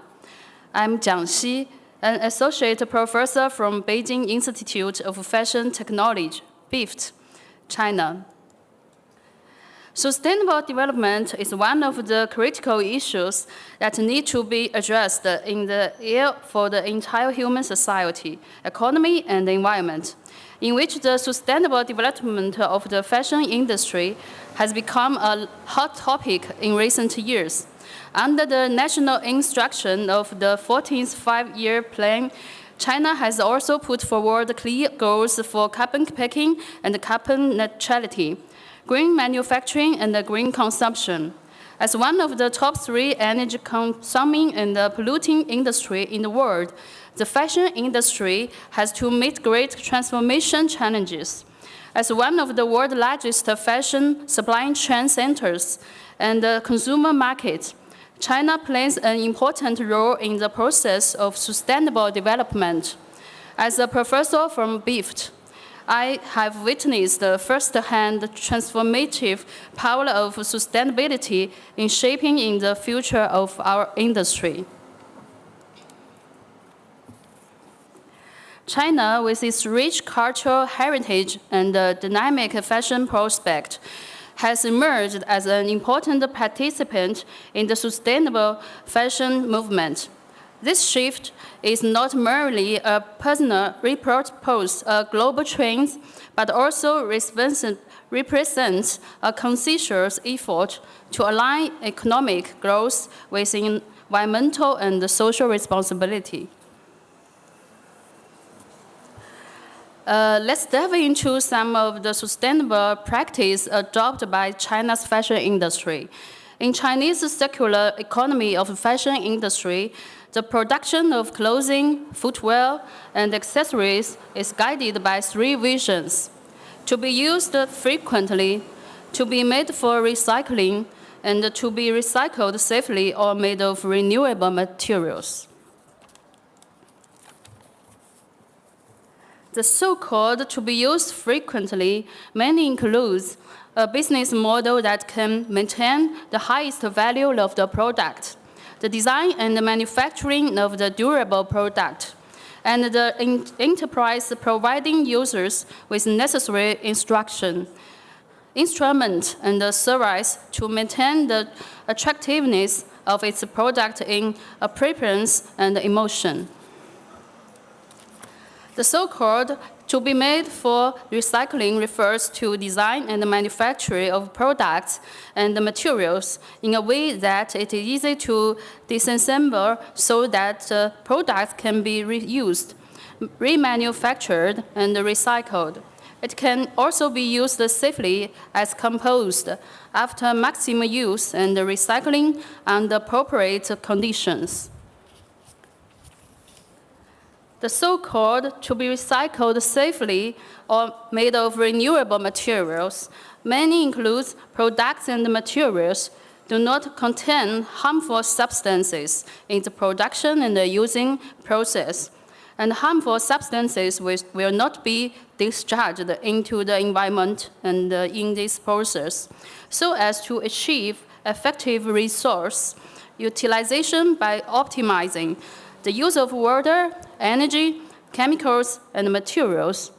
Realization of this vision requires not only joint efforts and cooperation from the industry and the government, but also significant financial investment to support large-scale innovation and ensure transparency and traceability during the implementation.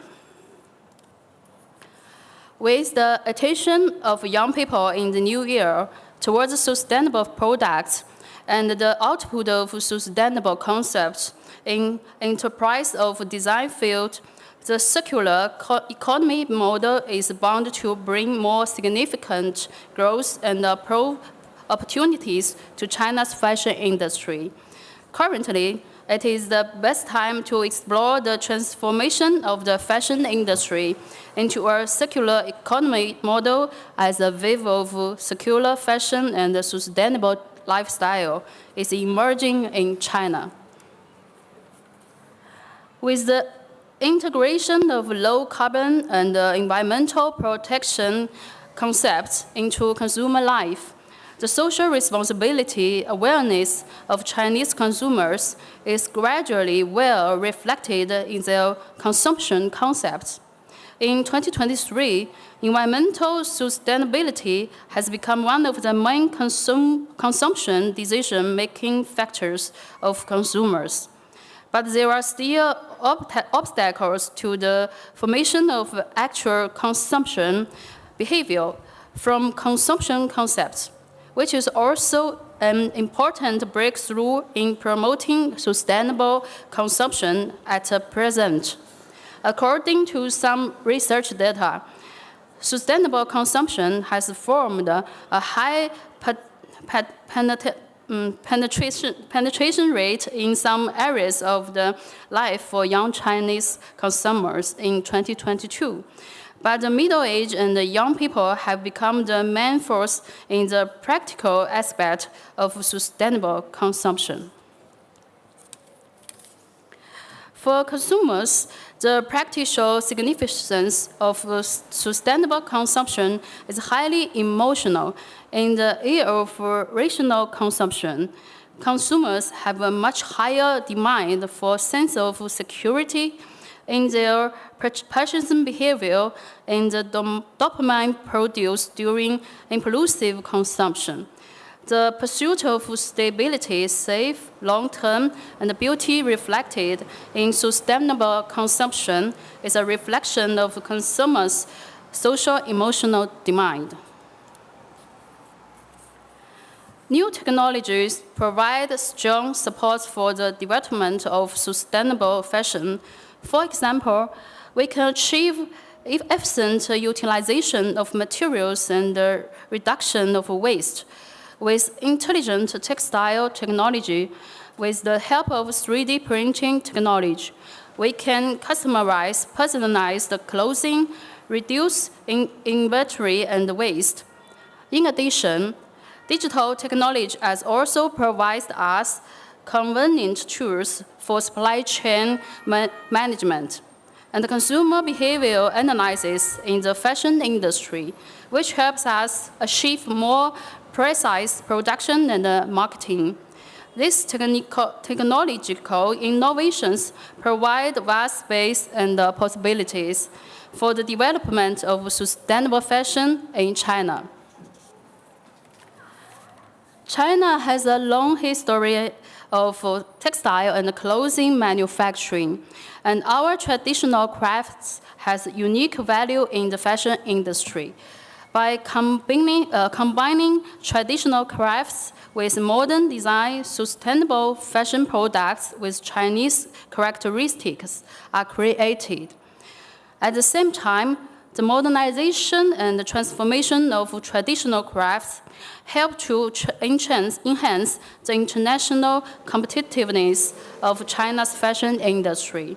For example, some traditional handcrafts and dyeing techniques can be applied to the development of environmental-friendly materials, achieve a win-win situation between fashion and environmental protection. International cooperation is considered to be an important way for China's sustainable fashion. Development by collaborating with foreign fashion brands, design agencies, and environmental organizations, advanced sustainable fashion concepts and technologies are introduced to promote the overall level of China's fashion industry. At the same time, China actively participates in the formulation of international sustainable fashion standards, advancing the sustainable development of the global fashion industry. In addition, we are trying our best to strengthen exchanges and cooperating with the international fashion industry by organizing international fashion events and exhibitions, which results in the increasing global influence of China's fashion industry. Next, I will introduce to you 4 cases of sustainable fashion in China. The first one is an independent designer brand I established in 2011 named CC Chang.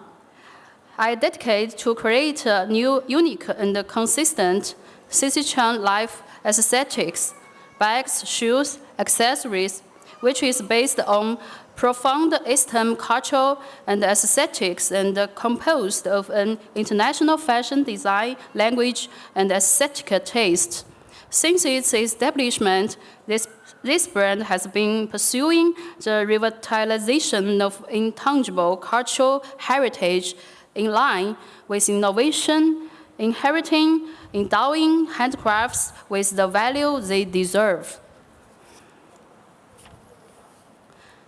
This brand has also tried to empower handcrafts with design using actual orders and file trade to help thousands of poor embroidering women escape poverty. There are lots of intangible cultural heritage handcrafts in China, among which the majority of them follow the concept of the harmonious coexistence among production, life, and nature. These life philosophies originate from their own efforts, their simple self-sufficient lifestyle, and the cherishment of every item. With future cross-border cooperation between fashion brands and intangible cultural heritage products, it's determined to lead a new trend of sustainable fashion. The CC Chang brand will continue to make statements for the beauty of culture, folk art, public welfare, and sustainable fashion. We will continue to devote ourselves to the combination of sustainable fashion and the crafts of intangible cultural heritage. The second one is Yaji from Qinghai, Tibet Plateau, China. China has unique industry advantage as country with the largest number and variety of yaks in the world. The Qinghai Tibet Plateau, where yaks live, is the last opulent land on earth. The yaks live here and not only friends of Tibetans, but also their means of survival on which Tibetans has relied for generations. Due to the fact that yaks live in plateau areas, their skin is thicker and their hair is longer than the animals living on low latitude areas. Yak leather and related products have many advantages, such as durable, organic, degradable, and warmth retention, which is environmental friendly and a good support to local economy. The yak's skin good warmth retention performance make it suitable for making winter clothing, bags, and shoes. Why is yak an environmental friendly material? Because the production process of yak skin is usually tanning with plants or natural materials, which has little impact on the environment. Yaji's core product is yak fur and yak leather. It has realized the linked in among industrial lines, raw material value, and market value. It also achieved the integration of target customer groups, headman production, and urban consumption. Yaji's brand vision is to create a trustworthy Chinese brand that cooperates with the sustainability industry of leather in Italy, so as to become the real material supplier of global luxury brand in the near future. Icicle is a mature, high-end women's clothing brand that emphasizes natural and environmental protection. Reclothing Bank opposes abandoning outdated clothes just because they are out of date. It has established a completed closed-loop system of designer brand from recycling to reworking since 2011. About Chinese sustainable fashion education, Beijing Institute of Fashion Technology is one of the first fashion design institutes in China, focusing on the integration of fashion, art, and technology together. The product design major in School of Fashion Accessory of BIFT, where I work, are designed for the development of our fashion industries and the promotion of people's fashion awareness. We devote to make it different from other universities in terms of product design and industrial design in many aspects. For example, it has set up jewelry design, bags and shoes design, and other categories with fashion characteristics. And we also extend them to areas such as lifestyle design, industry design, digital visual fashion, AI fashion, based on daily needs and disciplinary ecology. In terms of sustainability, the research and development team members at the School of Materials Science and Technology of BIFT have developed fully biodegradable plant fiber materials which obtained invention patents and were put into use. The BIFT New Material Design and Research Center has been continuously developing sustainable materials in recent years. Various scientific research projects related to sustainability have been advanced by other schools of BIFT. It is worth mentioning that International Symposium of World Ecological Design will be held in BIFT in November 2024. We sincerely invite you to participate in it. In summary, sustainable fashion is a process of industry transformation. There are still some difficulties that need to be solved, such as supply chain awareness issues, the formulation of unified industry standards, digital empowerment, higher green production costs, and insufficient consumer demand, and others. As the leading practitioner of ecological industry, the fashion industry needs to take action quickly so as to lay a solid foundation for the future of sustainable fashion industry and ensure its competitive advantage. I'm sure sustainability will continue to evolve into a new lifestyle, new opportunity, and a new layout in the future. We call for the entire fashion industry to attach importance to sustainability and undergo great transformation. I believe firmly that through multi-party cooperation and practice, China's sustainable fashion industry will surely go into a greener tomorrow.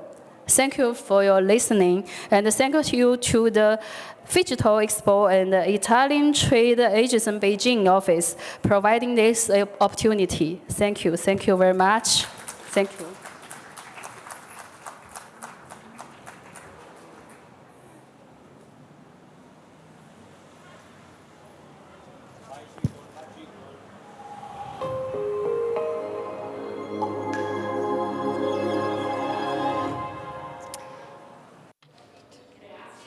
So thank you so much. Now the time has come for the keynote speech of Duke Mackenzie. Here's the 80 creator company representative, so the AAD. So Duke Mackenzie will talk about the digital disruption we are experiencing. So he will talk about the access for all to contents that has drastically reduced the impact of the access to other contents. Saying that you're gonna talk about the disruption of, giving content accessible to everyone. And so this is the democracy of media distribution. Thank you. Wonderful. Thank you. Thank you, thank you, thank you. Okay. Good afternoon, everybody. I hope all of you are doing well. First of all, I would like to thank you very much for inviting me here. Sustainability in fashion is really important, and it's what you're doing here is very important. So thank you very much for the invite. So a little bit about me and why I'm here and what I do for a living.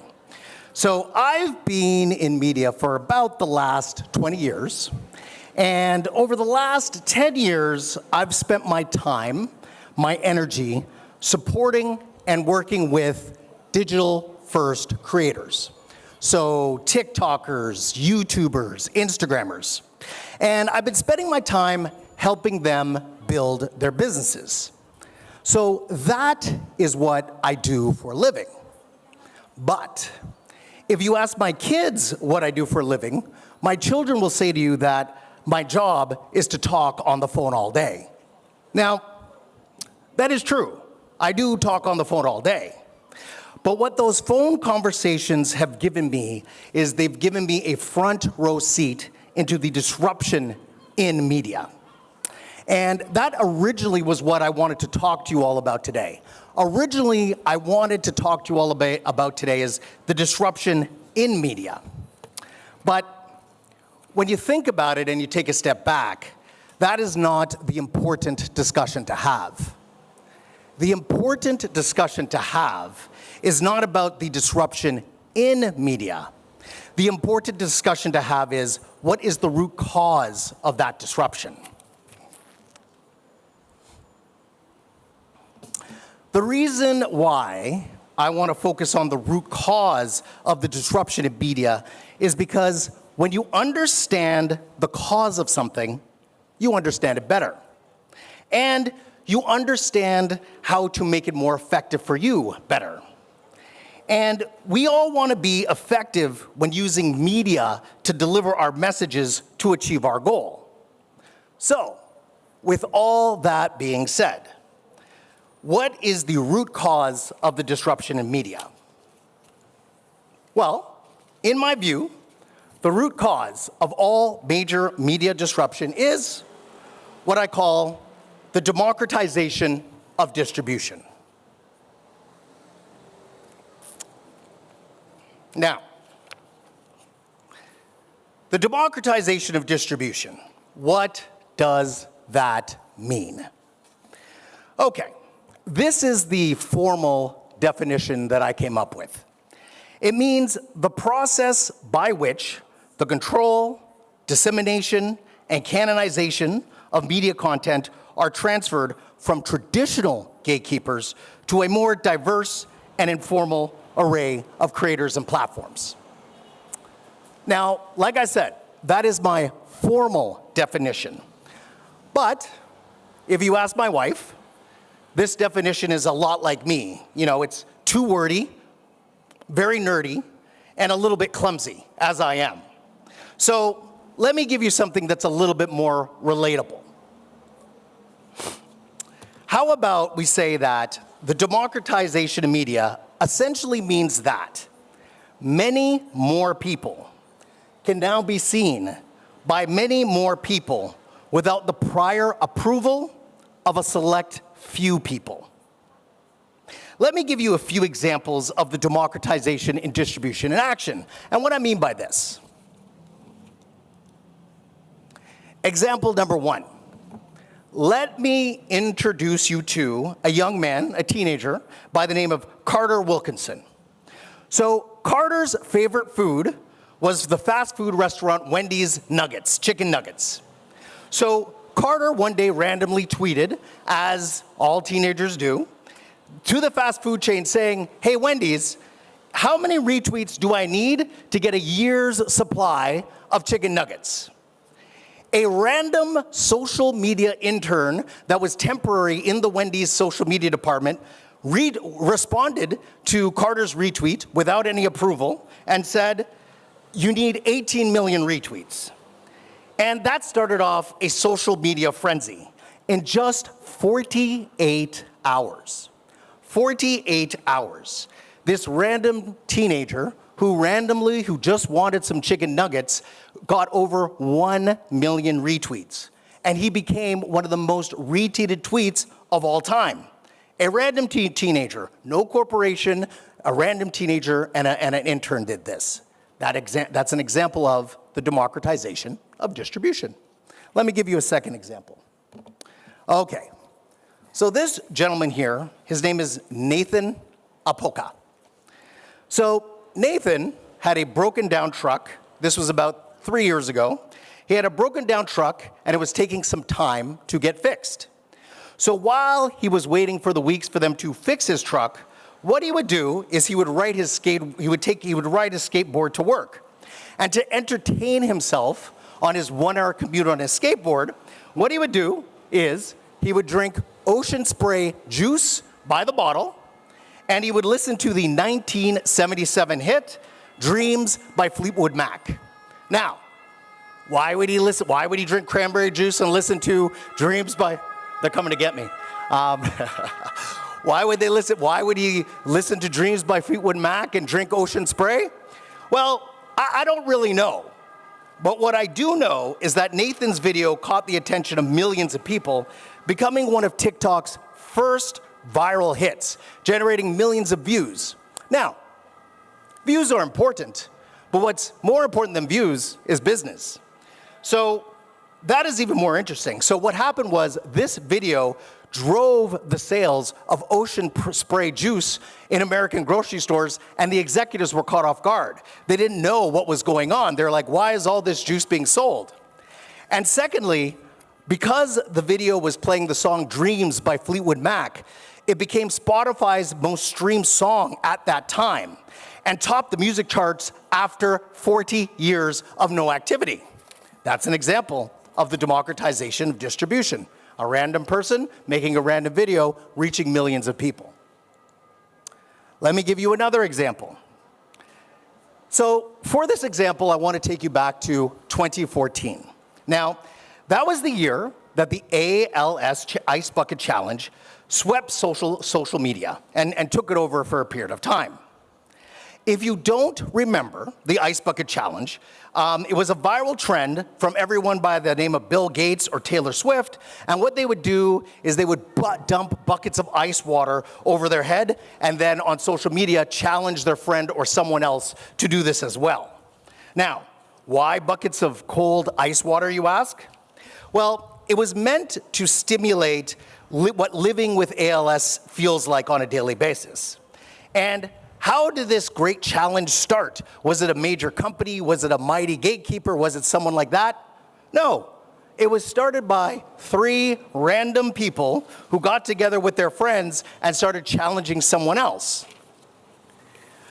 These 3 random people made the ALS challenge one of the most popular challenges in the world that year, making millions of people aware of a little-known disease because of ALS. Nobody was talking about ALS until that happened. All of these examples show how random people posting random pieces of content can reach millions of people. All of these examples that I just provided to you, they're completely different. They have almost nothing in common, different people, different situations. But what they do have in common is that they were enabled by the democratization of distribution. And that leads me to my next question. How did this happen? What brand new technology driver that was fueling all this change? Was it AI? Was it robotics? Was it big data? Is it something new and cutting edge that we're just that we're just learning about, scratching the surface of? For the answer to this, I need to take you back to almost 20 years ago. I need to take you back to 2007. Now, before we go back to 2007, let me give you a little bit of context as to what was going on in 2007. In 2007, a little-known DVD company called Netflix decided to announce its streaming service. In 2007, the leading social media network that was ruling the world at the time was a company called MySpace, and Facebook was just a struggling upstart trying to get its way. In 2007, for the first time in history, this new way of communicating called text messaging surpassed voice phone calls for the first time in history. Oh, and in 2007, one more little thing happened in 2007. 2007 was the invention of the iPhone. Now, why am I bringing you back to the invention of the modern smartphone? Because the modern smartphone is what enabled and continues to enable the democratization of distribution. It is behind the root cause of the most disruptive force in media. 60% of the world's population has a smartphone. 60% of the world's population is carrying around in their pocket a computer that is 100,000 times, 100,000 times more powerful than the computers that were used to put the first man on the moon. 60% of the world's population is carrying around in their pocket a video camera, editing suite, recording studio, and multiple broadcast channels, all in a single device. A device that has allowed the mass adoption and spread of the internet. Before the smartphone, the predominant way to connect to the internet was through a laptop or a desktop computer. Now, it's through a device that is in over half of the world's pocket that is always connected to the internet. And the invention of the smartphone kicked off the democratization of distribution. But not everyone is happy, because the democratization of distribution started taking some casualties. And the first casualty of the democratization of distribution is the gatekeeper. The democratization of distribution led to the fall of the gatekeeper. Allow me to explain. In the before times, if you wanted to write an article that could reach millions of people, what you had to do is you'd have to go and talk to a major newspaper editor, and they had to open the gate, and they had to let you in and allow you to do so. If you wanted to make a TV segment, the only way you were able to do so was through a major TV executive. They had to allow you to do so. They had to open the gate, and they had to let you in. If you wanted to release your music to the world, you probably needed to be signed by a major music label. You understand what I'm saying? Someone had to allow you to do so. They had to open the gate and let you in. There was no chance, no opportunity for you to become one of the most influential people in the world unless a gatekeeper allowed you to do so. They had to open the gate and let you in. But the democratization of distribution started to change all of that. Suddenly, you could bypass the gatekeeper. Not only did you not need the gatekeeper, there was no gate. You could just put your content out into the world, and the mass market could not only discover it, they could decide if they valued it. Regular people, the average consumer, became the new kingmakers because they are choosing what they want to watch. They are choosing what they want to spend their time and money on. They are telling media who they want their stars to be. And they are choosing different kinds of stars from different kinds of places. More than traditional gatekeepers, they would look in different places than they would chosen from the past. The fall of the gatekeeper has radically changed media. And one of the groups that have benefited from this fall are creators. The fall of the gatekeeper has led to the rise of the creator. The rise of the creator. So creators come in all different forms. Some specialize in making YouTube videos, some are TikTokers, and some are independent musicians or bloggers. But what they all have in common is that a gatekeeper was not responsible for their initial success. Their initial success was chosen by the people, was caused by the democratization of distribution. Let me give you a few examples. One of the most popular TV stations in the world is not a TV station. It is a YouTube channel run by a 26-year-old young man by the name of Jimmy Donaldson, aka Mr. Beast. The channel is subscribed to by over 250 million people. This channel rivals the BBC's reach. No gatekeeper chose Mr. Beast. The people chose Mr. Beast, making him one of the most popular media entities of all time. Allow me to give you a second example that's a little more local that was created by the great country of Italy.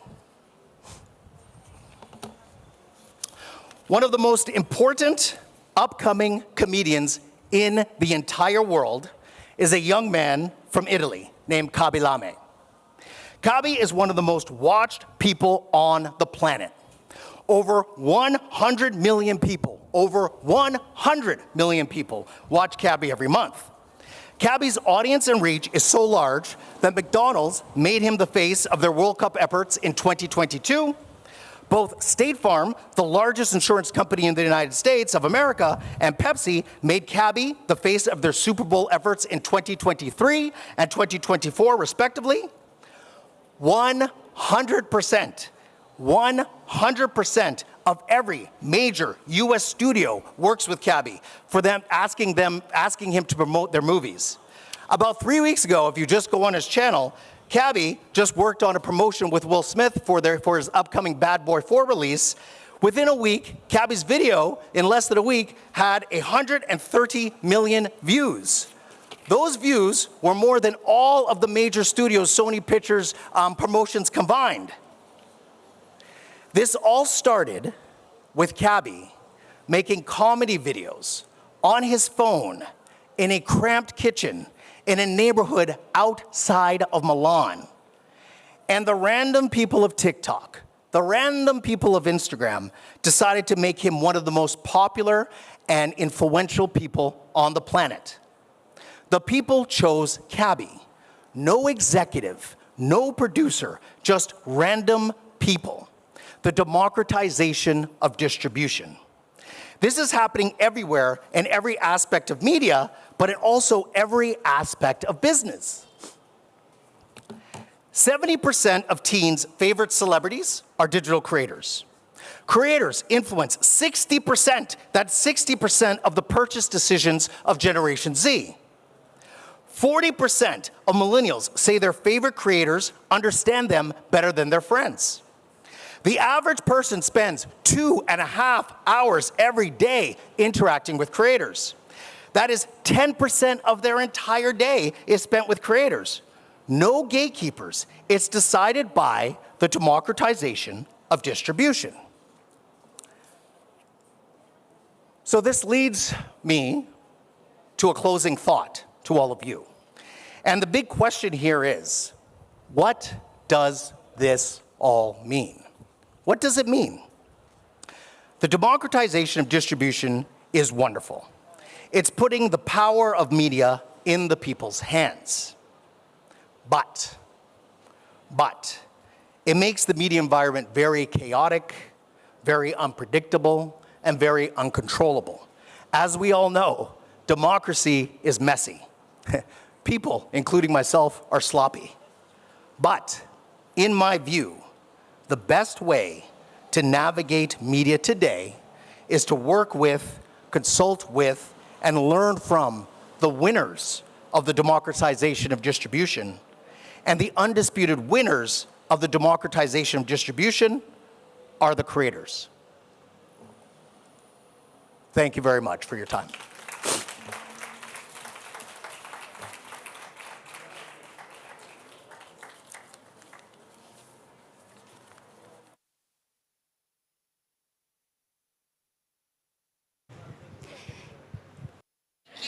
E allora io So, thank you so much. This afternoon's work will be wisely led by my colleague, Jeff Sheena, and have a nice day ahead. Thank you so much. Thank you so much. I'm taking hold of the reins of this marvelous working day. I can feel a lot of energy in the air. So now we are seeing a lot of people working here in order to reset the our stage.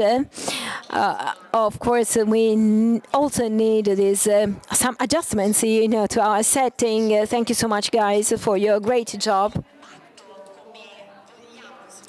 And let's now start our afternoon together. It will be an working afternoon, also focused on the main issues that we are here to discuss in these 2 days' work, not just to discuss at a given distance, but going into the details of our discussions and debates, involving all the stakeholders who are interested in poking their nose and to enter really this extremely challenging path ahead when it comes to sustainability. In the morning, we heard a lot of things regarding the boundaries of an issue that is no longer completed, but still it's evolving. And there's an issue that can be the leitmotif of our panels, the panels that we will listen to till the emblematic moment of the narrated show. So I would like to warmly welcome here on the stage, with all the noise in the background of Rome, I would like to welcome here Mr. Federico Eichberg, the head of cabinet of the Ministry of Enterprises and Made in Italy. So great, sir. Please take your seat wherever you want in this wonderful Colosseum shaped armchair. And I was wondering if it will resist our weight. Yeah, indeed, it's hugging us, so I guess it will stand our weight. I was mentioning the Made in Italy. Thank you so much. Really, it's very kind of you. When it comes to Made in Italy, we can say a lot of things, of course. And it's a search for values. A certification of certificate of excellence that have to be confirmed also in the fashion field. So what do you want to say about that? Yes, it's working. So, okay, good afternoon. Thank you so much for giving us, to the Ministry of Enterprises and Made in Italy, giving us an opportunity to discuss with all of you, talking about innovating enterprises. Our work is marvelous. We take care of Made in Italy production while giving the enterprises instrument tools and hopes to grow properly. So in these places, we feel like home. And this place really is a marvelous place which reminds us our global vacation, because it was a place hosting several peoples from Spain, from Caledonian, from France, Germany. So it was already then an international place, an international market with an international vocation. So thank you so much. Thanks to the Sustainable Fashion Innovation Society, to its president, Mrs. Mangani, and the delegation from the European Parliament and Commission. It's an international challenge indeed.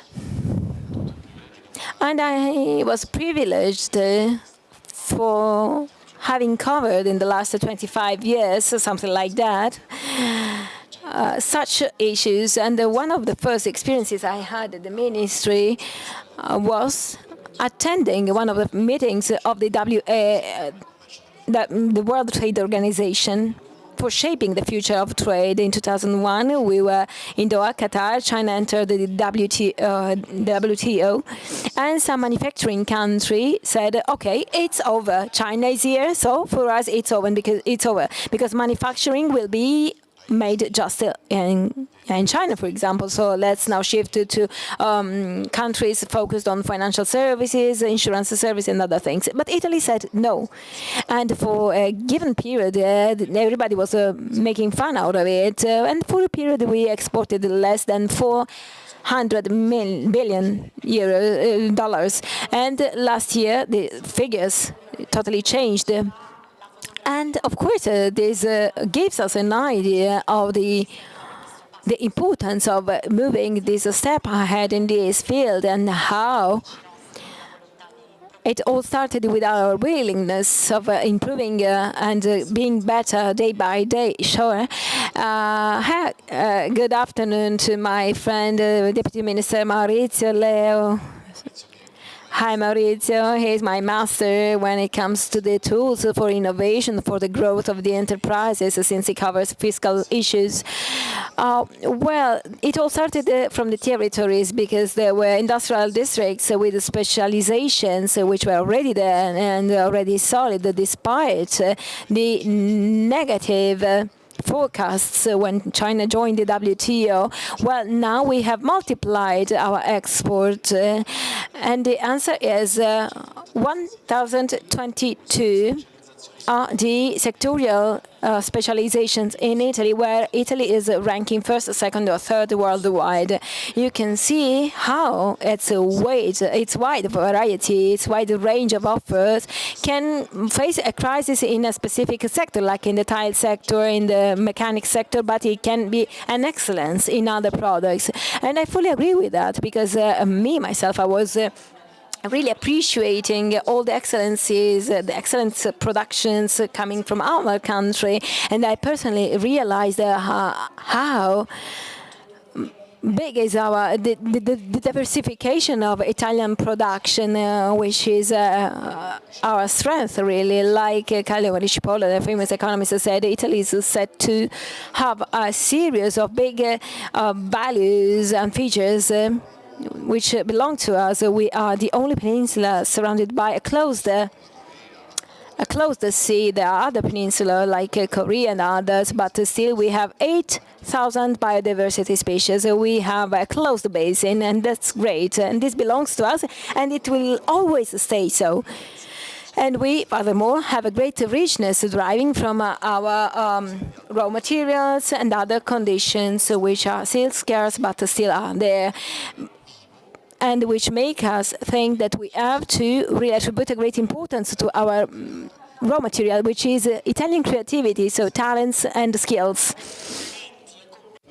So, in what concerns talent and skills, we can't help but talking about Made in Italy development, and also the really complex path ahead, but also without talking about technologies. And here we also go beyond creativity. We have a cultural heritage and a development heritage that we always need to keep in mind.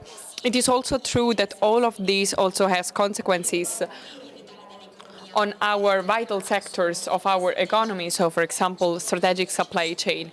Yes, of course, strategic supply chains are those that have been identified as enablers. So they help us to create something. For example, the supply chain of microelectronics allows us to develop green technologies that are paramount for the company green transition.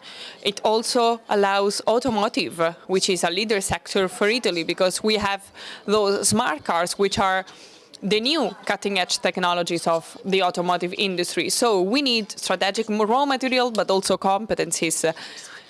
And once we have highlighted those strategic supply chains of Italy, we need also to strengthen these sectors. And we can do that thanks to the law that was approved last December, so a law on Made in Italy. And of course, this brings us to the development of that other heritage that we have, that is to say, creativity, and skills. So what is the real promotion in this moment, with the real engine on the topic of skills and on the topic of creativity? Yes, really briefly, we are having 4 pillars. The first of all is supporting the strategic supply chains. So, for example, a fund for critical raw materials, and also other funds for different sectors, such as sustainable fashion, but also woods, aeronautics, so financial support. The second pillar is supporting the skills. Elvira Ravielli, a colleague of mine, is following the different implementing decrees, and starting from September, we will have the first high school of Made in Italy. And we will have a public-private foundation with all the different sectors of Italian industry to have a report on the need of companies every year, and also to develop, as a consequence, the different technical institutes. So that was the second pillar, education and skills. Third pillar, inspiration. We need to inspire new generations. I was really inspired while working through this boulevard of this venue, and I saw different ateliers. So I would like to highlight that also for those who are following us streaming from Rai News 24 and Today.com. So thank you for being here with us, for listening to us, because this is Phygital, so we want to be inclusive, but it is really emotional walking in this venue, but also having a look at the really perceivable will of doing something new. Yes, that's true. We have a marvelous landscape, this venue, but also the beauty of young people who are learning the value of the manufacturing sector. So that was the third pillar, inspiration, thanks to the creation of the International Day of Made in Italy, held on April 15. And also thanks to the permanent national exposition of Made in Italy, which will be also a trip for school classes. The fourth pillar, so besides all those 3, the fourth one is safeguarding, because of course Made in Italy is the most counterfeited brand throughout the world. So we do that with different activities, for example, prevention and repression activities. So we have 4 pillars that describe something really important and paramount for our economy. Of course, we have done a lot until now, and we have some objectives to reach. We mentioned some figures. Maybe they are not always so clear. But what are our objectives? So what are the steps that we are forecasting to make, also concerning the really ambitious European objectives? Well, first of all, the forecast for Made in Italy. First of all, we need to say that we have the traditional Made in Italy that exports 350 million, which is the traditional one. So furniture, and also textile, shoeswear, apparel, but also food and beverage industry, and also automation, so automotive, but also tools, machineries. Besides that, the traditional part, we also have other two important made in Italy. The first of all is dedicated to innovative technologies. So, for example, the space industry. Italy is one of the leaders of the space economy. Yes, we are not aware of that. We don't look up. So we were the third countries to launch an astronaut in the world, but we shouldn't say that, otherwise we have too much of self-esteem. So we have a whole sector of satellites, rockets, so we have all the components to be a leader in this sector, but also pharmaceutical industry. We are the first producers in Italy. If I said this sentence 15 years ago, probably I would have been arrested. But also defense. So this is the hard made in Italy, which is besides the traditional one. We also have the soft or light made in Italy. We have cultural and creative industries, which are leader worldwide. We have 300,000 industries of this part that bring a great added value. Just think about the audiovisual multimedia industry. We are living a golden age of broadcasting, so recording movies, TV series here in Italy.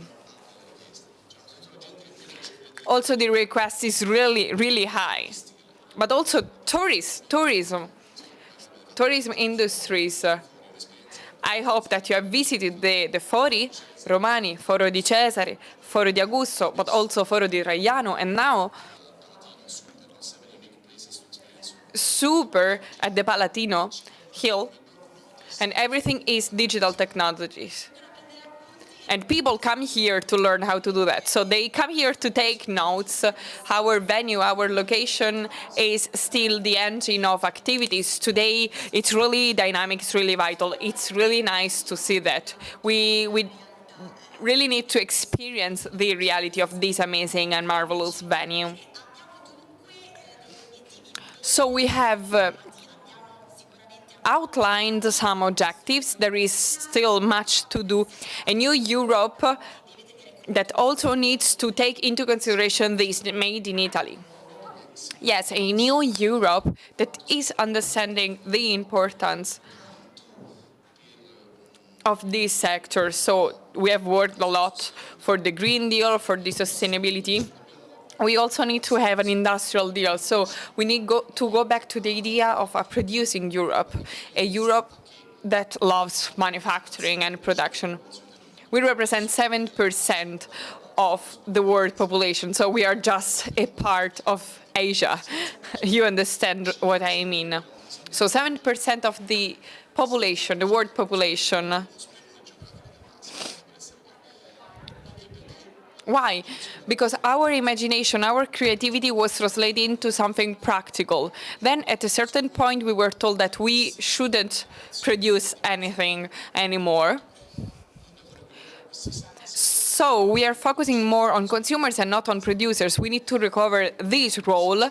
We have the conditions to do that, and the next Saturday and Sunday we should consider that.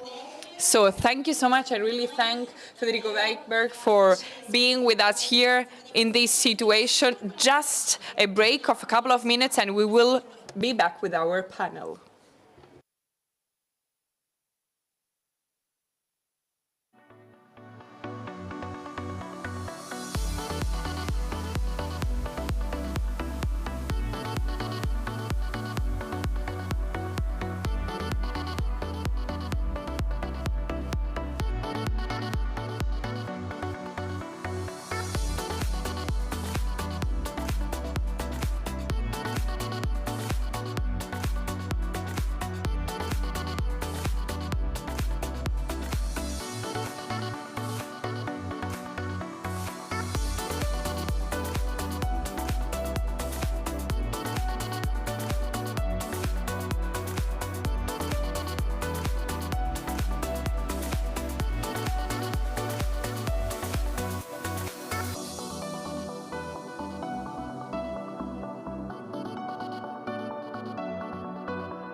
So welcome again.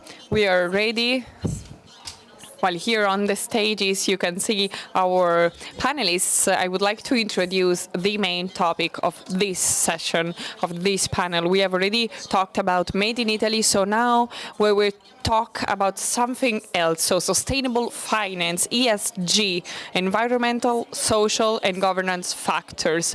So the real main pillars on which we will base our debate today. So sustainable finance is focused on investing in projects and companies that generate a positive environmental and social impact, as well as providing solid financial returns.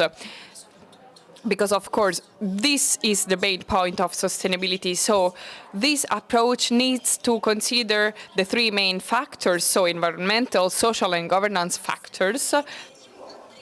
So I would directly enter in our discussion.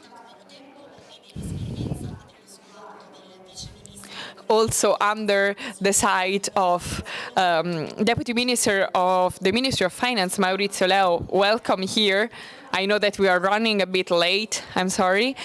I know that the topic of sustainable finance is paramount, but we are at the very beginning, let's say. Of course, we will have a new scenario, a new Europe, so a new perspective, the perspectives that are opening up in front of us. So this also means new opportunities. So the question is, are we really ready to respond to European requests in terms of applications of EU regulations in terms of sustainability and company, which are important but also challenging?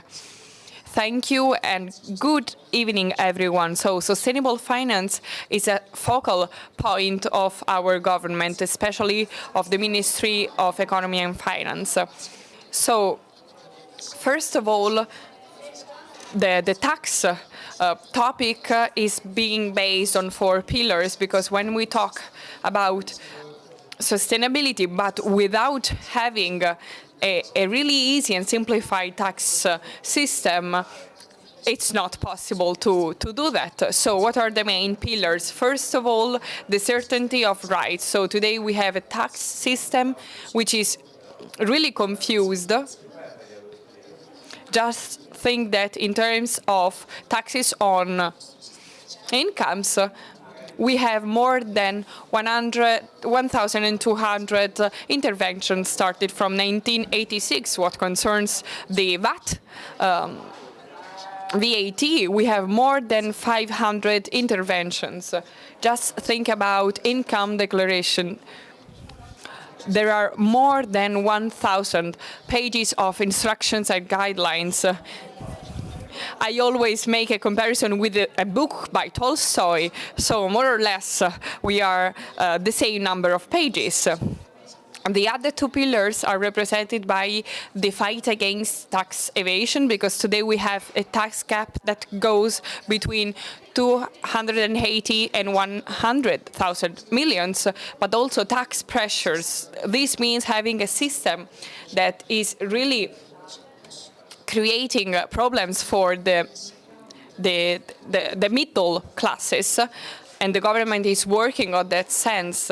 I always say that those with a 500,000 euros of income cannot be considered a super rich, but they are paying such taxes. So these are the main points on which we are working to have a sustainable finance. So this is paramount for our countries. So the term itself, it's suggesting us what does it mean. So the possibility to go on with this project, because otherwise there is not the opportunity to grow in the future. So, Mr. Deputy Minister, we have a lot of small and medium enterprises, SMEs, the acronym, in our social fabric and economical fabric. So it is crucial to also consider their safeguard.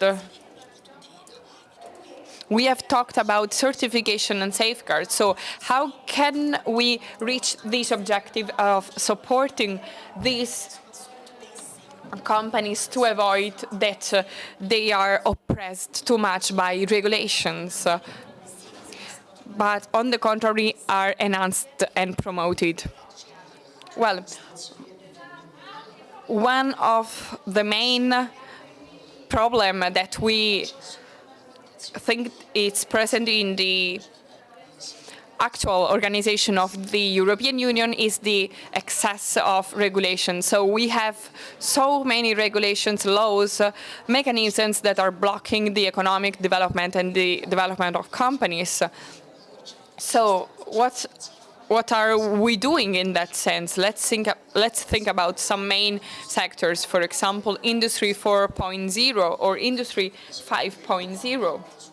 These are sectors on which we need to focus our attention because giving tax support, tax assistance to them also means projecting towards a more advanced economy. Unfortunately, today we are facing also some problems of our predecessors. So some tax credits were granted to these companies, but they are so complex. So we are helping them with this tax credit. Just think about of research and development. That should be one of the drivers to help companies to invest, to research, and to invest on development. So our predecessors granted these tax credits, but also created some complex mechanisms so that the fiscal administration and finance administration can recover these tax credits. So we give money from the one hand, but we ask them back on the other side. So our objective is giving really clear subsidies. So, for example, when we talk about innovation, research and development is very much linked to mobility. But this topic can be interpreted in different ways. So I can have my own ideas, another person can have another perspective. So if legislators, policymakers do not have a clear guideline on that topic, companies can take advantage of this tax credit, but then you have the different administration bodies, control bodies, say that they are not in line with their vision, so they got some claims. So the problem is that companies are asked back these tax credits, also with some sanctions, with some administrative fines that also represent a damage from the reputational point of view. So these mechanisms should be avoided. Some of them were imposed by Europe, others were imposed by ourselves. So we need this change towards this direction. We need to have certain rules for entrepreneurs, also to allow that foreign entrepreneurs can come to Italy, because we have this amazing scenario, but as we were also mentioning before with Mr. Resca, sometimes an entrepreneur sees that there are some rules, some problems, so I want to make an investment, but then they ask my money back. So we need to be attractive. And this is also part of our tax reform. For example, the resharing. So bringing enterprises to Italy, guaranteeing them a reduced taxation for a certain period of time under the condition that this company will stay in Italy also for other 5-10 years, but also certainty. So a foreign entrepreneur who comes to Italy and wants to create employment in Italy needs to have some certainty. So this is the path that we are heading to. Thank you so much. I know that you need to leave us. We know that these are really full days. So we really thank you for being here, for having this first part of this panel that has given us a lot of food for thought for this panel. Thank you. Thank you so much. So, an introduction that is really important. So, besides welcoming the Deputy Minister, I would like to introduce to the other panelists of this moment. So Antonio Frezza, Chief Marketing and Sales of SMEs of SACE, Mario Resca, President of Confimprese, Claudia Lubelli, Director of Neutralia, and Sebastian Mandron, Group Head of CSR Worldline. So starting from these names of our dear panelists, you can understand that we have a lot of diverse personalities at our disposal.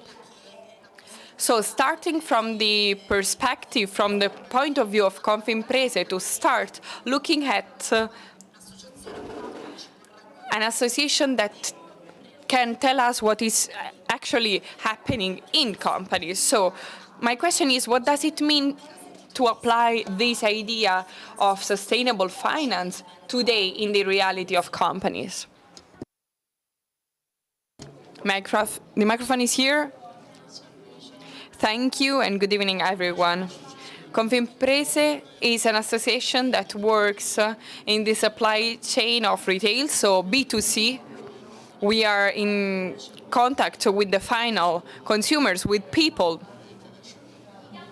So we are in the shopping malls with all the different brands. And of course, we always tend to highlight what is the requests of our customers. Because the world is changing a lot. We are moving towards the wellness, to the idea of health, environment. So I can just share with you some considerations. We know that we are reaching the limit of our planet. Just to tell you that when I was born, we were 2.5 billion. A couple of months ago, we overcame the 8 billions of consumers that, compared to the consumers of some decades ago, have multiple needs. So this is the planet in which we are operating. So sensitivity today is something cultural. We need to move towards the sustainability of our country, of our planet, the sustainability of our life, something which is crucial for all of us. And we need to say that the change is made by the demand. So the demand for health, environment, it's really much strong, and we are facing a lot of challenges. So also finance is orientating itself, and it's trying to promote investments that can be considered green investments. A lot of banks, when they decide to grant financing, they are worried and they try to ask different specifications what concerns financing for investments. In terms of sustainability, in terms of control of the supply chain, because it's not just having a sustainable balance, but controlling the whole process. Just to mention the child labor, when big brands, great brands, used these child labors in countries where there were not laws on that sense. So this awareness is increasing a lot. So a positive behavior, a positive attitude costs a lot at the beginning, but throughout time it will pay back. Also in terms of the demand, so companies are more durable, are more long-lasting. So this allows companies to satisfy the demand of employees, of customers, of suppliers, of different partners, such as banks. For example, different funds can help companies to invest on that sense. So in the green world, there is also what is called the greenwashing. So this simulation, this mimicking a positive behavior. I have to say that the standards are not the same. The standards of sustainability are not the same throughout the world. So we need to work a lot on that. But I think that the demand for accountability of investing more and in a healthy way. Also, if the return on investment is not so fast as we try to get when we opt for shortcuts. But from my experience, shortcuts are not long-lasting. So we are in a ever-changing world. It is exhausted. We have this awareness, water scarcity, climate change, but finance is also conditioning in a positive way investments towards the right direction. So a great turn, a great shift also in the attitude of the consumers that is always more perceivable. So throughout the history, the story of your association, what was the very first step to guide the associates in the direction of the ESG factors? Well, actually, we were really appreciated also in the media when we said, let's close the doors of point of sales to save energy. Of course, heating and air conditioning, both in winter and in summer, means energy. Of course, open doors of shops, of point of sales, attract more customers to enter in the shop. But actually, what we have witnessed, and it was also appreciated, there was a hot debate on that, but it was really appreciated, this positive idea also for our chains who have from 50 to 100 point of sales. So they really appreciated our proposal. This proposal was explained also to employees, and this was one of the first interesting elements. Because, of course, we want to satisfy our customers, but this media news allowed us to have more communication skills, to have more communication opportunities, to help them understand that our investments are always done considering the energy saving, the environment. So we also had a sustainability manifesto that has been developed interviewing our customers and our participating companies. And this is a manifesto that is at the base, at the foundations of many decisions that are taken in the sector of retail, also promoted by us.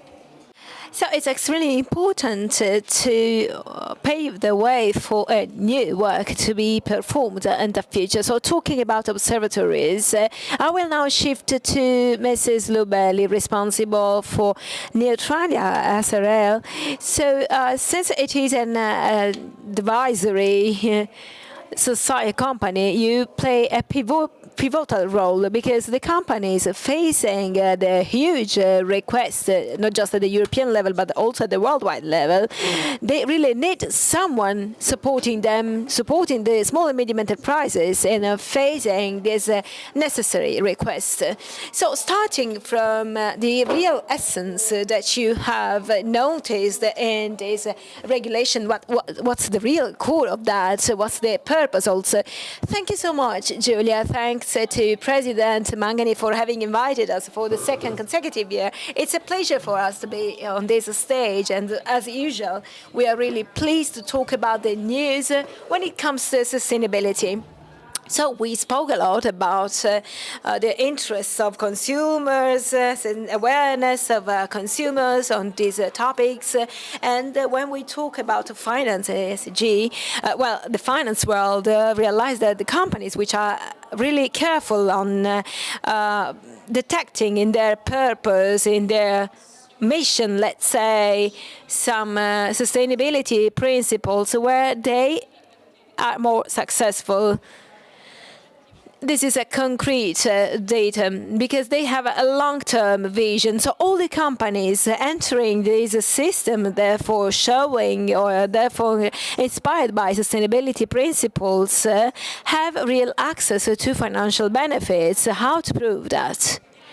Well, that's the news that we are seeing during this year in Italy, while embracing the EU directive about which we heard a lot during this day, the SSRD, saying let's say, making some order in the systems to really measure one's processes, parameters, and to really understand what we are doing as to sustainability, environment, and compliance with the rights of employees within and outside the supply chain, the value chain, and all the related matters. So the SRD supports us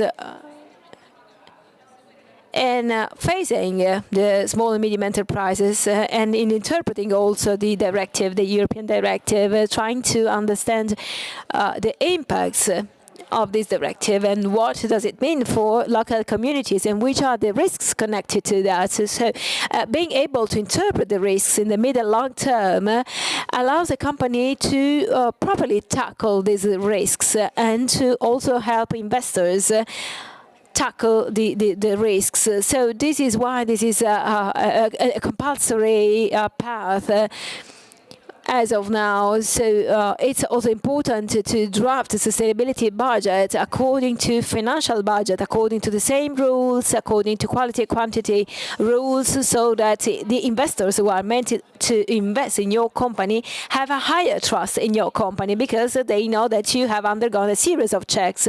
This is why we approach this, we use this method in approaching companies while resorting to questionnaires, in approaching our stakeholders. Of course, in the companies, there are several stakeholders, ranging from consumers and the stakeholders in the B2B, B2C sector, the local communities, of course. Some companies sometimes do something which run against the local communities, but it's important to support them in approaching the local realities because they bring benefits to the local community. They bring a benefit to the local community. So from this perspective, we have seen some sustainable manager of Enel interviews that was saying that it's important to cooperate with the local communities before opening up new plants because it supports and it facilitates the business. Then we have the employees in the new directive. When talking about sustainability, we mean a lot of actions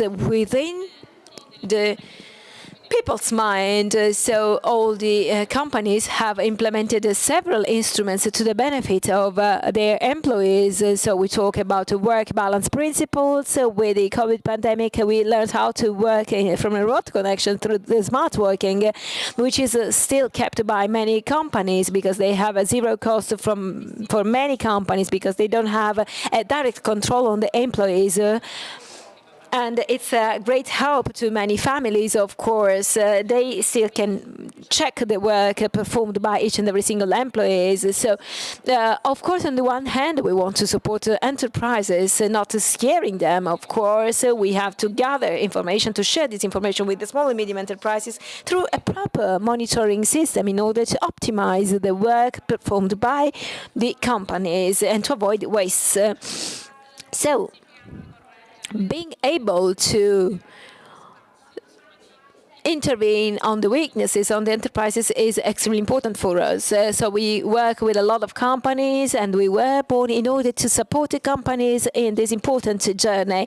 And there are a lot of surprises looming ahead also because in collecting this data we see a great trend toward the future, and we understand how for example the closing of a gate in a mall, for example, contains the waste of energy, and the cleaning of a server, for example, talking about the service companies saying what do we do when the servers are full of a lot of files which are useful. They make a lot of video calls. Well, if there's no need to meet up, if there's no need to see the face of the person connected from the opposite side of the world, well, let's switch it off so that we can also save energy.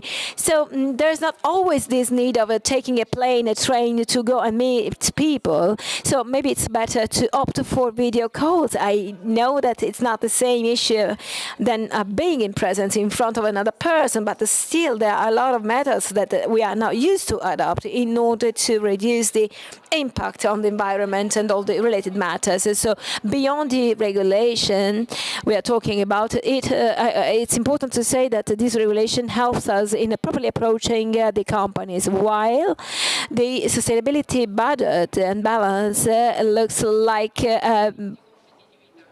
a new parameter according to which we can approach companies. Of course, there are several rules. We spoke about several regulations that can range from making much more bureaucratic the system to making it much easier. But this can change the situation in Europe. Therefore, we were talking about the sustainable development goals and sustainability. And, well, we have to consider that whatever we do is important in this sense, of course. But there is another aspect to be considered. I'm talking about measuring these parameters. And I was just giving you some insights about this switch. So how to do that concretely? Well, in this regulation, there's also a comparing instrument, an instrument meant to compare different data, of course. So there's bill collection, waste collection data, data regarding how much we travel. And the other important thing in this regulation is that along with these figures and numbers, we have to assess and detect some reductions. It's like being on a diet. If we jump on a balance, we have to understand how many kilos we want to lose. Of course, the same thing should be done by the company. And these efforts are connected to investments, of course, because if I want to change my production method, I have to invest, of course. So it's like reshaping the way of working and defining a proper financial approach and trying to really understand how to approach these cuts, these reductions, of course. It's therefore important to properly assess this tool and instrument, making it a successful instrument for small and medium enterprises that were meaning the financial balance statement as a useless tool, but which is indeed turning into something crucial as of now. We have seen it from many perspectives. Today we were talking about this from many perspectives, and it's important to keep on working in this sense in order to also let companies easily access tenders and different scenarios, different markets, of course. Well, this is why I was talking about a big observatory, because obviously, and you will also see that in a while, we have the opportunity before entering the reality of a company that will give us a concrete example of what they've done so far. And when talking about digital impact, to which we will revert at the end of this panel, I just want to give you some figures. Shifting to Mr. Frezza from SACE, Chief Marketing and Sales, Small and Medium Enterprises. So you are an insurance company controlled by the Ministry of Finance of Italy, specialized in the support to be given to the enterprises.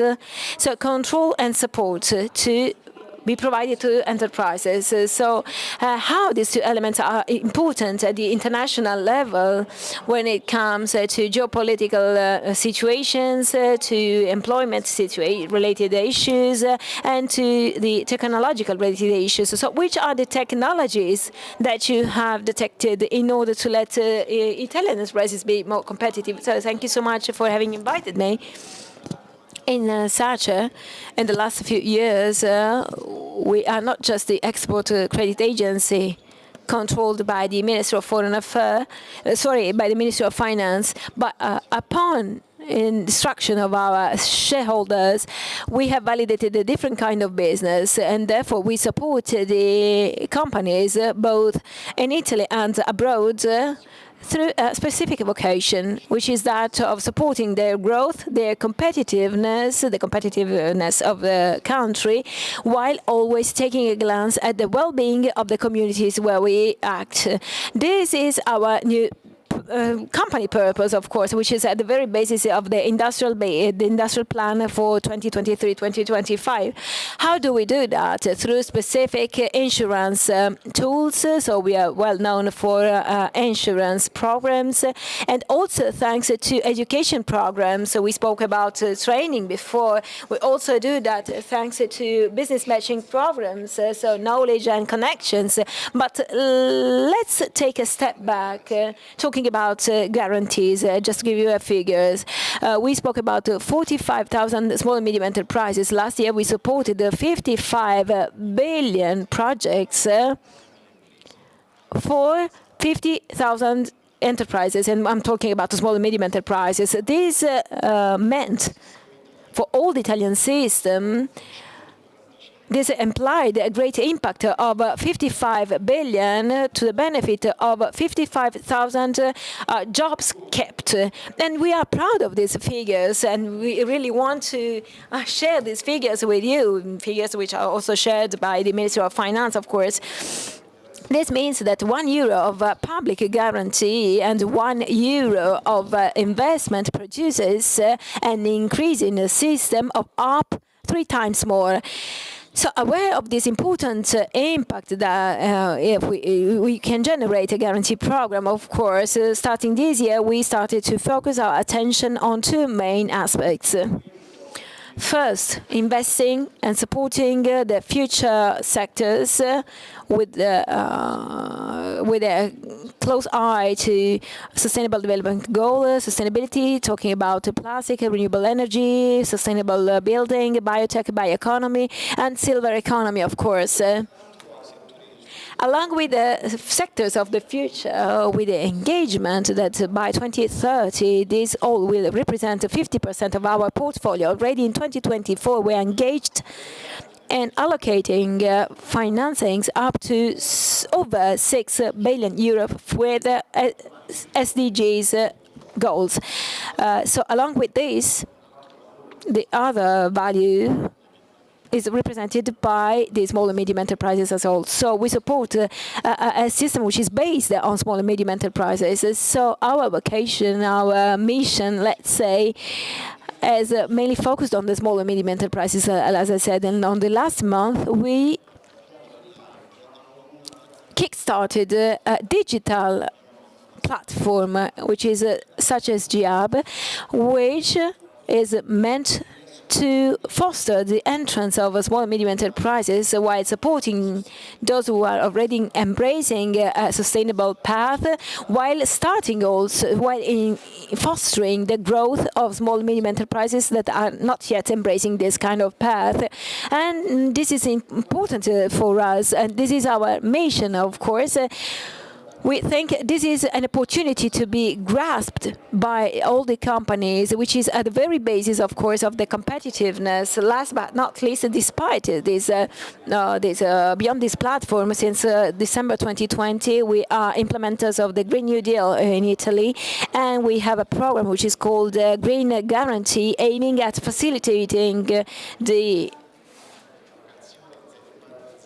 economy for zero impact, while fostering the production cycles with low energy consumptions and with low environmental impact, while supporting sustainable mobility. Starting from December 2020, we had 12 billion green investments for over 700 companies, and that was a great result. So we have also supported big deals like, for example, Gigafactory, which was the biggest gigafactory in Europe, which was made in Italy, in Catania. We have supported that, and we've also supported the country with over €1 million guaranteed financing in order to guarantee recycling, specs, that can be recycled, so also other accessories that can be recycled, so not just big works and infrastructures, but also other things. So, well, this is extremely interesting, but there is something which is like a buzzword in my mind, which is this sustainability again. And going back to the figures you were mentioning, well, these are the very basis of your work, and it lets us understand that we are here to talk about the future of these companies, of course, these enterprises. So far, we have seen great success of your policies, of your initiatives. So what about the future? Yes, of course, it has been a success so far. So this is a stimulus also for us to do better also in the future. And it often happens that we talk about transition when it comes only to digital reality and to sustainability. In reality, we speak about twin transition when they feed each other, let's say, therefore accelerating each other. Without digitalization and sustainability in parallel, we cannot imagine to keep on staying competitive. If we want to be competitive, we need to keep the export shares. And so we have to go on in parallel with these two transitions. Otherwise, we cannot keep faith to the promise mentioned before by Mr. Eichberg. Well, we performed a kind of analysis on some 400 enterprises and companies in an analysis which was presented in Chernobyl, close to Como. We made a survey of small and medium enterprises where we showed we were involving 4,000 small and medium enterprises companies that invested in this transition, and showing how they really have some export quotas 4 times higher compared to those who didn't invest at all. So this is an extremely interesting analysis that will be issued and published in a short while, where we showed that how in a country like Italy, for sure, investing in the AI and investing in digital technology can increase productivity and can also have an important impact in the long term, and we have calculated it up to 100 billion in the forthcoming 5 years.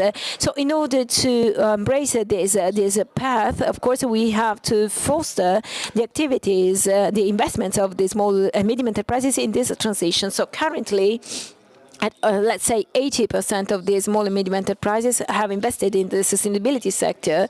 Then if we talk about small and medium enterprises with over 50 million turnover, only 40% out of them have embraced really concretely this path. So the institutions must do more, and the industrial system must support or maybe accompany the small and medium enterprises in this transition, which can also bring a benefit to the GDP, while also increasing the competitiveness of our system. There's a lot to do, but still we see your great engagement leading to these successful numbers. Of course, there's a great work to be done ahead, and there are a lot of enterprises already doing that with a great success, in a successful way, definitely.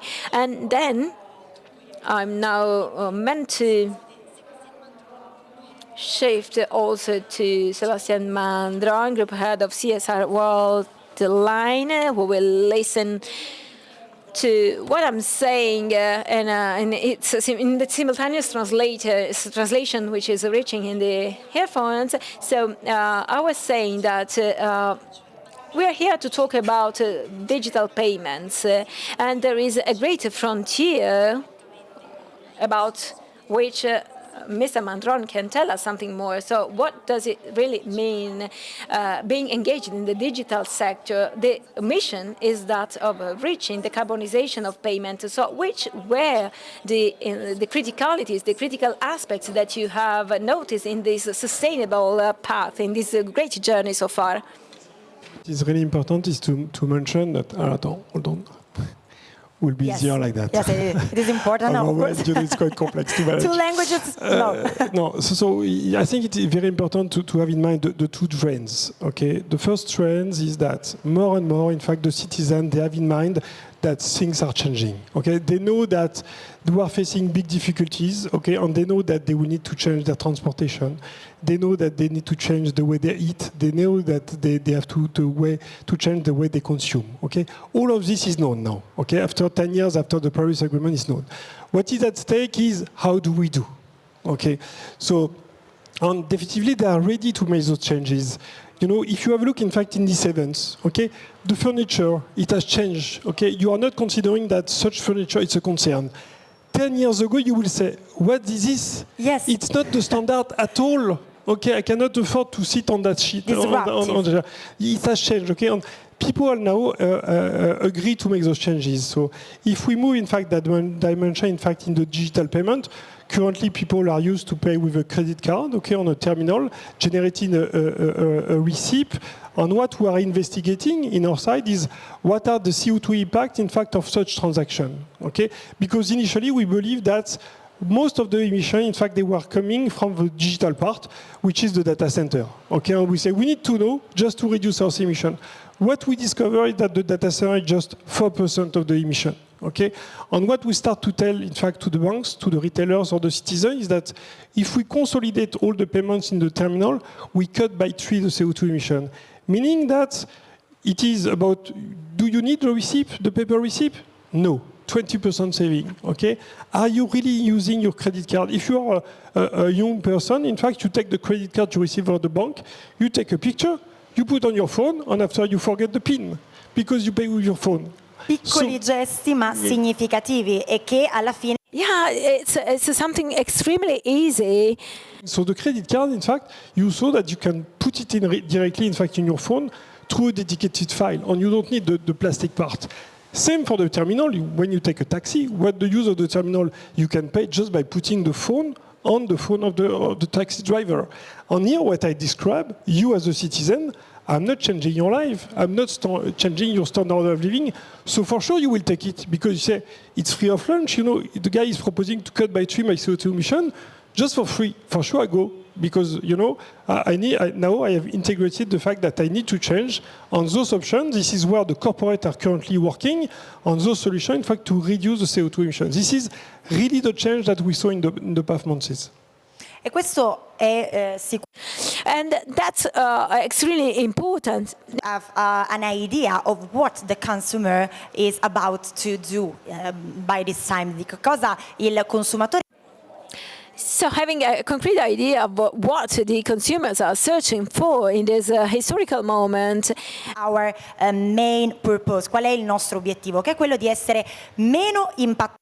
Our main purpose is that of being less, to have a weaker impact, of course, a weaker footprint. Quindi nella vostra storia aziendale, se dovessimo inquadrare quale. So during in your history, if we were supposed to detect the first step towards ESG, which was your first initiative? So how did you start your company's history? Which was the very first step towards this change? And today, which are the achievements that we can find in your path, of course? This direction, and of course, which achievements by now you can explain to us. So I think what starts to be material, especially with the new regulation, because with the new regulation that has been published, in fact, by Europe and voted at European level, is that definitively, you know, it's a new skill. Okay. If you need to do accounting, you need an accountant. Yeah. Okay, that's obvious. That's obvious for everyone. Okay, here what is at stake is that here we don't speak anymore only about CO2 emission, which is a complex topic for which we spend 10 years just to put it, in fact, under control in terms of mindset. Now we enter biodiversity. we touch circular economy, we touch the water. That means on all of those dimensions, we need experts, we need to make diagnosis on target, on set up solution. So it is an area of research that is quite huge, in which we need to spend time. On the first value, in fact, it is really to have the mindset, okay, on people having interest on the topic, just to be focused on find solution. But there is a pretty good news is that, as it is the beginning that we deep dive in such context, is that we'll find plenty of solutions for free.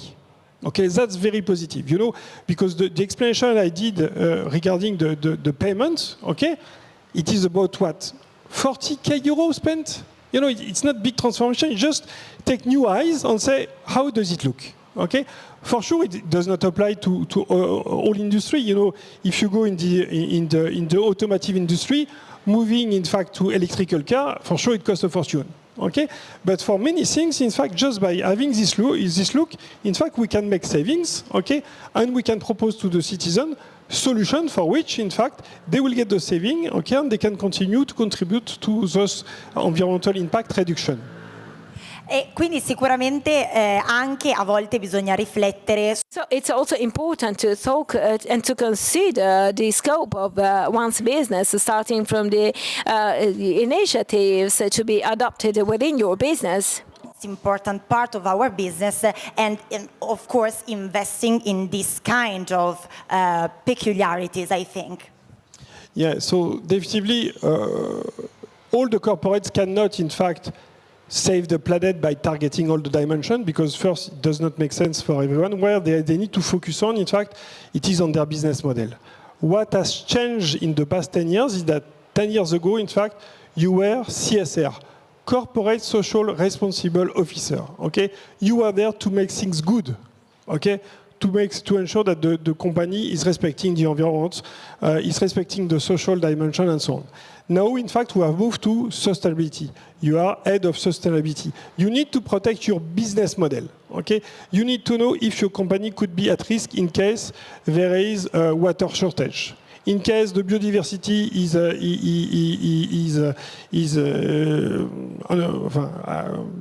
destroyed, let's put it that way. So you need to analyze for your business model what are the impacts, and here, in fact, you need, in fact, to find solution. And the new regulation is putting, in fact, the step further, which is on top of what you say, on top of your KPI, on top of your policies, you need to declare what are the financial means you put on the table. And it is really a key changer. Okay, here, in fact, everyone will need to say, I'm putting 1 million euro, 10, 5, 11, okay? And for sure, it will be a position for the company to compare each of them, in fact, and to ensure that everyone is going in the right direction. Meaning that we are no more in situation like in the past. Come è successo poi negli ultimi 10 anni, quindi dichiaravo solo che tipo di beni stavo producendo, adesso devo dimostrare qual è il mio pubblico di riferimento e anche che tipo di termini finanziari sto implementando per raggiungere un obiettivo.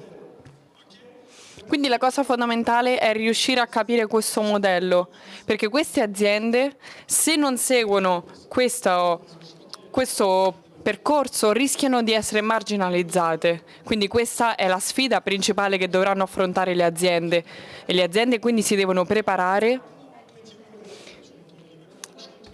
E ovviamente le aziende che sono già a un buon livello, anche grazie all'adozione delle normative europee, avranno più possibilità, e questo è fondamentale da sottolineare.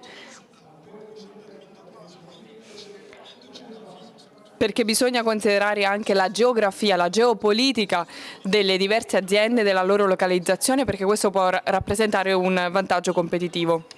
A tutti i nostri... Thank you. Thank you so much. Thank you to all the panelists who really gave a real insight and observatory that also was represented by realization of such an important project such as Worldline. So if we have some ideas, just a couple of last minutes if you have to add something more. Otherwise, If you think that we have already explained everything about the topic, I really thank you. So let's see if we have something more to add. Yes, I just wanted to add something more about the topic of SMEs. Another important point is that the great companies have the obligation of giving evidences, giving reports of their supply chain situation. So also SMEs, to be part of the list of suppliers, will need to answer questionnaires and surveys. So what are you doing in terms of sustainability and so on. So even if we understand that we need to have an investment in terms of advisory, this is a step to be taken. We also need to pay attention to get the suggestions of tax advisors, because sometimes speculations also cover these investments. Just to give you an example from the Lazio region, is what the one considered to the gender equality, so the monitoring of KPL connected to employees, so the costs of advising were given back. So it seems to be an effort more, but we can open up our path to competitiveness, and otherwise we run the risk to stop ourselves. I don't know if you have something more to say. So as a marketing representative, I would like to invite you all for the Sachet Innovation Day that will, so a series of events for the promotion of innovation and the system of startup and SMEs of Italy specialized in innovation. So we will conclude in Rome at the Gazzometro Village with Startup Italia with a day which is the CEO's 2024. And we will be the main sponsors, so Startup Italia Open Summit. So a new potential location to go deeper on this topic. So, Dr. Resca, if you want to say something more. Yes, I would like to highlight that this ESG sustainability is something that can become a temporary fashion. As I told you before, throughout the decades, we talked about energy saving. This is the same thing that our grandparents were doing, so paying attention to the nature, to the environment. So we are 8 billion people. In 20 years, we will become 12 billion people. So if we don't focus on circular economy, if we don't promote all these aspects, we will run a lot of risks. And this is the worry that a lot of companies have today, because we are facing a great cultural change, a great cultural shift, but we will be forced one way or the other to address the topics. Thank you. Thank you all. Sebastian, I don't know. If you are enough with the... Just in 5 seconds. No. I think the dynamic is pretty high. So we saw more and more interaction on definitively we are in the situation where everyone is starting, in fact, to tackle, in fact, the topic. So there is no way to be afraid or to be stressed about it. The question is to be mobilized and start to think, all of us, on how we can change, on how people can provide solutions. This is typically such event, in fact, where we highlight, in fact, solution, where we highlight practices, we highlight dynamic that contribute, in fact, to make the change we expect. It is very important. So, grazie davvero a tutti. So, thank you all. Thank to our panelists. So in a couple of minutes, we will start again to go on with our great afternoon. So also those connected online on Rai News 24 and today, please stay with us, just a couple of minutes of break, and we will be back here at the Phygital Sustainability Expo.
E ben ritrovati. Welcome again. Also to those who are connected with us online news 24 and today.et, and also welcome to you all who are present here in this amazing framework, amazing venue of the Foro Imperiali. There is a really fresh wind and light wind that you cannot feel, but I would like to share it with you. And I am ready to introduce you to the next speakers. So we are talking about Recovery and Resiliences Plan, and we will talk about a topic that really impressed me when Valeria Iannilli introduced me to this topic, and I was really happy to understand everything that is behind something that we know as an acronym, so PNRR in Italian. So let's start to understand the PNRR MUSA, Multi-Layer Sustainability Action, which introduces the Spoke 5, Fashion, Luxury and Sustainable Design. So this speech will focus on the shift between the traditional retail towards a new approach. I don't want to tell you anything more. Without further ado, I would like to introduce Valeria Iannilli, coordinator of Spoke 5 Fashion, Luxury and Sustainable Design for the Department of Design of Politecnico of Milan. Thank you for the introduction. First of all, thank you all for being here, still also with this refreshing wind. I would like to thank the president of this event, Valeria Mangani, because I have to admit that she was able to gather what we can define the system. So we are living in a context of a complex system. And I have to say that all the interventions and speeches that we have listened to throughout the day have highlighted this multidimensional aspect.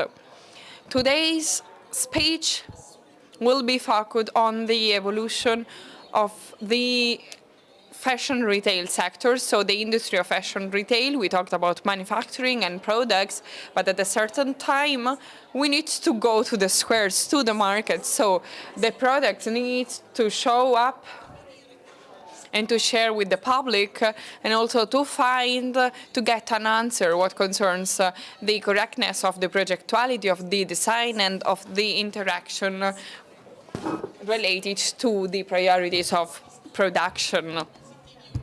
So to also have a positive feedback or a negative one. So the research that I will present as introduced is part of this PNRR, so Resilience and Recovery Plan, National Plan. Here we have different spokes. We have already mentioned that, so we have a central hub as PNRR, and then they are organized in different spokes, so research areas. In particular, we have Spoke 1 regarding urban regeneration. So the city of tomorrow, Spoke 2, which is linked to big data. Spoke 3 concerning deep tech, so the technological transformation connected with entrepreneurship and technology transfer. Then we have Spoke 4, focusing on economic impact and sustainable finance. Spoke 5, which is the topic of my speech, and Spoke 6, connecting to innovation for sustainable and inclusive societies. Well, the universities that are part of this project are 5, so the State University of Milan, University Bicocca of Milan, University Bocconi, Politecnico of Milan, and also University Bocconi. So we have 6 spokes, 26 organizations, more than 1,000 researchers. We will not go deeper in these figures because we have already talked today about the context of research. And we also have more than 100 activities. In this specific context of Spoke 5, which is connected to fashion, luxury, and design, In particular, let's see if I can move to the next slide. Yes. So this focus on the retail industry.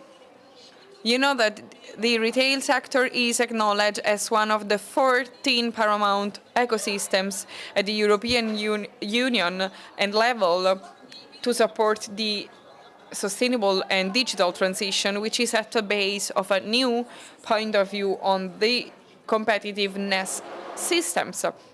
In particular, some figures that we always like to have because they are reassuring us. So this innovation that the contemporary market is asking us also means to be committed to experiment something new, to have a creative vision of new processes which are innovative. We have talked about new business models. We have talked about new systems of communication. So I would say that this context we are living in is asking us a point of view which is creative, even if rational at the same time. So also functional concerning the new emerging topics. So of course, the system of the retail industry highlights that it is the largest ecosystem in terms of EU employment. So we have 30 million people employed. We also highlight that we have 5.5 million businesses, so 99% represented by SMEs. And for us in Italy, in our specific situation, it's something that we know. So it's not a case that we have a system of distribution of products which is so diversified and capillary. So it is one of the most widespread throughout the territory and representative also by small, familiar, and historical context with a strong heritage in a context of a family company. We have 450 million consumers in the EU, so the framework of the retail industry is a context of great value and importance. So if I manage to move on to the next slide, we can say that a transformation, a technological transformation is giving us back in the last 8 years. So a very short period of time, and time is really contracted for the level of innovation compared to which we can already set some retail systems that are innovative. On the other hand, we acknowledge a huge number of startups in the retail sector at the European level, so we are talking about 67.81% of startups connected to the fashion retail sector. So the fashion system is the strongest from the point of view of innovation in retail. On the other hand, 84% of these enterprises are developed on platforms. But we already know that. So we know that we are in a system that is evolving, that is changing. So besides classical and traditional point of sales, physical shops where we can enter, we are also building and acknowledging a system that is always more omni-channel, but not only. Omni-channel systems in which we have touch points between the consumption activities and communication activities. So today we have a scenario in which the consumption system is widespread and starts from companies that were born in the commercial sector, but also ranges to companies that were born in the communication sector, such as social media, and are evolving. So this is the representation of a system that is showing some innovation that can be considered as necessary. So we have the need to define some contexts of change. Just a sec, I will take a sip of water.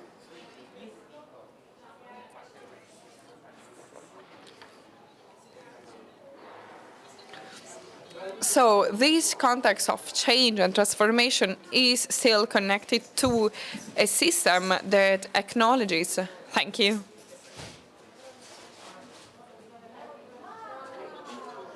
acknowledges the rise and development of new business models that are mainly connected to different processes connected with sustainability, so the sharing economy, connected to all those principles in which the purchase can be replaced by the rent.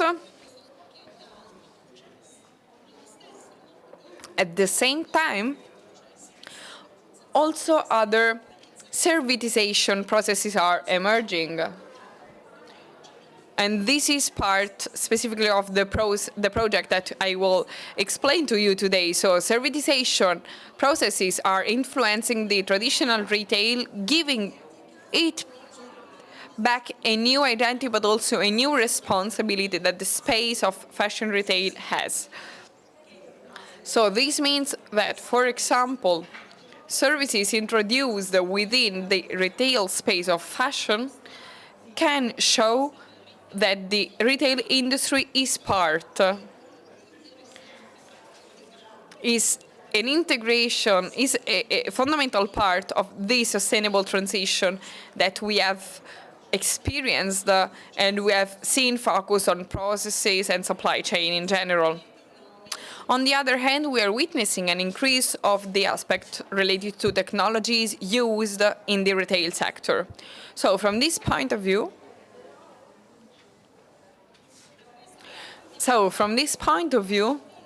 and starting from this slide, specifically concerning the fashion system, we can see that we have a starting point, which is the fashion unsustainable practices, and on the other hand, the birth of new consumption processes that are represented partially by collaborative consumptions, but also conscious consumptions and proximity retail with its value. So the space of retail is by its nature connected to the urban space.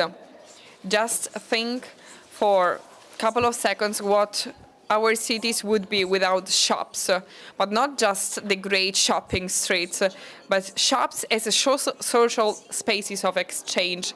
So we can meet the retail in this context of transformation, implemented that social and cultural value of the retail space, always taking for granted a naturally connected value to the economic exchange. So the role of business that retail represents. In this specific case, we focused our attention on an analysis that is now being experimented from the practical point of view. So we have focused our attention on 3 interest areas, and we created a system of services that retail companies can acquire, use, and involve in their spaces, and finally, how to say that, interpret the space of retail as a place, as a location that is focused on tangible objects, and also on the intangible part given by services. What does it mean? It means that, for example, when acquiring the role, the task of the retail industry in the contemporary world, the retail is trying to enhance the value of this sector, offering product systems that can implement the relationships with their audience. So we created a model that starts from the analysis of the retail company, the specific retail company, to create the effective identity, the knowledge, the know-how, the expertise that this company can represent in terms of service. And then we tailored a new service based on that specific company. So without going too much in details, focusing on different services, I would like to go to the next slide. So now we have mapped 370 actors. So artisans with different expertise and 156 services that we are testing. And as you can see from this slide, they focus on those topics that we acknowledge as the R's of the circular economy, to focus on the objective of solving or being part of the context of reduce, reuse, recycle, and rethink.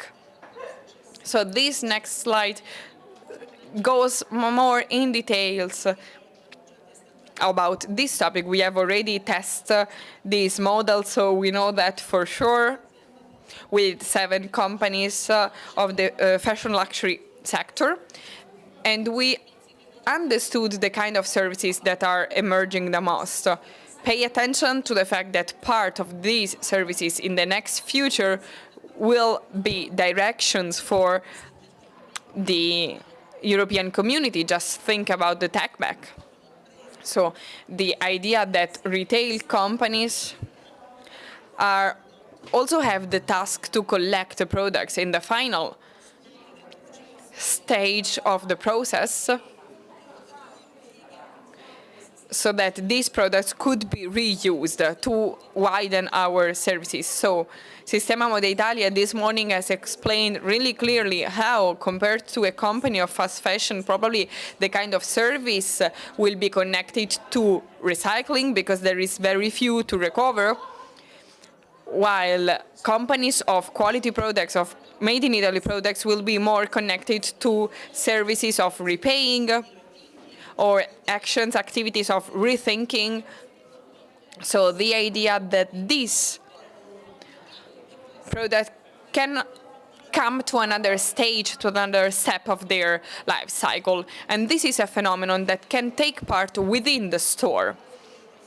So this store, which is not the store of the future, because the future is so fast that the future is today. So today, the idea is to shift from traditional retailer to a responsible retailer can find competitive value not only in giving a direction towards an objective of economical exchange on the products, but also on services.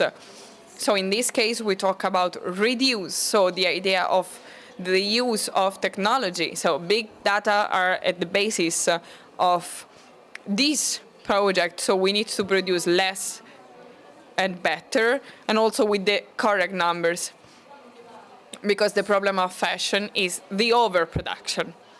On the other hand, we have services connected to the reuse. So just think about the idea that the retail space can host and hold some workshop, so active laboratories in which we reuse materials. This is really close to the idea of living labs, in which we have the 4 actors, so public sector, private sector, but also universities and citizens. So I really want to highlight the systemic aspect of this problem of sustainability. So accountability, being humble, to understand that if we are not working in a systemic way, so all together, and also assessing the consequences that one action, one activity that is taking place in a specific point will also cause consequences in other aspects and other sectors. So we also have recycle, which means, of course, a process of going back to the supply chain, but it is also connected to the idea. For example, this is an event in the showroom, to give you a practical example, in which some fabrics that reached their end of life were recovered, were reused, and were transformed into furnitures. So here, retail is something dynamic, is something active.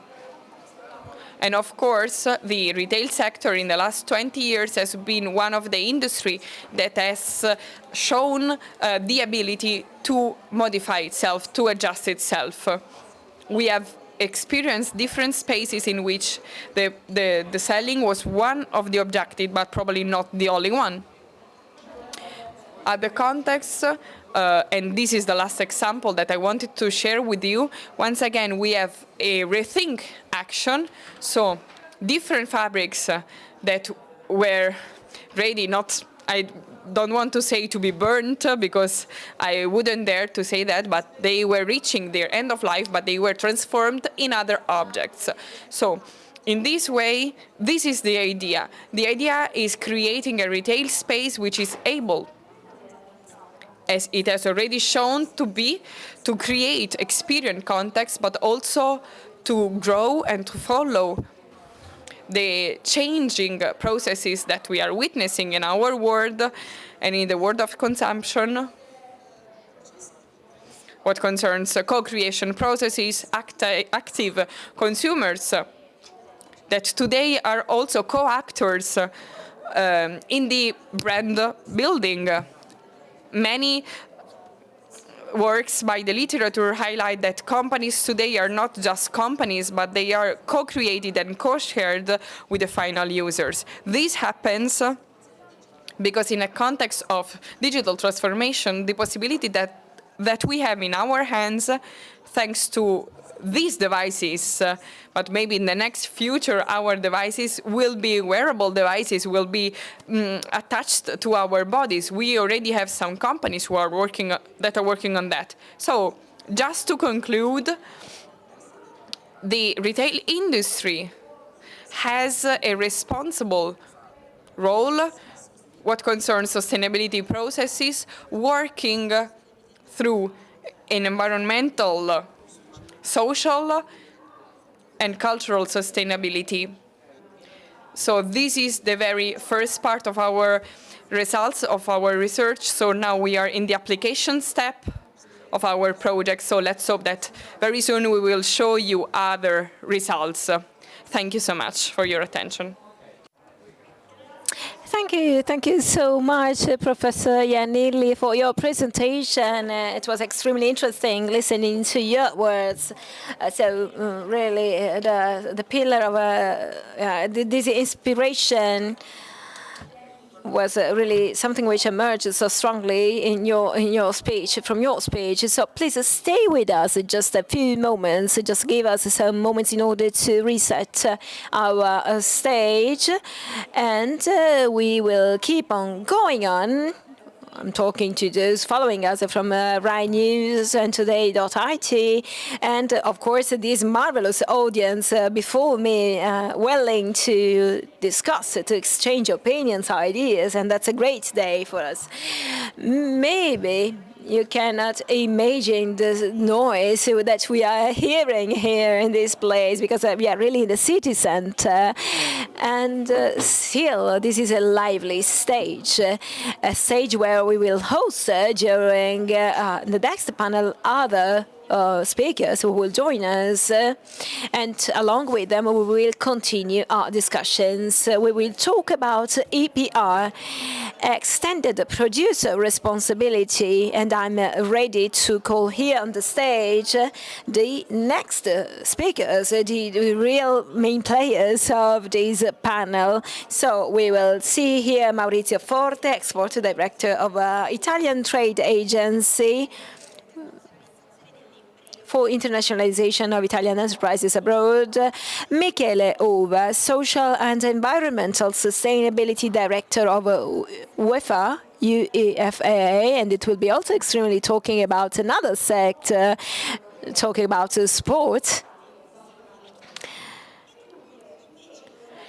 And I'm also waiting for Alessandro Pescara, CEO of Bourbonese, who I like to welcome here on this marvelous stage. Thank you so much. Welcome here. Thank you for being with us. You also have a microphone here. And Simone Colombo, Head of Corporate Sustainability of OVS, is also reaching us on this stage. And Pietro Gentile, co-founder of Gesta and Cotone Organico di Puglia. Okay, here we are. Let's start our talk.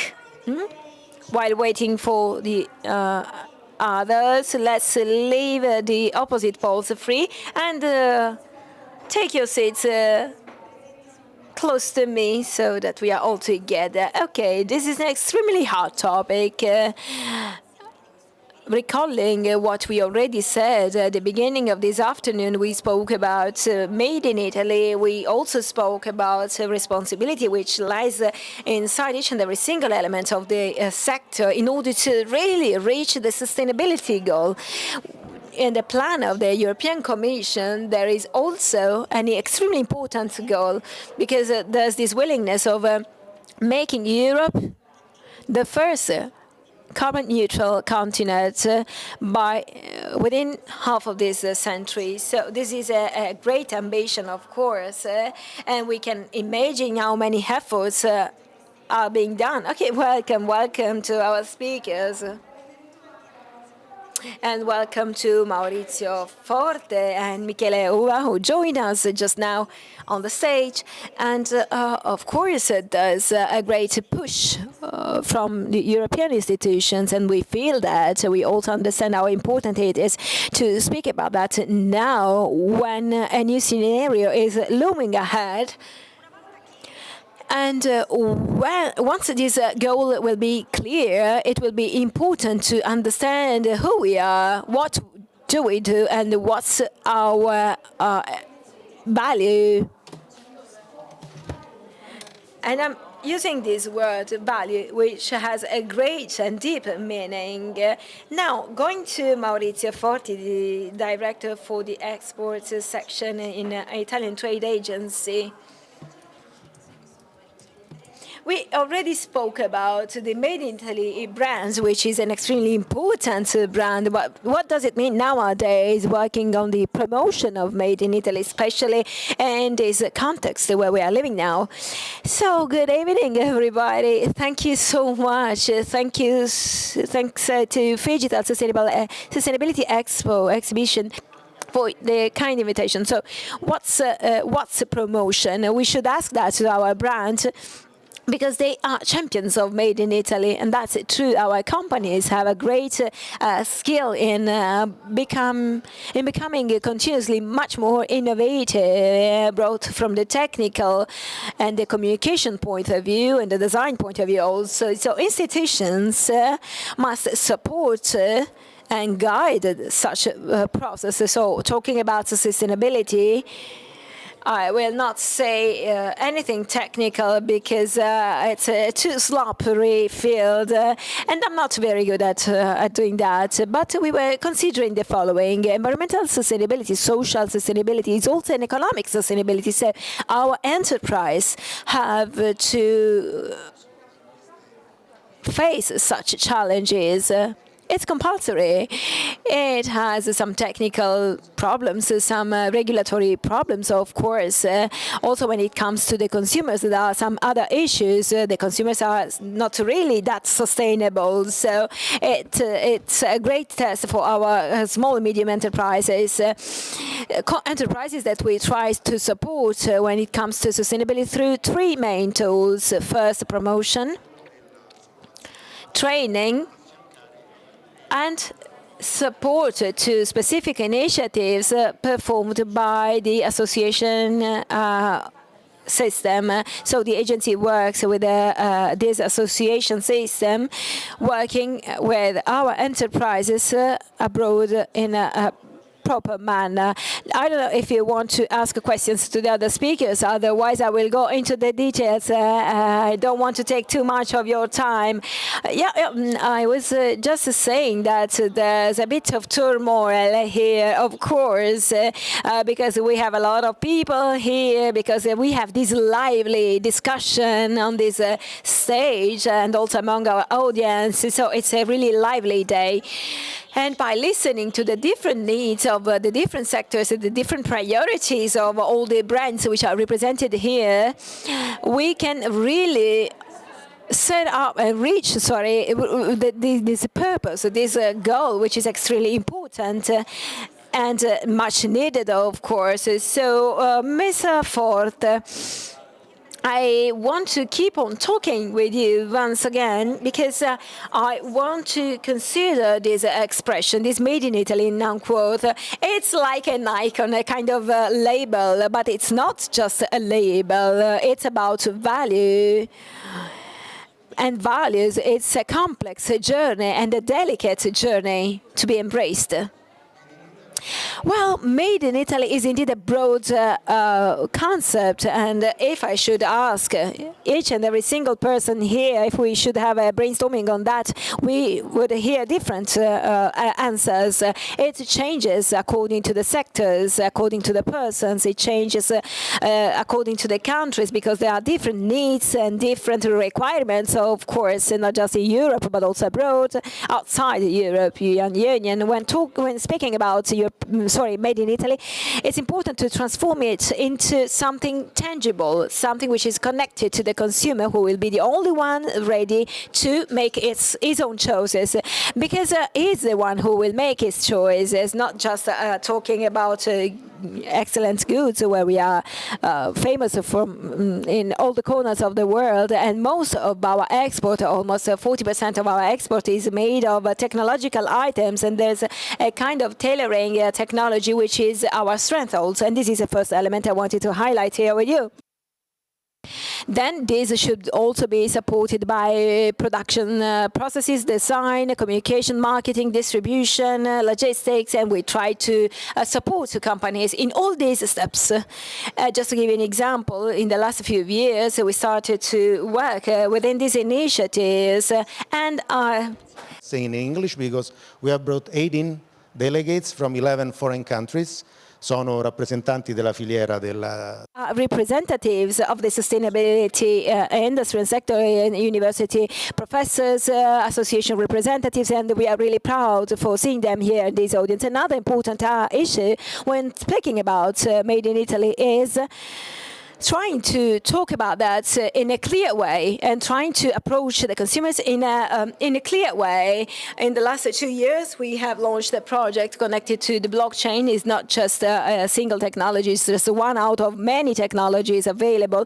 Maybe it will not be the only technology available in the future, of course, but just one out of many, because it's also a polluting sector. But it's a system that we have adopted, especially in the textile sector and the agri-food sector, to properly communicate in a direct manner to the consumer everything which is related to their product, because when we properly communicate who we are, we already are winners. Italian entrepreneurs say, if I bring a customer to my enterprise, I will not get out without having signed an order. Made in Italy is about that also. Thank you so much, Director.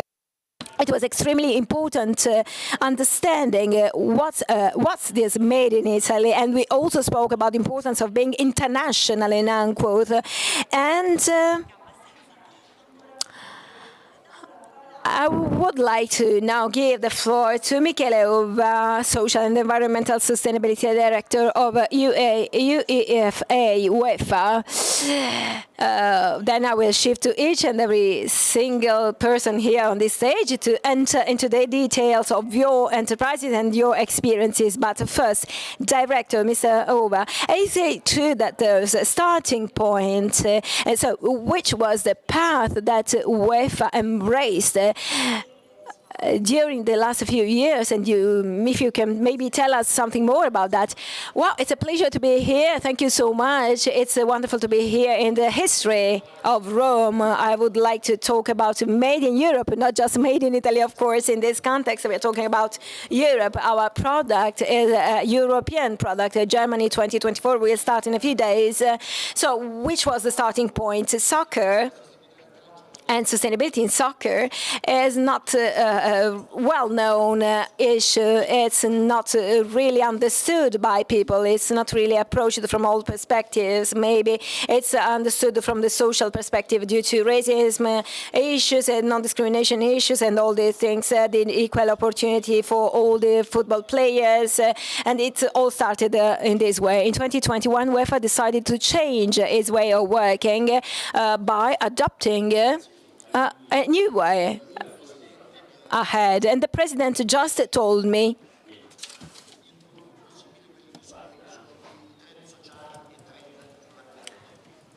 let's just talk about environmental issues and sustainable trend, because see, soccer was always the victim of social wounds and social problems.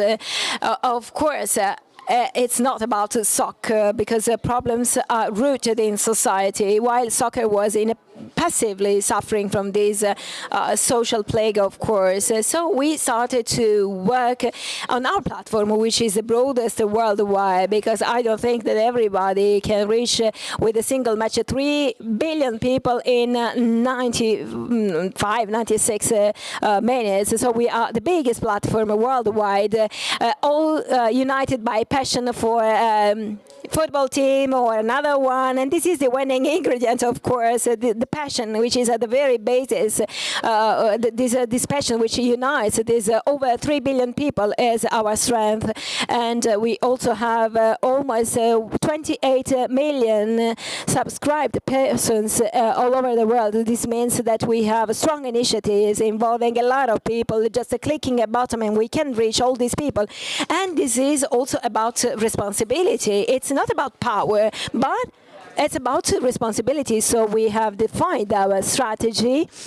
We have started from a strategic path, not just by adopting random activities, not just trying to define activities randomly, but we decided to define our strategic approach. And we decided that after this strategy, we were supposed to put together an action plan to be also measured as a second step made of actions and KPIs, and a plan of action which was to be shared publicly. So we took these 4 steps. Then we identified 7 policies as to the social human rights, 4 policies in the environmental policies, and at the very moment we shifted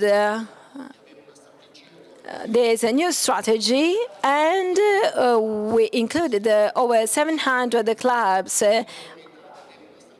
across Europe with their own managers and trying to have a different approach, of course, not just resorting to random strategies, but shifting from strategy to action. And now from action, we will move forward and we will go towards the future. And then we will talk about the Germany 2024 championship, but I will tell you more later on. And thank you so much. It's extremely interesting listening to your insights. So thank you so much. I will now give the floor to Alessandro Pescara, CEO of Bourbonese.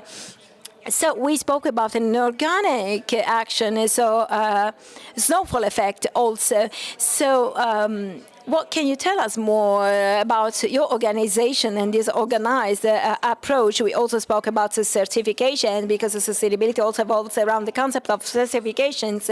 So what's the path ahead, and which are the certifications that you can describe as of now to all these audiences? Thank you so much for your invitation and for inviting my brand also. So what you said before is right, so talking about values. Well, everything starts from values and from a strategy, a clear strategy. These are 2 important elements in order to not to have a random approach when we have to approach sustainability, which is a complex path and not really regulated. I joined a company in 2018, and I started to approach sustainability in that period, and everybody was thinking I was mad, really. In Bourbonnais, we had this accessible luxury platform where price matters, of course, and the consumer is really price-driven, but it's also important to consider the pricing path, so the expenditure that you can have. But what he was saying before, trying to regulate and define the strategic path, is important. So we started with the sustainability balance, which was useful to all of us in order to have a proper assessment about who we were, what we were doing, not just about the greenwashing and services in order to have a marketing impact, but also to really understand what we are and what we are doing. So we started to talk about product sustainability. What was the meaning of that to all of us? What is the meaning of having an environmental sustainable product? And we realized that during this journey, there were a lot of lags and gaps, and we decided to work on analysis and on the benchmarking. We had to understand who we were and what we were doing, and also to analyze the best practices of the others in order to understand how we could have improved ourselves, and so to detect an evolution possibility. We spent a lot of time about that. Also, we had to face the pandemic stop. That was useful in a way in terms of evolution, both for as to the human capital within the company, and in terms of responsibility of aware use of technologies and products. So we were better able to properly regulate our work and regulate ourselves while paving the way for a proper progress towards the future. So from that very moment, we started to work in this way. We do not know it all, of course. I deal with company management, and I started to gather a lot of stakeholders that could have supported us in our evolution, trying to help us bridging the gaps that were present during our path, embracing our sustainability path, trying to understand which was the metrics of sustainability as well, and therefore the material assets, what was important for us, and collect all these assets all together within the industry, in the sector. And from that very moment on, we started to work on our evolution with a great success, and indeed we achieved 8 certifications on 2 big management systems. First, the quality management system, which allowed us reaching the certification 9001 on the manufacturing process, on the health and security on the workplace, and on the environmental friendly aspects and processes when it comes to environmental sustainability and all these matters related to this. And on the other hand, another management, which is about the diversity, inclusion, and gender inequality, and gender equality. So equal opportunities when it comes to racism and difference among people, of course. Please, closer to the mic. Thank you so much. And therefore, the possibility of developing diversities and making out of diversities an opportunity, of course, and all this through a business model which is called the 231, which is a kind of an advocacy regulation, which has a crucial part, which is the ethical code. And so going back to what I was saying about the values before, because without a value, without an ethical code, without properly working with your team, you cannot really reach the success. So again, we spoke about Made in Italy, Made in Europe. We spoke about values and the great efforts in searching for new organic projects and new challenges to be faced. And these certifications, even 8 certifications, are great results of and a great consequence of your great efforts. So congratulations for that, of course. Here we also have OVS. And we have Simone Colombo, Head of Corporate Sustainability of OVS, which boasts a solid path in the Green Deal and in the sustainability field. And also here we can surely speak about great progress to be also performed in the future, to keep on working by doing what you have already done. But what did you do so far? And which was the recipe of your success in your company? Well, I would like to start by saying that you spoke about a path, a journey. You were not using the word performance, because sustainability was said a lot of times today. But the word which is a bit confusing, but it's a confusing word. It's a complex matter, and it's not that easy to be understood fully. We are not a sustainable company, and there are no sustainable companies.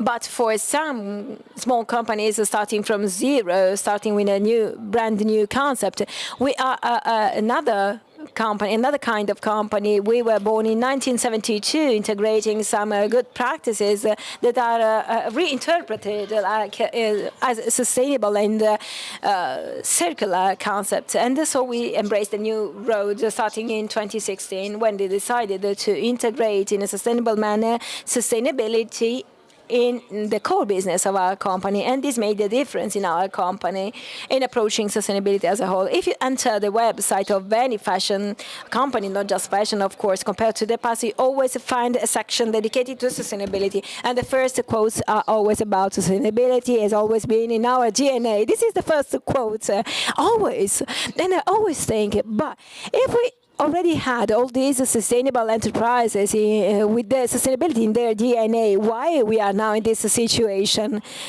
Well, this was a divine sign. There was a divine noise, maybe, that you didn't hear, but it was the conclusion of your insights, and it was a sign, a divine sign. But the difference is that we do not have to misinterpret what we have done. We have to understand that what we've done so far is not just to be reinterpreted as a sustainable measure. Maybe we have to mean it in a different way and to reinterpret our performance, to have a new awareness and define new goals. In 2016, we had 0.6% of our materials coming from a low-impact sector. Now we are about 89%. So the scenario has totally changed. It's a lot if you think about that. Of course, honestly speaking, wasting time reading what we've done so far is useless. We have to put all our efforts in understanding what we have to do in the future and how to bridge our gaps and to reinvent new ways for making the approach to material even stronger to the whole sector. Of course, our main material is cotton, up to 70% of our production. And now it's up to 100% of our production given according to, provided for according to low impact paths, which is not zero yet. Of course, then we have to try and migrate these new production systems towards a positive production system. We started a collaboration with different scenarios and different stakeholders, different realities, in order to use a cotton coming from careful, attentive croppings and harvesting productions. So considering the way they were produced, this cotton was produced is not that easy, of course, but it's a step that we are meant to move ahead. It's something we want to do immediately, of course. If we consider Agenda 2030 goals that was launched in 2015, we are about 15% of the goals set out. And 10 years have already passed. We are lagging behind the schedule, and we are just about 15% now. Still 6% is missing. So I'm really feeling anxious about that, and this pushes me to search for initiatives bringing us to our best and to the best success we can achieve, maybe, while concentrating our efforts on short and medium term in order to reach a concrete success, really. Yeah, thank you so much. This is really the sense gathering, this great work. We talk about a path, a journey. Going back to Pietro Gentile, co-founder of Jazz Cotone Organico di Puglia, we can say we can do that, but we must do that also. Maybe we must do it. Do you agree with me? Yeah. Good evening, everybody. We must do that. We must do it. It's right. And I would say when we talk about sustainability, going back to what Mr. Forte said, when we talk about sustainability, we speak about environmental, social, and economic sustainability. And during the pandemic, me and my partner, Michele, reinvented, in a way, the cropping of cotton in Italy. And so we brought back this production in Italy. It was used to be done in the 60s in Capitanata area. And since we had created this apparel brand, Jest, we just were thinking how to properly start working together. So in our brainstorming, we consider that we always speak about made in Italy, but in reality, when it comes to cotton till 2020, we were just 100% importing it from extra-European countries. It was maybe Greek, but not Italian at all. From there, the idea of cultivating this raw material, which can also sound something easy, but in reality, it's a complicated journey on which we are working closely together because, first of all, we had to find the proper cropping methods which were lost in a way because this cropping method was dating back to the 60s, I told you. Then we had to motivate farmers to work with this kind of crops that they didn't know at all. Then going on, we realized that the industry was not there. So the basic of all this was missing. The plants for working and handling this cotton, because I don't know if you know that the cotton plant creates this first buffer, let's say, then this part is processed in order to separate the fibers and the seeds.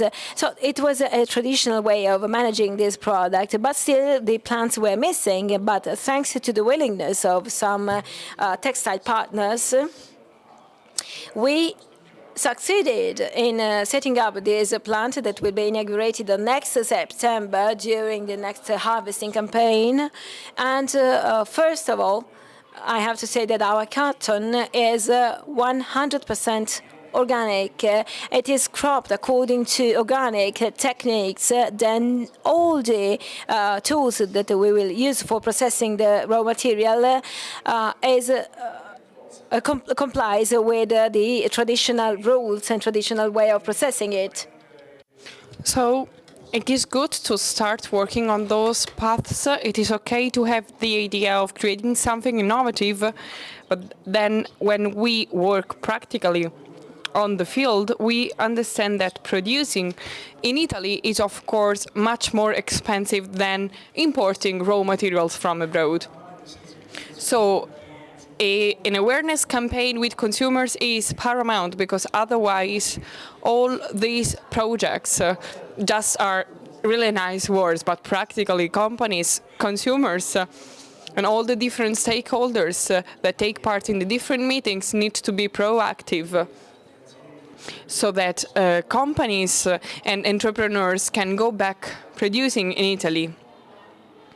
And because it is always a guarantee for quality. And just to conclude, we also need to be proud of our Made in Italy. A sense of belonging is always good. Yes, of course, and I will give the closure moment to the director. I am listening with a lot of interest. When I had the first touch point with your realities, with your context, I understood what kind of heritage we have from the point of view of innovation thoughts, of the will to innovate, which is also the topic that we used to start this afternoon. Now we will try to discover what each one of you has to tell specifically about their experience. We talked about an event which will be held really soon. We also talked about the end of the match, let's say the so-called match that we have with our environment, with our planet. So this is the best opportunity to focus on one event, such as the European Football Championship, that can play a specific role. Yes, maybe I am a bit out of my comfort zone here, but also football uses the products of the textile industry. So as I said before, we need to focus on practical actions, practical activities. We decided to do that, to organize for any UEFA event, because we organize 23 European championships. They are not all yearly.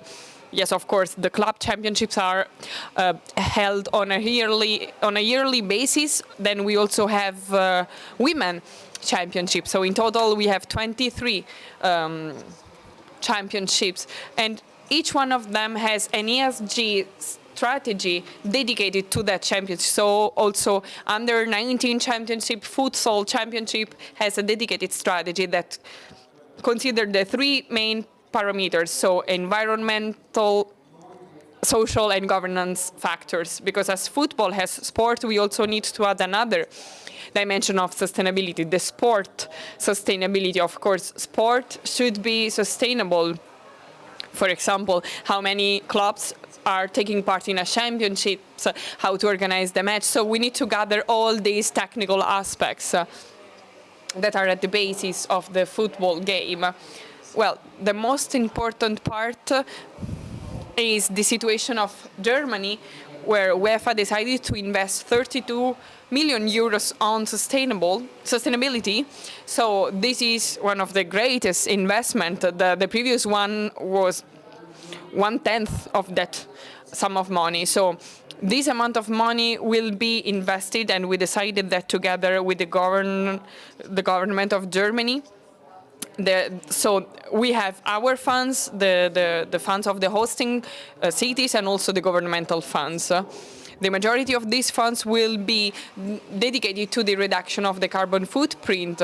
A German study, but also our studies, have calculated that we have 500,000 tons of CO2 that we will emit throughout this championship, and they are really reduced compared, for example, to the 7 millions of Qatar, or the 6 or 7 millions of tons that were emitted in Brazil for the World Championship. And our target is going below 400,000. So a great investment to reduce emissions, especially with thanks to a partnership with the Deutsche Bahn, which is the transport society of Germany. So those who have tickets to watch our football match can pay a train ticket, just paying 29 euros, so they can move from Berlin to Stuttgart to Munich, just paying 29 euros, 39 for first class. So we have different actions, different activities, and they are present on the website of UEFA and on the website of the European Championship to tell everyone what is our commitment. Of course, we need to also fulfill with the different KPIs, because at the same time in UEFA we have also a system of assessment post-event to understand if we have respected all the criteria. Everything is published, has been published, everything is transparent, and we will also say how we invested these 32 million euros. We also stopped buying credits all over the world. We created a cleanup fund, so a fund where we allocate money for Germany. We allocated 7 million euros, which means more or less 20 euros for every ton that we will emit, so between 7 and 8 million euros, and we are financing project of not professional football clubs in Germany, so we are financing projects that are dedicated and are addressing the environmental challenge, so that the offsetting can be done also in the medium and long term. Of course, the three dimensions of the ESG are always interconnected one with the other. So it's really nice to have this job because you have the possibility to connect all the different parts of the puzzle. So the message is to have practical actions, commitment with the stakeholders, with the governments, but everyone needs to play its role, to play its part. So UEFA cannot work alone. UEFA needs government, federations, and also you need us, because we will not just watch the European Championship in Germany looking at the field, at the pitch, but also we will focus on these objectives and we will be the vectors of what can be realized in such an event. So in our mind, we need to use this mindset also in our personal life. It's really interesting. I had told you that it would have been a really interesting and insightful panel. I would like now to give the floor to Dr. Pescara, because we talked a lot about digitalization. Let's try to talk about it concerning your experience to be competitive also from the point of view of sustainability. Also here we have an evolution path. I really agree with what you said before. So companies are not sustainable today. This is an evolving path towards sustainability. So today we are having different marketing strategies to try to engage the consumers in this desire to increase sales, actually. On the other hand, we need also to focus our ethics to understand who we are and what we want to do in our path. Let's say that technology and the technological evolution and the devices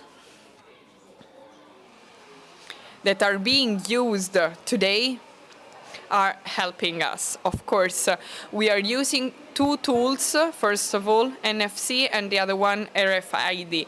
One is a tool that works on antennas, is a traceability tool. The other one is a tool that can be used both as a filler of content, but also a tool that can be used to interact with the consumers, to give them the opportunity to see, to have a traceability, so to be transparent with the consumers.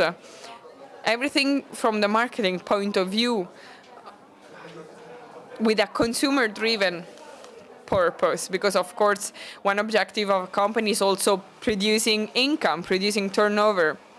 So using resources in a responsible way and in a way that can be understood by the final consumers, because if the final consumer doesn't want to pay this premium price and you can convert it, then of course you just have claims that cannot be transmitted towards the perspective of consumption. So let's say that these two devices allow us to work on our sustainability plan, so ranging from eco-design to carbon footprint. So they are just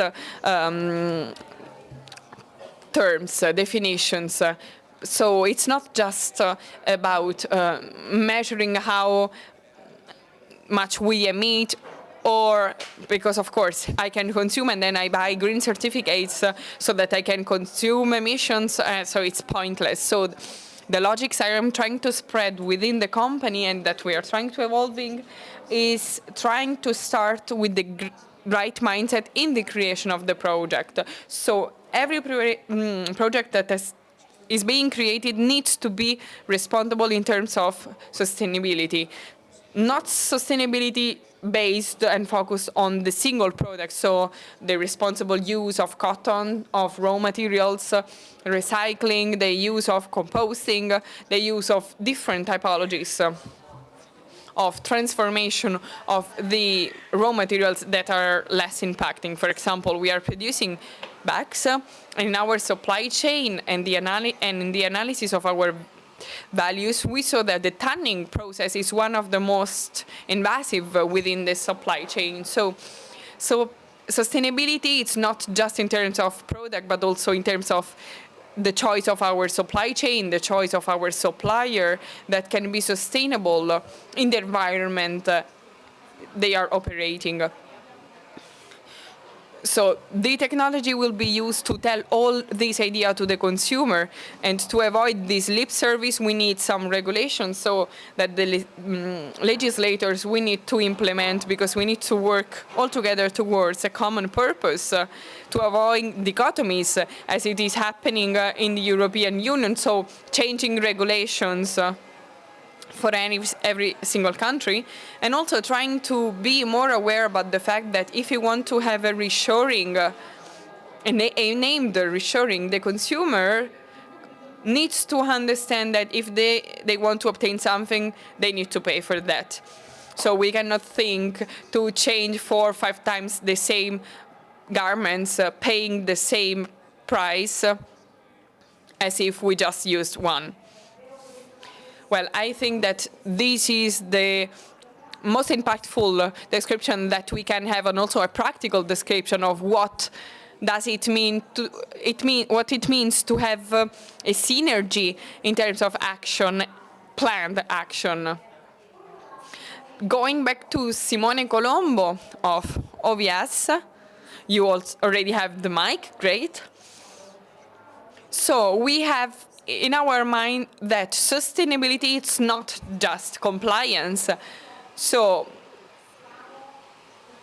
we are witnessing that it's not just about compliance.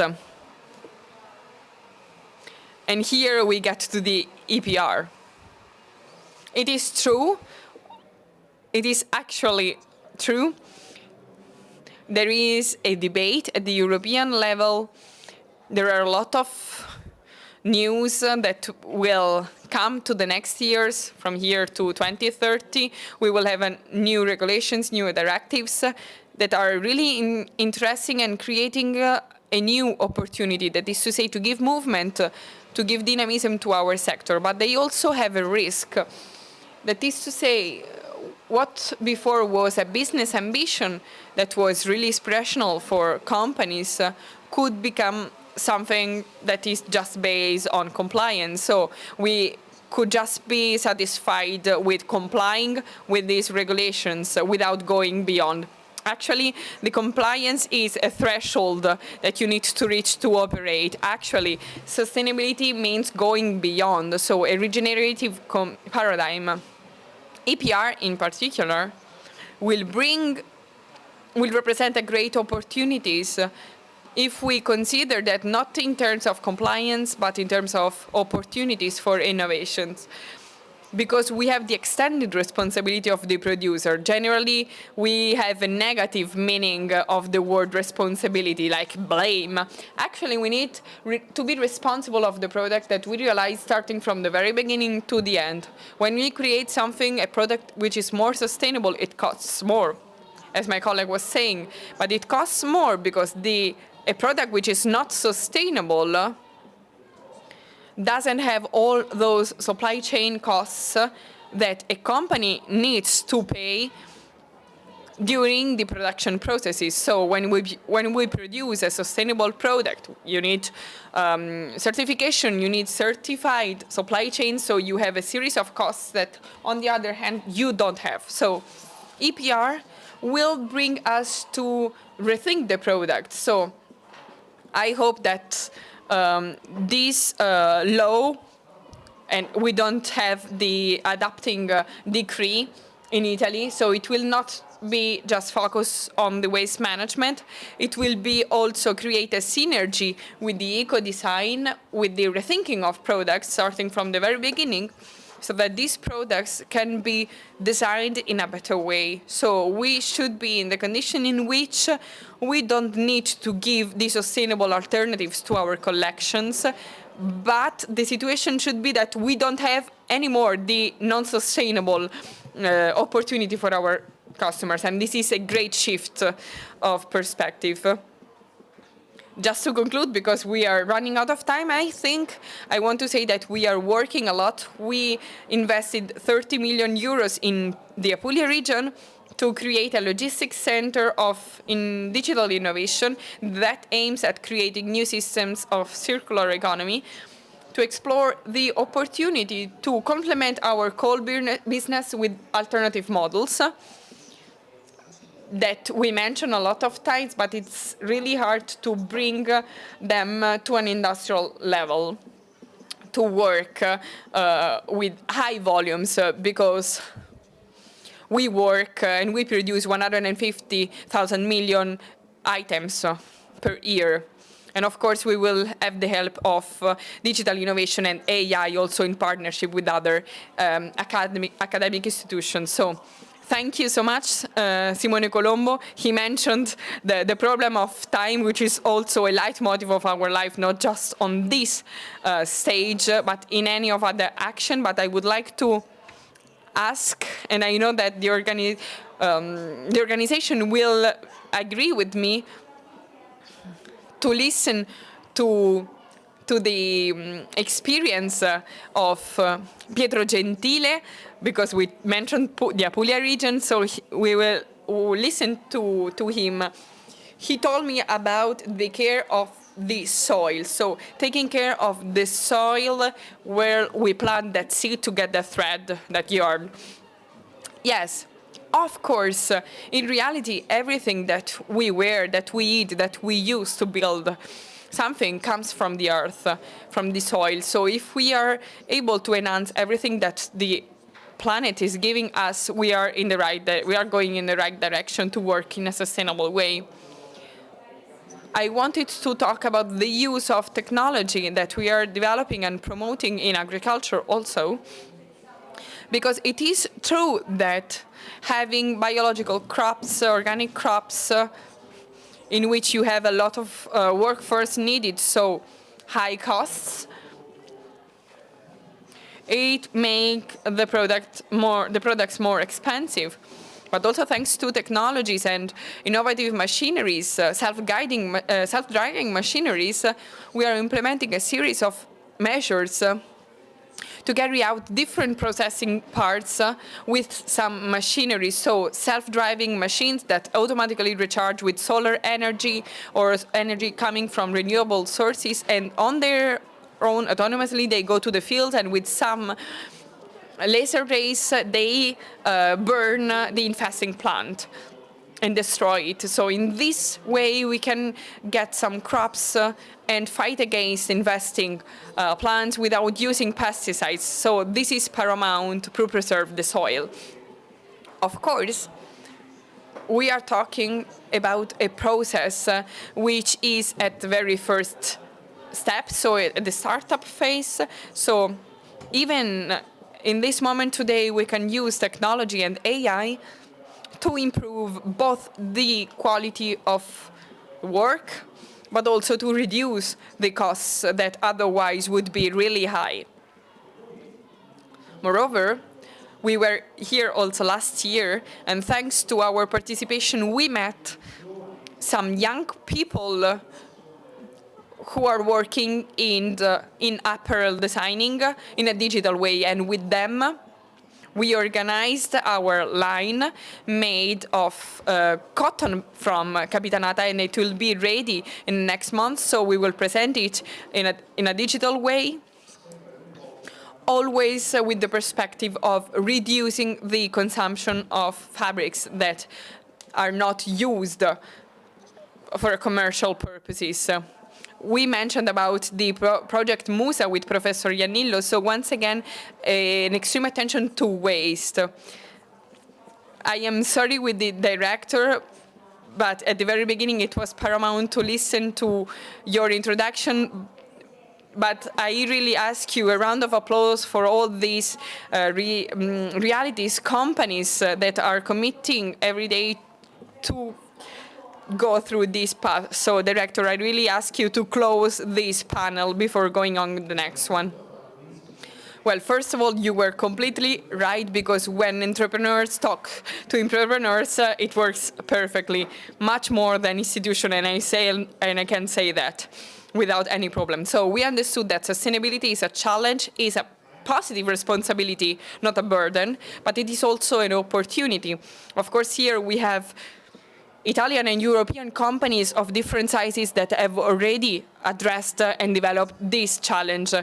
I would like to conclude my speech looking at our audience, because I think that we will have entrepreneurs, small enterprises and startups. So one activity of our agency, which maybe is less known, is the educational activity. So we are training more than 4,000 Italian operators every year, young graduates, technical operators and managers. And we touch on different topics, also sustainability.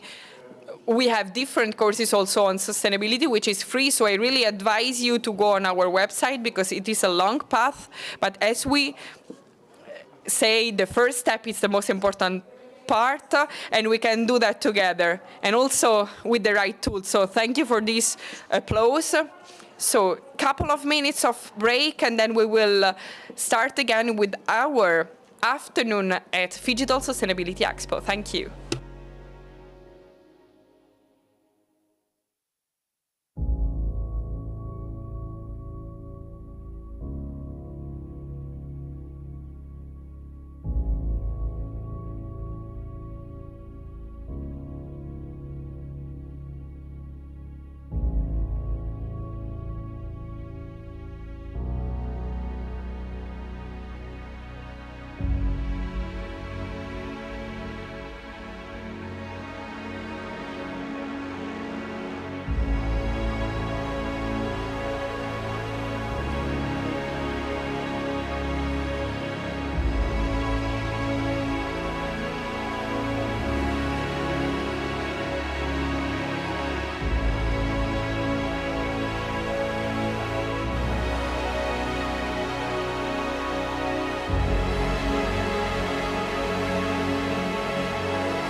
So welcome again here in this amazing venue of the Fori Imperiali. Welcome also to those who are following us streaming from Rai News 24 and today.at. Thank you for being with us.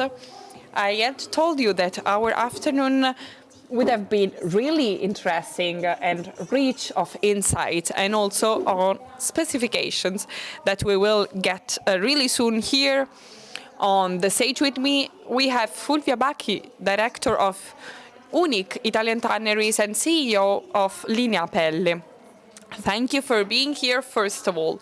So, we have here a great opportunity, that is to say, the possibility to understand one of the paramount sector in the fashion industry, but not only, because we are talking about the tanning industry.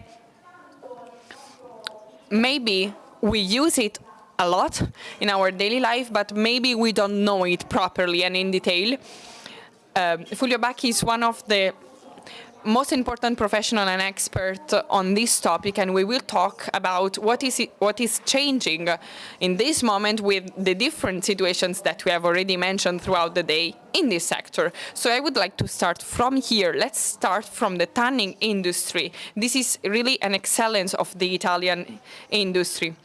Of course, the Italian tanning industry is at the very first places worldwide in terms of quality, sustainability, and circularity. Just to give you some figures, we represent 66% of European production and 24% of the world production. So it is clear that with these really important figures, the topic of sustainability and circularity has been crucial for us. We have always addressed it because, as the CEO of Bourbonese said before, the production process in the tanning industry is a process that can be invasive from the chemical point of view. So the companies needed to have and implement a series of measures to reduce the impact of the production process of our tanneries in the territories where these tanneries are located.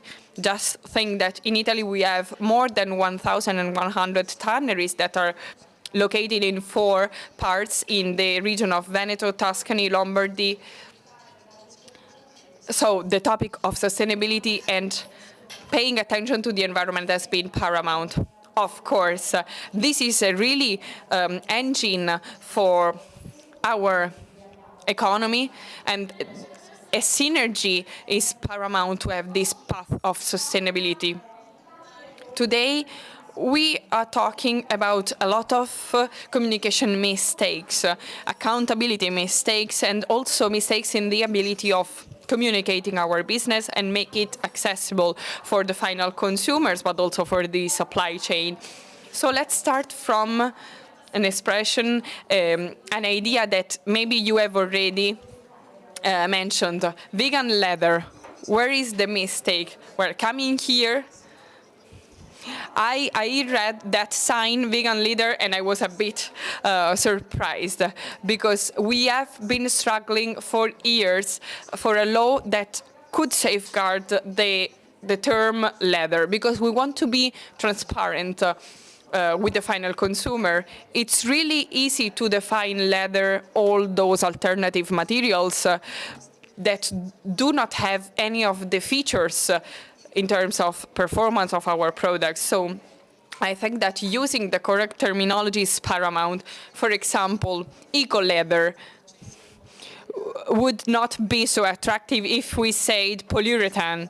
Of course, I understand that we need to have this sensitivity towards animals, but it's true that in the world that we go on consuming meat, so we will have this sub-product of the meat processing that otherwise would need to be disposed. Just think that the number of leather that are produced every year, so what could be the impact on the planet? So very few people think about that and about the consequences that it could have.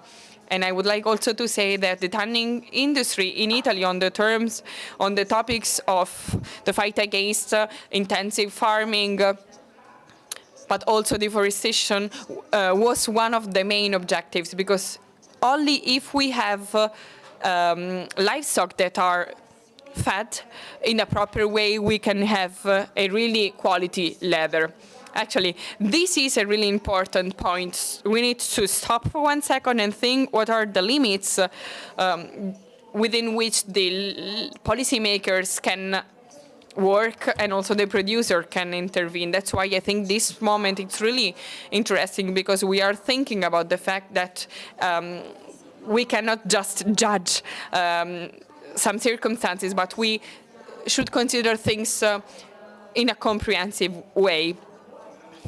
So let's now try to start from the vocabulary dictionary definition of this terminology, but can be also a good insight to identify the different materials that this sector is using, which are part of our economy. So natural and vegan materials. Once again, we have 2 terms that sometimes are too much used that needs to be explained.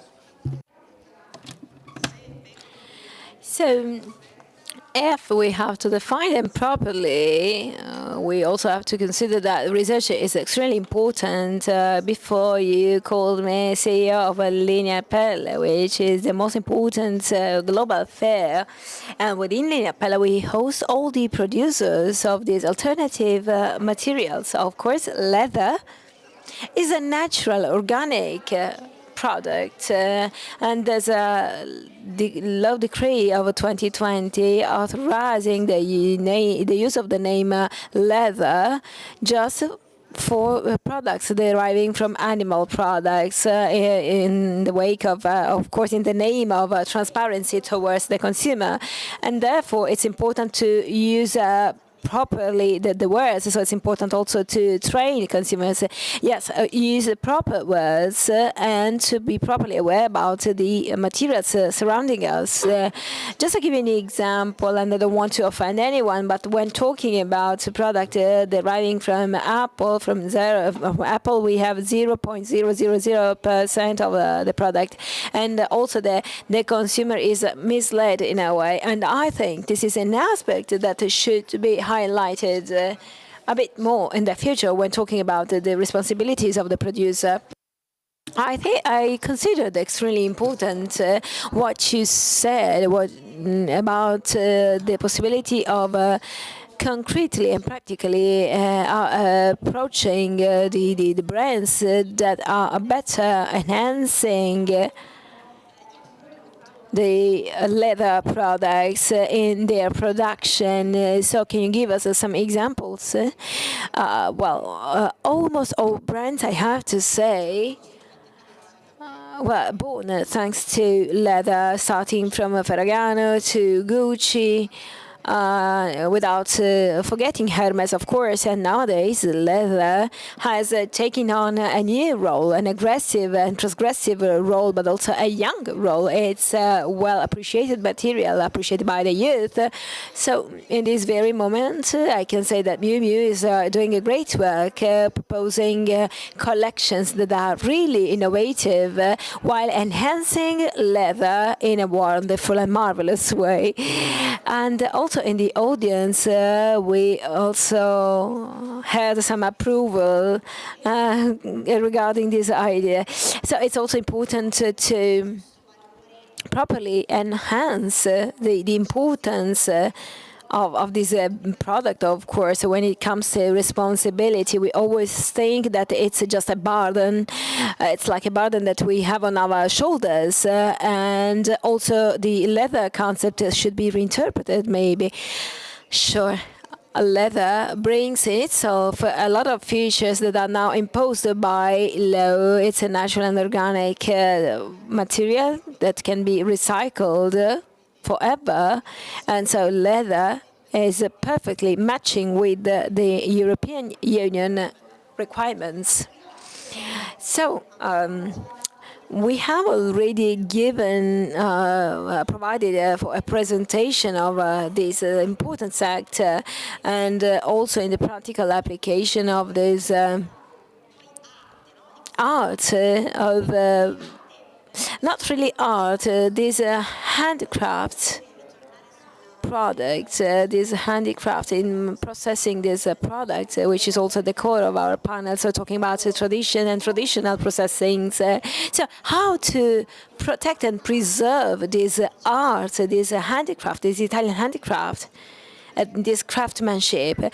You rightly said it is an old tradition. Indeed, the tannery industries in Italy are really ancient, and they boast a great tradition. Just would like to remind you that we have just financed the refurbishment of a tannery plant within Pompeii area, and wow. It's a really a wonderful place, sure, and I can tell you that already in that timing, Romans were really strict on tannery processes and workers, and still we want to keep that strict approach to this sector. We are working on training the youth because we think that it's not an easily processed product or material. It's a product to be known in depth. Of course, this is why with Linea Pellefer we wanted to transfer our know-how and our skills to the future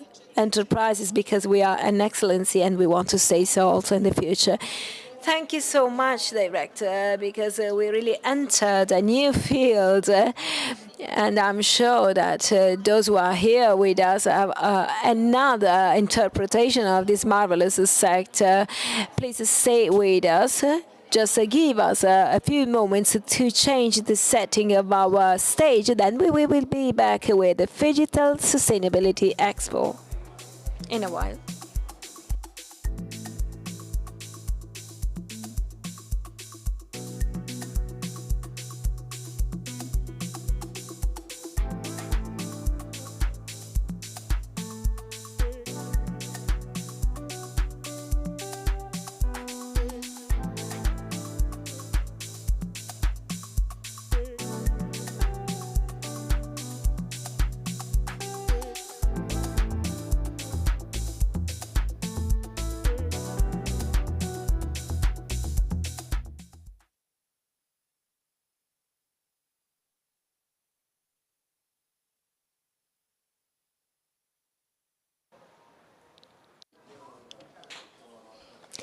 So welcome back. Welcome back. I just promised that we would have been really fast.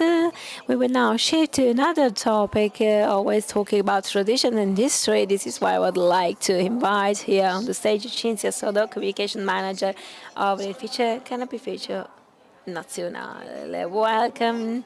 Welcome here. So thank you for being here. Of course,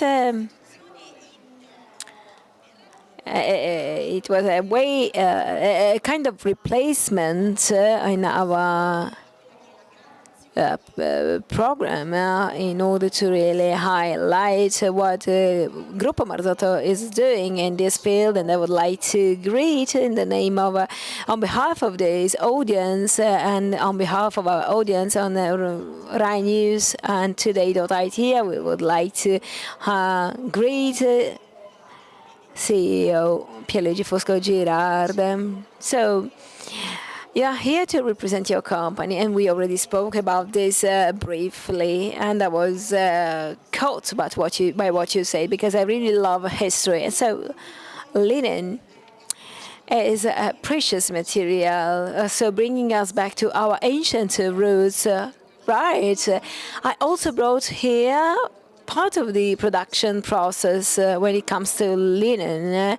We don't have too much time. I will be trying to be short. So thank you for the invitation. Thanks to the authorities and to the organizers.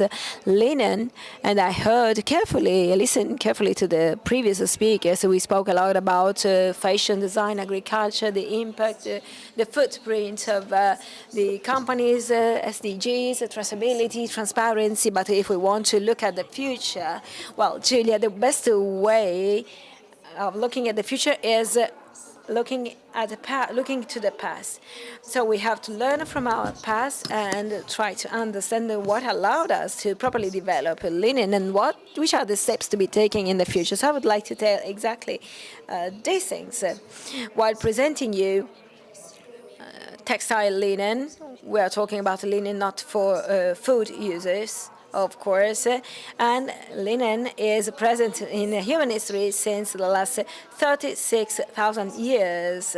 In 2009, indeed, some remainders were found from the Paleolithic era, 34,000 years before Christ, following even 15,000 years before Christ, which show that these yarns accompanied humankind through fabrics and textile products since ancient times. So we do not know, started to crop and to harvest this fiber in order to extract the fiber to start working it. It's a mystery. We do not know that yet.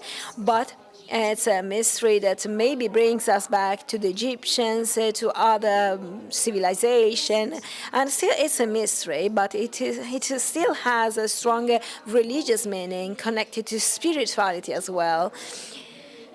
It was considered in different ways. It was used also in the mummification. It was used for the mummification and for the environment where the mummy was kept.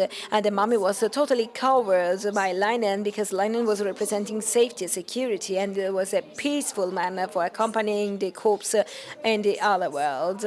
And they thought that humankind was managed through deities, by deities through a wire, and this wire was made in linen. And we think that this product always accompanied us because in the graves there were small models recalling the processing of this product, of this fiber that afterwards became so popular in Europe, till Ireland as well, and which is nowadays a kind of European flex, because nowadays, linen is the only natural fiber of European origin, fully certified and traced. So when it comes to traceability, you understand that it's extremely important as a product. Wow. No, it's not really just one wire. It's a great history. Thank you so much for telling us this important history. We can say it's a European heritage. So it's our proud. It's our pride. Maybe now we can say that it has its root in ancient times, as you rightly explained to us. We cannot even imagine when all this started. I mean, the linen processing started. But we do know the importance of nowadays use of this product and how its value changed over the time. It was a material born for being usable, and afterwards it has achieved a different importance. Of course, we work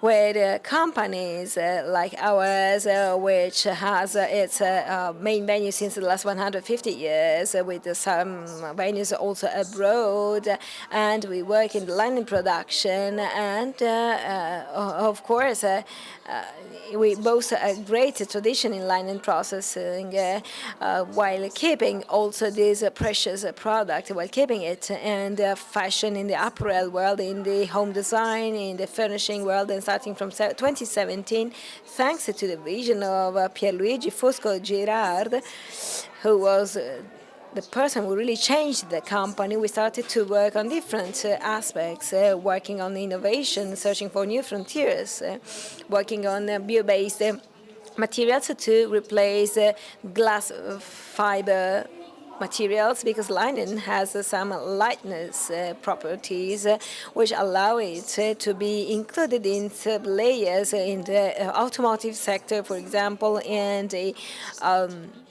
sports equipment and all these things. So this is the reality as of now. Of course, our work is based on Sustainable Development Goal number 17. And of course, we need reliable partners because we work on linen yarns.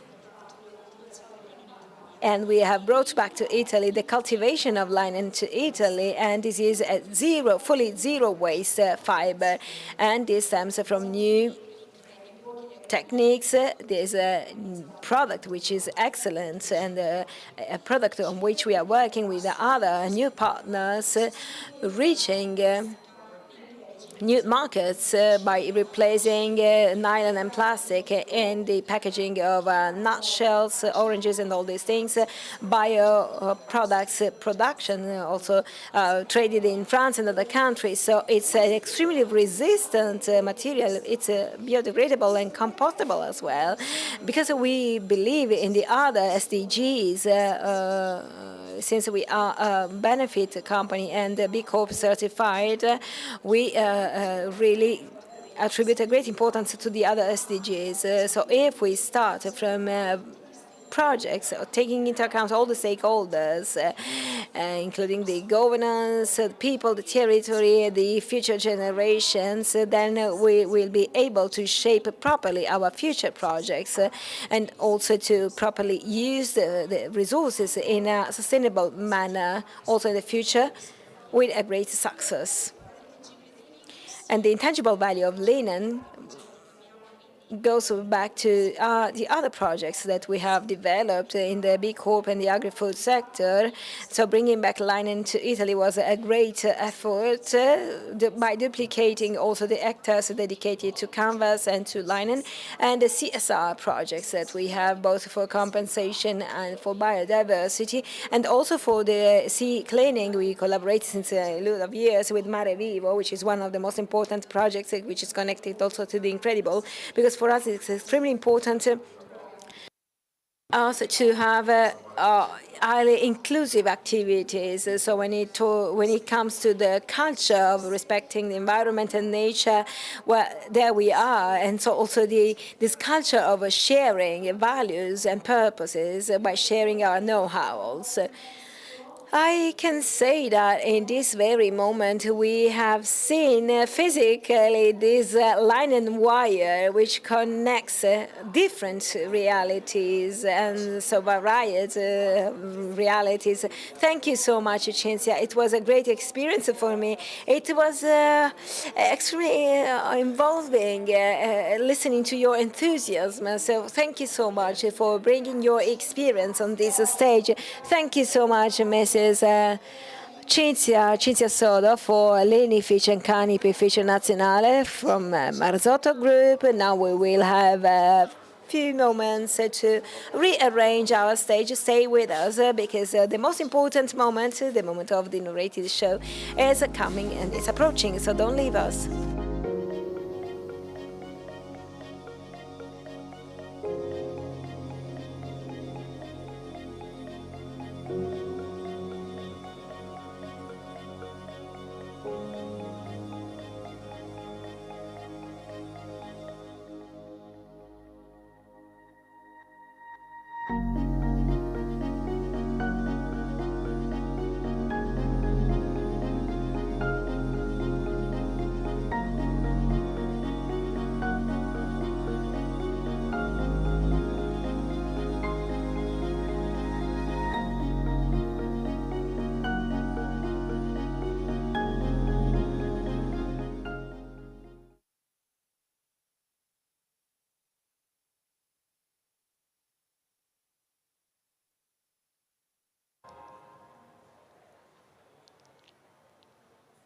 Ben ritrovati. So welcome back. Thank you for being still with us. And now we will talk about digitalization, but we will do that by considering a sector which is indeed becoming crucial, talking about the artistic heritage. In a while, I will be joined here by a speaker who was planned to speak during the morning, but of course we still want to listen to her. And of course, we will be very happy to listen to her insights. Of course, Join me here on stage. Grazie a Sixtine Crutchfield per raggiungerci qui sul palco. Here you have in which you can talk about something that I think it's really interesting, qualcosa di davvero interessante, and so, digitalization and art. Correct. Good evening, everybody. Thank you very much for having me here. I'm sorry I don't speak Italian, so it's going to have to be in English. I see some of you smiling, so it's not a problem, obviously. So I run WiseArt. WiseArt is a digital art but also physical art marketplace, which is run online with the company called WiseKey. WiseKey has been in cybersecurity, in semiconductors, and in electronic chips for the last 25 years. They've secured the Vatican, they've secured the UN, they've secured lots of different companies and countries as well, like the Seychelles or Algeria. So they have many different uses. We also sell Wise ID, which is a digital database for your own personal protection on the internet. We're very adamant on protecting the human being in the internet. And now with artificial intelligence coming and quantum computing, it's very important that people take this seriously. And so this is where we try and help.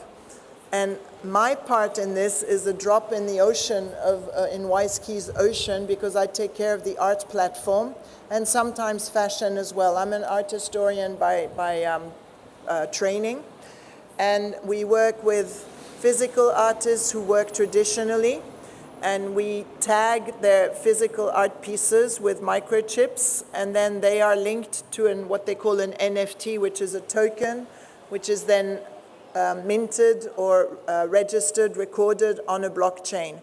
Obviously, it's a little bit complicated for those who don't know, but it's the only way to actually record a certificate of any sort. It can be for fashion, a label. I heard people talking about various labels, about the origin of the different materials. Thank you. And so all that can now be secured and on the blockchain, and it will never be tampered with. It cannot be changed. If there's any changes made on the blockchain, it's recorded. And as far as art is concerned, it creates a provenance. The biggest difficulty now in the art market, has been for forever, is to trace back the provenance. And you're very lucky in Italy, you've got Renaissance art, but you've got Roman art, and you know, like it goes back many centuries and millenniums. And the difficulty is always to trace back the provenance to make sure that it's authentic. So I've got this very long-term vision where anybody today who creates an artwork should put it on the blockchain, because it means that it will not be tampered with. And through the blockchain, for those who know how to read it, they can always trace back who the owner was initially. So that's what we're on about. On the different images that you saw, I was trying to link it to fashion, and as you know, we've just had the Met Gala with a lot of very natural and also ostentatious, if you want, pieces, not very easy to wear for some of the ladies. I saw that there were dresses made out of sand, and people had to be carried up the stairs because they couldn't bend their knees. So I don't know exactly how commercial that is, but it does show one thing. It shows that in today's society, people are worried about the planet, and they are worried about sustainability, and that's probably the most important thing, and that's why we're all here. I just went to the Cannes Film Festival, same thing. There were some unbelievable dresses, but there was linen, there was silk, there was natural products, and that was very, very interesting compared to the 70s, I guess, where it was all plastic and stretch and et cetera, et cetera. So it's all part of it. Now, one thing that I wanted to say, and I know it's been touched upon and you know, with other speakers as well, is the logistics of it all, because whether it's art or whether it's fashion, there's a big problem with shipping. And so what Wise Key does is we've got this what we call smart containers. And so whatever goes across on these big container ships, and a lot of containers get lost in the sea, and there's a lot of pollution with that, and also a lot of, obviously, money being lost there. We can now trace the containers, and the port in Abu Dhabi has already adhered to this program. We've got Pico satellites, which are being launched into the first layer of the atmosphere from Spain and from Florida, with SpaceX from Cape Canaveral. And there's about 80, well, not quite now, but we plan by the end of next year to have 80 satellites going around, and they will be tracing all those containers that have been tagged by us. It means there's something like 60 million chips being sold every year in your cars, in your phones, in your tablets, everywhere, in your TVs. And all those can be traced, but the information on there has to be protected, and that's what we sort of offer. In the art world as well, a lot of people are looking at the packing and the handling of artworks, and I guess it's the same with expensive and not expensive fashion items, but everything now can be natural. Cardboard can be natural. You don't need to have bubble wrap to wrap a painting anymore. You can use silk paper, you can use all sorts of woods that have been treated that does not have to be destroyed. In the old days, like if you think about all the art fairs in the world, there's probably one art fair somewhere in the world every month. And people make crates for their paintings and then they get destroyed. That's it, they go home because it's too expensive to store them. So now there's collapsible crates. There's all sorts of materials where that you don't need wood to wrap a painting in. And what's interesting is that the insurance companies are looking at that as well, and they're defending people who make an effort in using recyclable packing materials to go into the crates.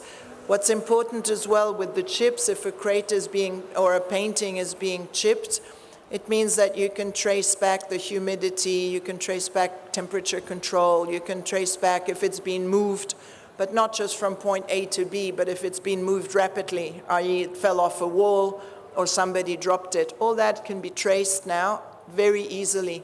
So I think it's just a matter of time before it becomes something organic that we all use. And as far as fashion is concerned, they're trying to, I know, I went to Innovation Plus, which was in Paris, and they're really trying to stop the production. I mean, there's a lot of production. There's now 4 seasons instead of 2, but they're trying to build or to produce less items. So, for example, I went to one of the Karl Lagerfeld conferences, and they had a mirror, and I stood in front of the mirror, and I could try on a jacket which was in Japan, which is stored in their shop in Japan, and I could have it on me, I could see it in the mirror, I could move, I can turn around, and I can see it. And then you're sitting there in Paris thinking, okay, I want that jacket, you just order it. They don't have to have one in Paris and one in Japan. And so things like that, it's metaverse, it's you know, we're talking science fiction, but not really. It is there now, it does exist, and people are doing it more and more. I know the fashion industry is investing huge amounts of money for that sort of service, to work in the metaverse and in augmented reality and that sort of thing. So I know you wanted to talk about inclusivity as well. Obviously, the gender question is also important, and you know, men, women, we wear the same things now, and men tend to wear more feminine things, or women tend to wear more masculine things. It doesn't really matter, but that also impacts on the fashion industry, because obviously it's getting consolidated, and I think that's very interesting that both genders are as interested and as keen to protect the environment, and having one line of fashion for some brands is probably one way of doing it, I think. Comunque, grazie davvero di cuore. Thank you very much, 16 Crutchfield Art Switzerland. I know between the bond between art and fashion is very, very important. So thank you for this incredible experience. You know, we have been with you in some beautiful places. Quindi grazie per averci portato con lei in questo. So thank you for bringing with you throughout this amazing trip. So just a couple of minutes to set the stage for the last panel before the catwalk, the narrated fashion show.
Ben ritrovate. Welcome back again for the last panel of this full and rich day here together. Of course, we invite you also for tomorrow, the second day of this event, but during this panel, we will talk about the best topic that can conclude this first day and also a new stimulus to leave this amazing venue today, because we will talk about the culture of sustainability, the real basis of everything we mentioned today. So everything we mentioned today is based on this idea of the culture of sustainability. Of course, culture of sustainability is defined in this way: the new Bauhaus, inspiring, inclusive and sustainable.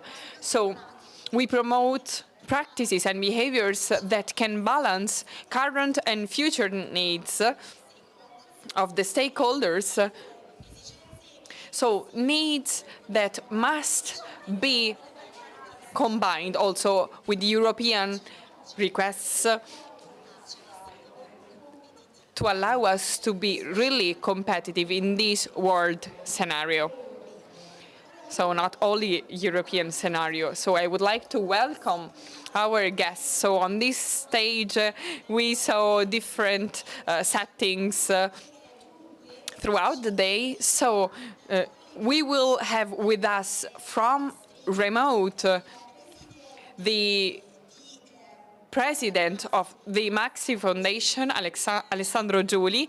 So he will be with us from remote, while we will have here with us Linda Laura Sabbadini, former Director General of the Department of Environment and Social Statistics of the Italian Statistics Institute, ISTA, and we will also have the CEO of Elisabetta Franchi, Gabriele Maggio. So these names, these personalities can give you some insight about the debate we will have today. We will also wait for Federico Mollicone, Chairman of the Culture Commission of the Chamber of Deputies, to conclude this panel. So I would like to start with a picture, because we talked about figures, pictures, and of context. And of course, our institute, ISTAN, can give us some food for thought about what is happening and what happens every day in our daily life from the point of view of sustainability. So the perception of the idea of this word, sustainability, can you give us some hints about that? Well, first of all, thank you for inviting me in this amazing location.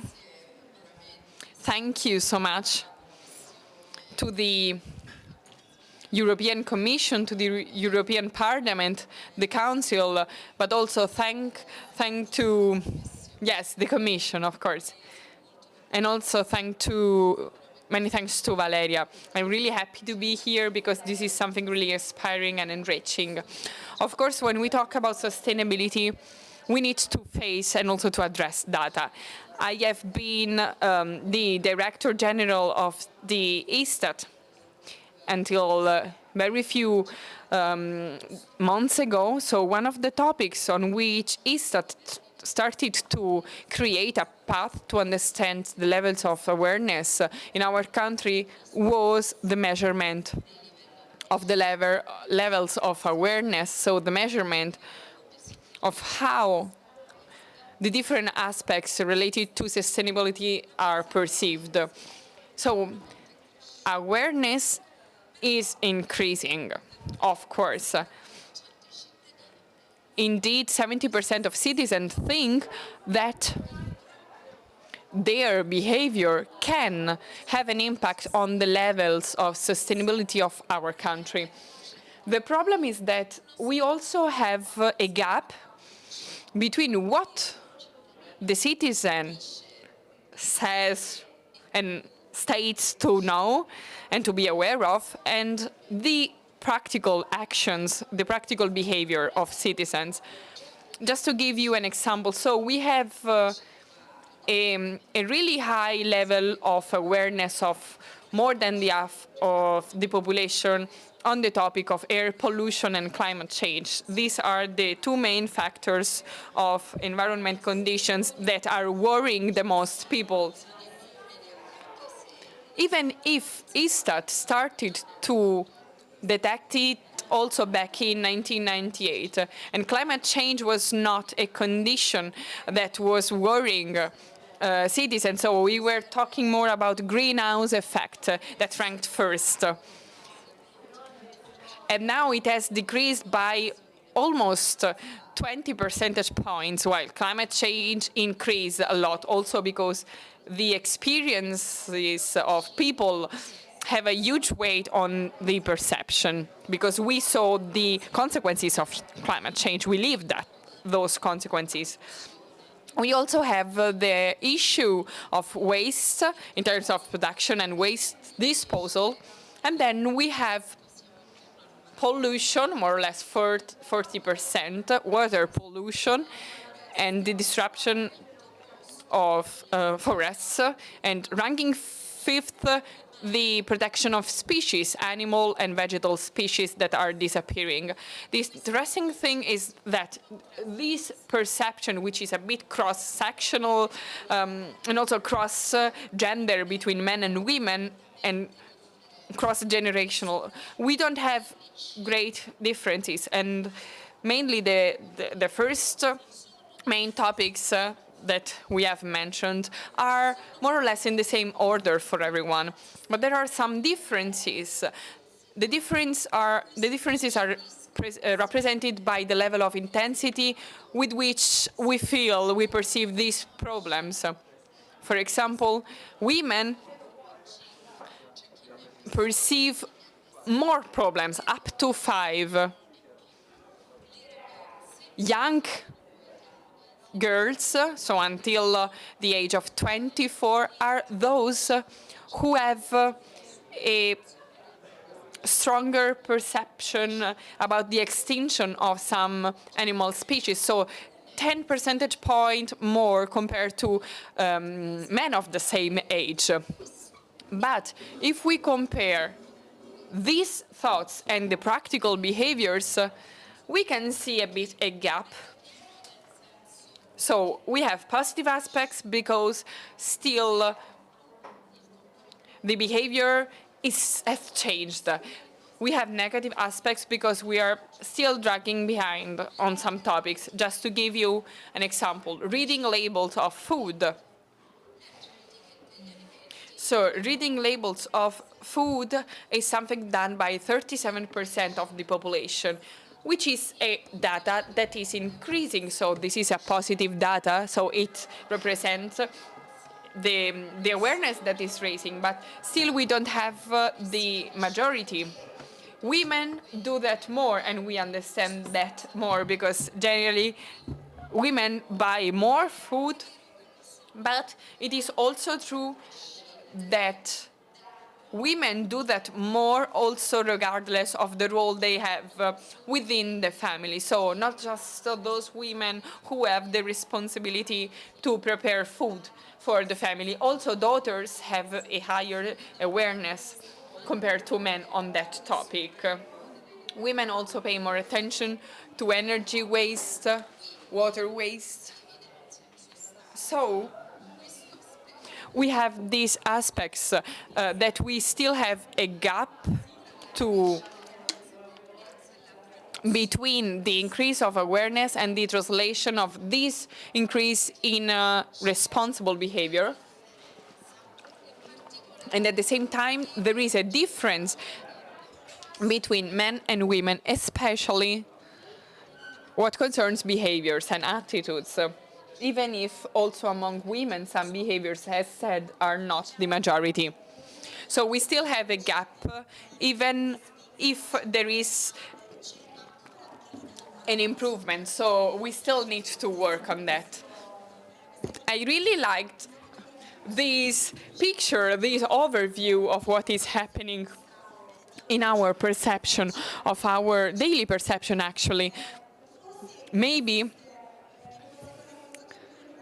something that we can connect to that because we have figures. Actually, I see here Valera Mangani, our president. She is always present here, and I don't know how it is possible that she's present everywhere, because she is a nature first, actually. So what is the role of women on the topic of sustainability? We haven't addressed this topic yet today, so it's important also to focus on that. It is paramount because women can be really the engine of the development of sustainability in our country. We have already analyzed the data, the figures, so this awareness, and also the practical activity and the practical behaviors is higher in women. But I would like to remind you something really important. Women have a really important feature, which is not something biological. It was determined by history, throughout history. That is to say, taking care. So care, the word care, has a really precise meaning, because it includes two aspects. Care means responsibility. So we take care. When we take care, it means that we are responsible towards someone else, so other people, or also towards being responsible of our family, of animals, but also being responsible in terms of environment. So women have lived and are still living the aspect of care as something paramount, and they match, let's say, to responsibility. They have something more, that is to say, something that we really need in these steps. So the intelligence that is paramount for innovation, so sharing power and not having the command, so managing relationships in a way that can enhance everyone and also enhance the contribution and the creativity of everyone. So this is a paramount element, so an added value of women, which is not biological, of course, because there are also men who have these features, but the majority of times men are more limited. They need to try to free themselves from a cage which tell them that they shouldn't focus too much on care, as well as women shouldn't have the limit of having this obligation of taking care of others. So women can carry out a really important role because they have this care experience that allows them to be really the engine of this innovation. The second aspect is that their life is an interconnected life.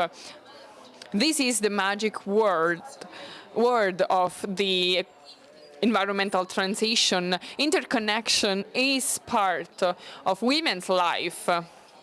And the third point is that also sustainability, if we think about that, the idea of sustainability comes from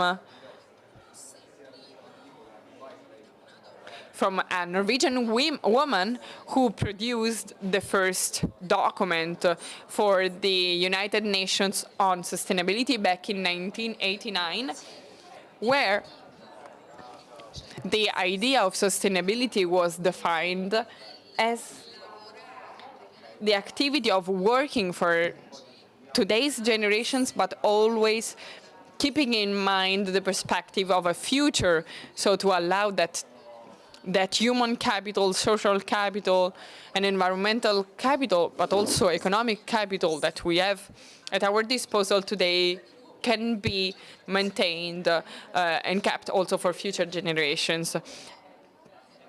And of course, who more than women think about and take care about children, future generations and people who will come in the future.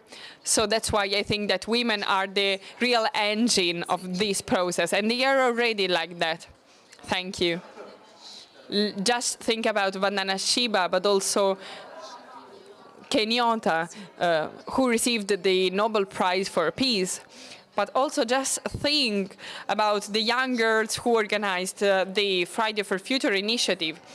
Just think that they were all young girls guiding this movement, not just Greta Thunberg, of course.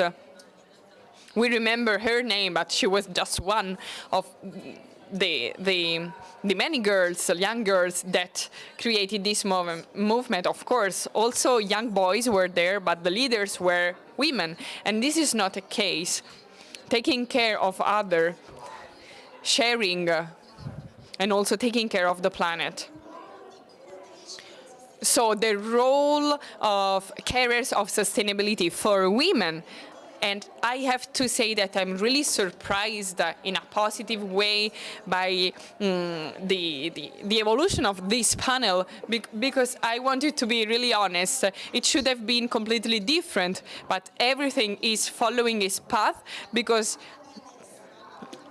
next to me we have the CEO of Elisabetta Franchi, Gabriele Maggio,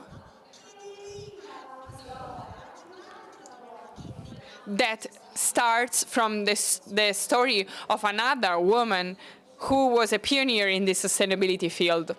Yes, I am really surprised also, but everything is taking its place actually, because if I try to transfer the analysis of Linda in our sector of fashion, I have to say that the first designer who highlighted the importance on creativity and how to develop is her own design in a sustainable way, also changing completely the rules and the approach of the whole industry. She was a woman, Stella McCartney, who 22 years ago decided to launch her own line, her own collection, using as paramount values the idea of sustainability, of care for animals, the care for the planet. And of course, she was a woman. She is a woman. This idea then was reused by other people, and also by Elisabetta Franchi, who I am working for in this moment, who 10 years ago started a path of evolution in terms of sustainability, regarding the use of raw materials which are not derived by protected animals, for example, specific kinds of feathers or precious animals, or other materials that need to treat the material in a bad way to create this material. So I have to say that women have always been pioneers on these aspects, both in this sustainable field, but also in the creative field, because in terms of sustainability, if we think about this topic, it's something that everybody knows, but 20, 30 years ago, the first document on sustainability, which dates back to 1989, now it can be perceived as something obvious and natural, but back in 1989, nobody was thinking about sustainability, safeguarding the planet and caring for the planet. So, of course, the feminine component is paramount also in the role of women in this context. So the first who composed this document was a woman. So we need to think about that, and we also are following the same topics.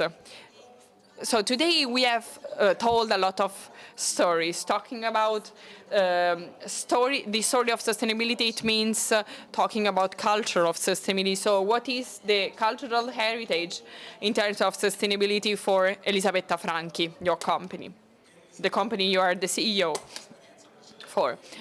So with Elisabetta Franchi, but also thanks to other experiences that I worked with In my background, I have worked 13 years for the Kering Group, who was the first group in the fashion world to impose a PNL to all the companies.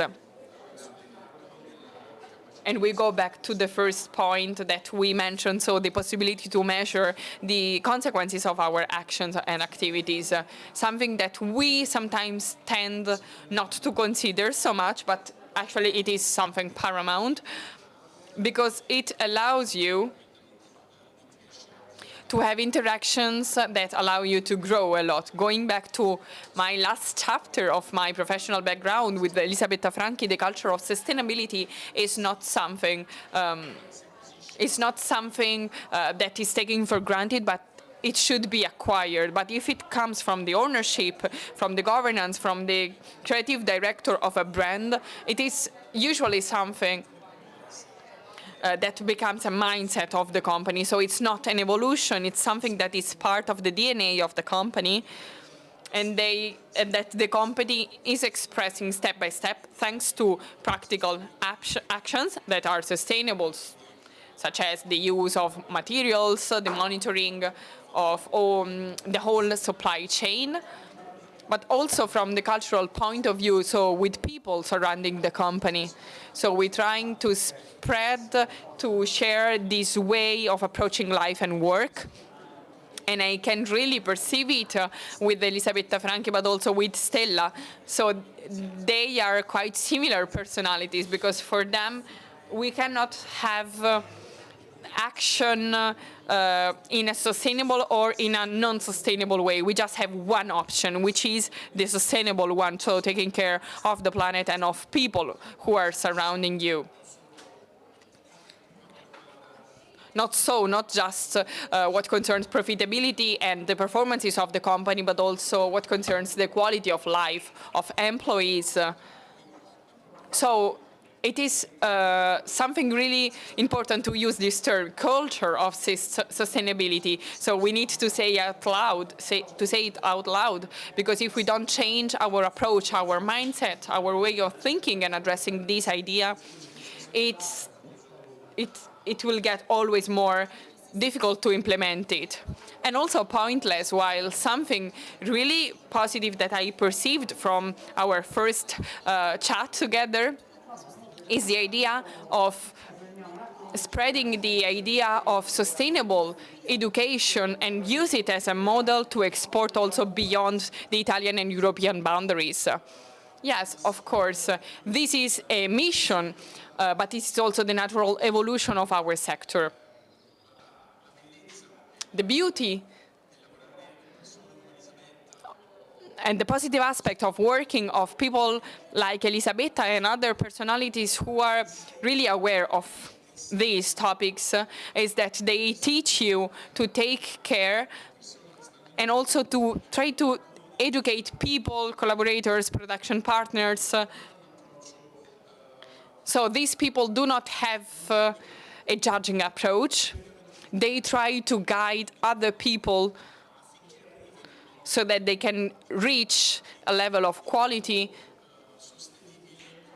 a level of sustainability that can be accepted by the whole community, not just by us as a company or by them as a company, so from the whole community.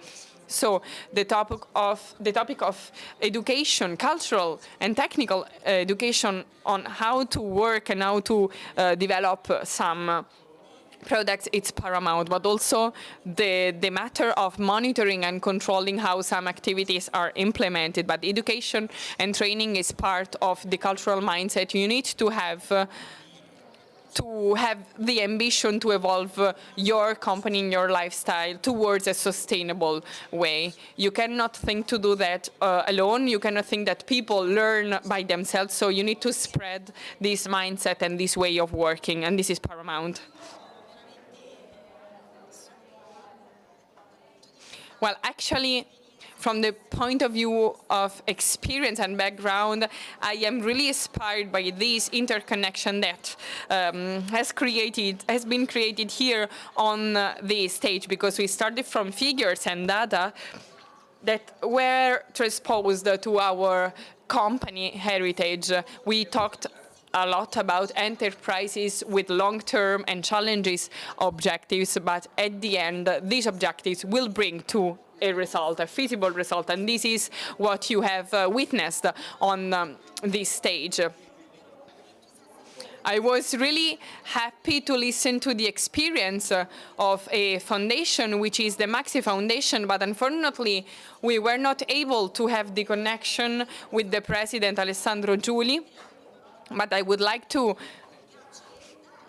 tell you something about what he should have said, also to propose you something to reflect on about the difficulties that we now have to face when we need to spread culture, and also the importance of having foundations and associations that take care of spreading culture.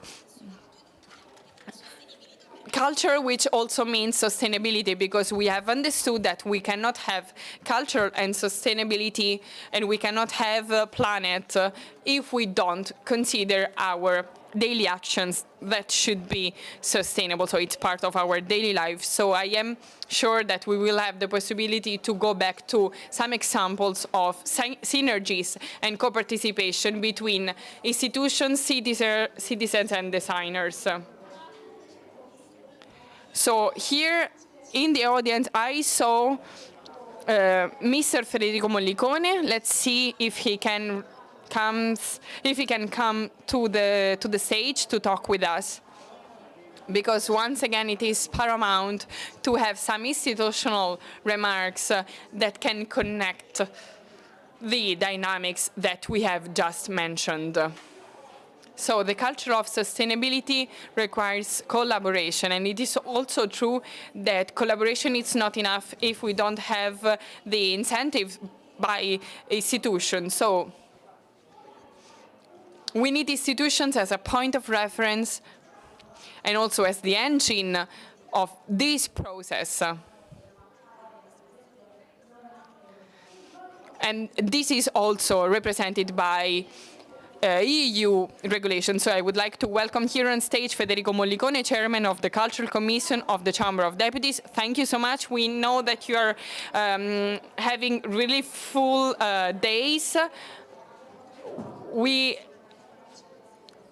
By the way, we had a great participation also from the institutions and from the politics. So we really thank you.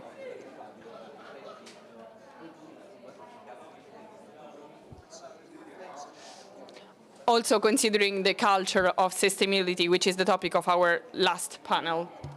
So promoting culture is extremely important, but still it's so complicated at the same time. It's a hard work, still necessary one.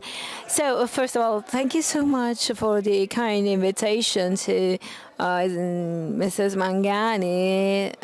It's indeed an extremely important initiative revolving around raising awareness regarding hot topics within the fashion industry, not just in Italy, but also abroad, and also the fashion Italian production.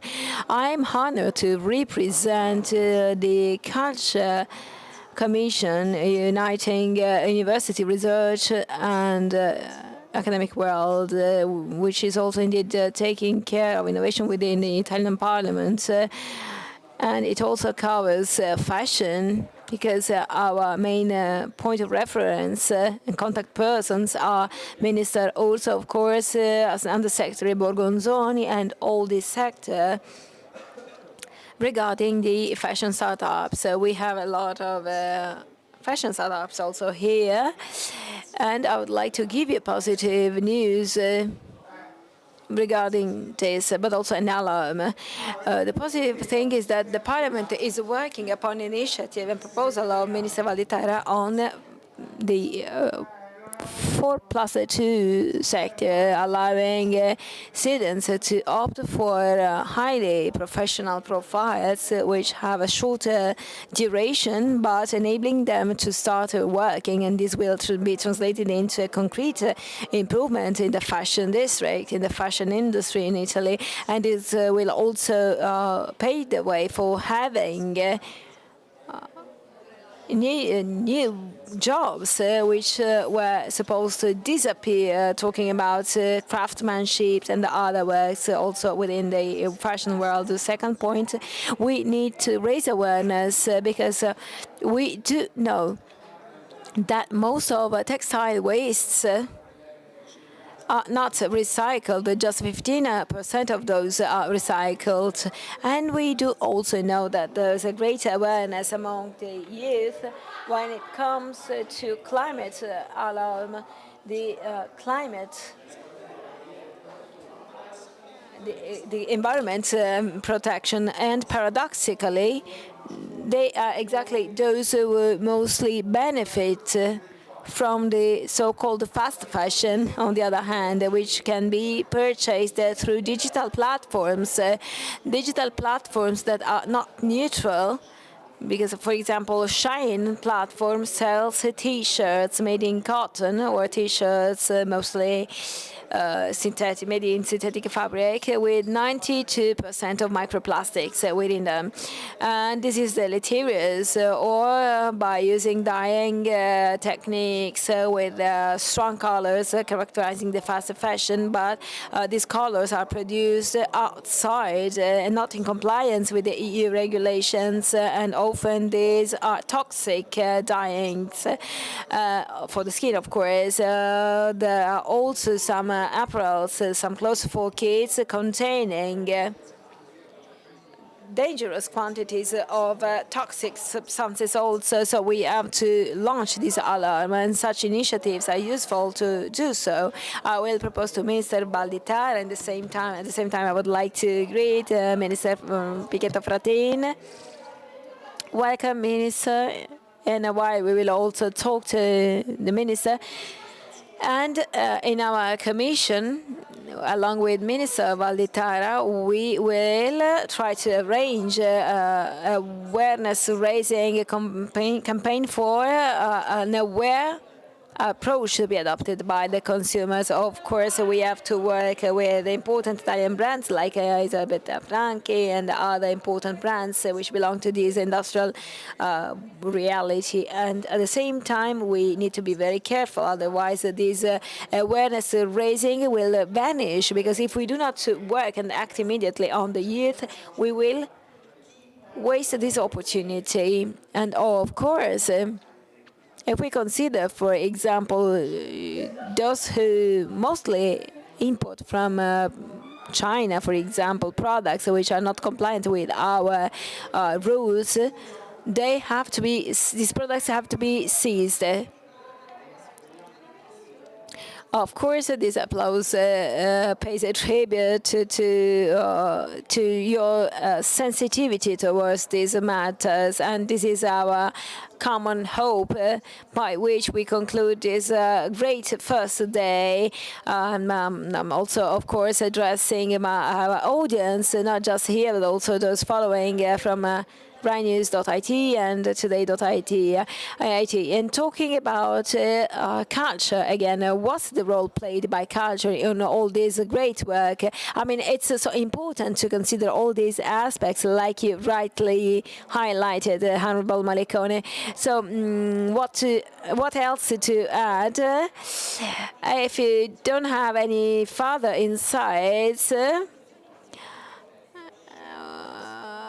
I would go on by thanking you so much, and we are now approaching the end of this very first day. Thank you so much, Mrs. Sabatini, former Director General of the Department for Environmental and Social Statistics at ISTAT. Thank you so much, Mr. Gabriele Maggio, CEO of Elisabetta Franchi, and of course, Honorable Molicone, for having given us these important insights. Thank you so much. Thank you, Valeria Magani.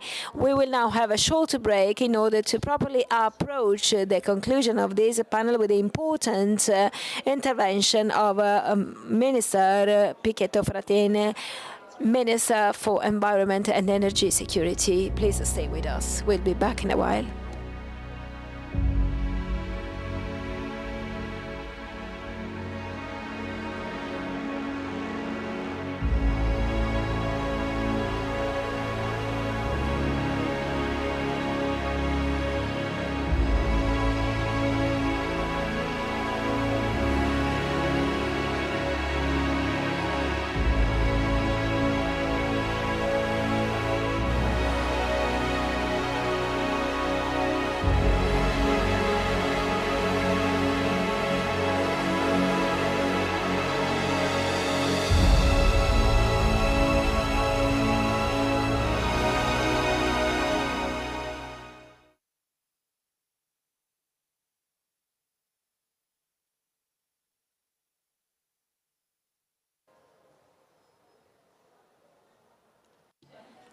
So welcome back.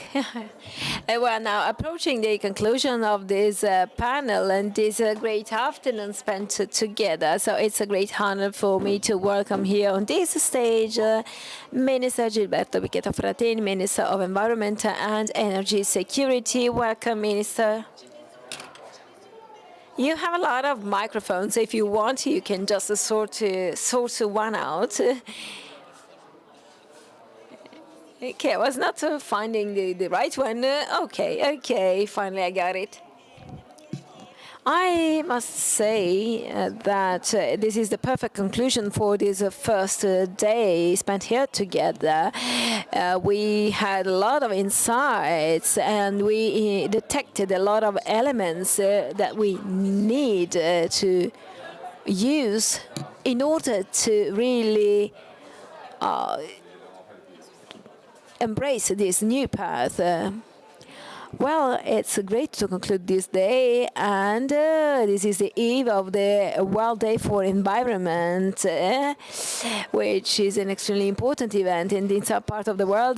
Tomorrow has already started, in some parts of Asia, it's already tomorrow, so it's already the 5th of June, so they are already celebrating the Day of Environment, International Day for Environment. Talking about sustainability, we could say a lot of things. Talking about raising awareness regarding what we are now experiencing is it's even broader than sustainability. Of course, we have to consider what happened during the last 100 years and the richness that we have achieved through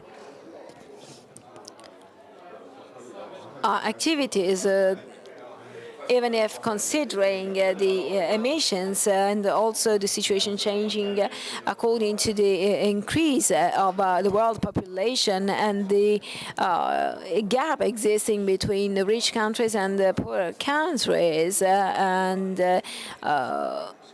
being us on the side of these countries which can define themselves to be rich, allowing us to be here sitting with a tie, and that man, for example, sitting there not wearing a tie. This is a difference because we still can choose what we do. It's maybe a trifling consideration, but this characterizes our reality, and this led us to better scientific awareness, of course, and then according to the Paris Agreement, with the increasing of the global heating, there was a different political awareness raising also. We have to say that in the last 2 or 3 years, also the COVID pandemic had its influence, and there's a higher awareness which is a pretty widespread also at the worldwide level, because we are now realizing that we are running the risk of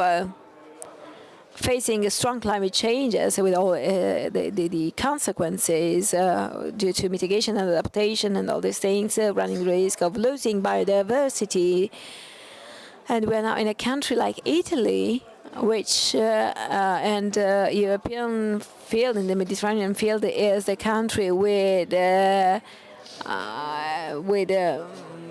lot of species when it comes to biodiversity. We have a great landscape. We have the highest peaks, talking about our mountains in Europe, from the Mont Blanc to the beaches over the Mediterranean sea coast, the seaside. So we have a great rich landscape. We have everything we need, everything that Mother Nature could have ever given to us, and all the best things which exist in the world. We have them in our country, and having this shared approach is extremely important and part of the political world is having a different approach to that. For example, the COP, for example, the COP28, so the engagement of overcoming fossil fuels use and all that, and a lot of other things set as goals, of course. Well, they have a different approach, an approach which is based on the need of realizing that we have to grab the new opportunities looming ahead. Great. This is the idea that we wanted to highlight today. So the opportunities which are looming ahead. So did we really manage to point out the strengths of all these situations? Because you see, it's difficult for small and medium enterprises considering this transition as a real opportunity, but within this entire day, we try to provide for some useful data, giving a kind of overview, an idea regarding the perspectives and the virtuous perspective regarding the models to be adopted. So if I will do this today, tomorrow I will be much more competitive. So this should be the final purpose that we should bear in mind. Of course, we have to take care about the environment, but also from the sustainability point of view for our enterprises, first of all. Well, most of the enterprises grabbed this opportunity and embraced this path. And they are still implementing it because they are making important choices for their future. And these choices that they are making for the future are extremely important. Also in approaching consumers, creating the proper environment for a better future, of course. So if there is a kind of greenwashing, it's because the product is good and following. This is why the fashion world, for example, is a sector that really from the very beginnings grabbed this opportunity. It depends from a quality factor, maybe an intrinsic element which evolves around the materials used. So do consider all those 100 billion pieces per year in the fashion world, 100 million pieces per year estimated. And also there's also a huge part of high-quality products, and there's also a part of products to be restored in a way. And restoring them means reaching the quality goals and also working on the restoring while recycling these products and treating them in order to prevent their waste, of course. So restoring a kind of model that it's already existing, but that should also be enhanced at the same time, maybe improved in the future. So changes are much needed when it comes to models that were just given for granted for a long period, but that have to be reinvented now. So we are really the eve of a day that it's extremely important, which also involves an important engagement. We cannot just sum up our engagement like a 24 hours work. It's a long time engagement. So it's not just that tomorrow we will celebrate the World Day for Environment. We have to celebrate every day the World Day of Environment, even if we have a lot of fears and concerns regarding the future while enjoying what we have conquered so far. It's clear it's a conquest, really. It's a conquest because we are in this rich reality, and we are the first who need to perceive the need of taking further steps ahead and to also support those who are facing difficulties in moving these steps ahead while working with other countries, of course. we've seen that in the G7 for energy and environment. We have seen this engagement taken on by all the 7 countries of the G7, this engagement of adopting another developing country and supporting this developing country in its development, in its evolution, of course. So the Prime Minister in that G7 meeting was really stating that by saying that Italy will adopt an African country in order to really environmentally support the country in its growth. It's an economic, social, cultural growth, of course. And of course, this economic growth goes hand in hand with a change of the models adopted in the past. So we talk about environment and energy, but we have to change the paradigm of energy. I would like to really invite you to pay a great applause to the minister because really you see here the importance of sharing a common goal, really looking at the future of Europe in this important stage of our common history. So thank you so much, Minister for the Environment, for Energy Security, Mr. Fratin. Thank you so much for being here. Heartfelt thanks, Honorable Minister. And now we are ready to move the last step for today. The last step within this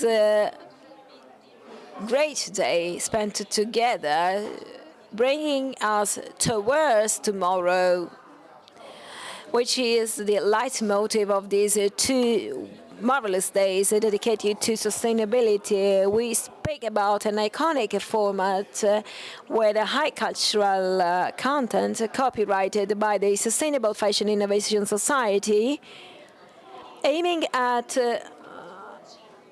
educating the viewer, and provide for a real model to the consumers, so to make them much more conscious about the impact of what they wear and what they use in their daily lives. We do know how fashion has a strong impact in our daily life and on the environment. We do know the importance of the role played by fashion. The state of the art of sustainable and innovative materials is presented as a world premiere in the spectacular archaeological complex of the Mercati di Traian, the markets of Trajan, in the Imperial Forum Museum. This all will happen in this marvelous framework at 8:30. So before leaving you, I would like to thank you for having followed us. Thanks to President Valeria Mangani, who made possible this great event today. Thank you so much, Mrs. President. It's an extremely important moment, of course, and by thanking you, I would like to conclude this day and see you at 8:30 at the narrated fashion show. Thank you so much.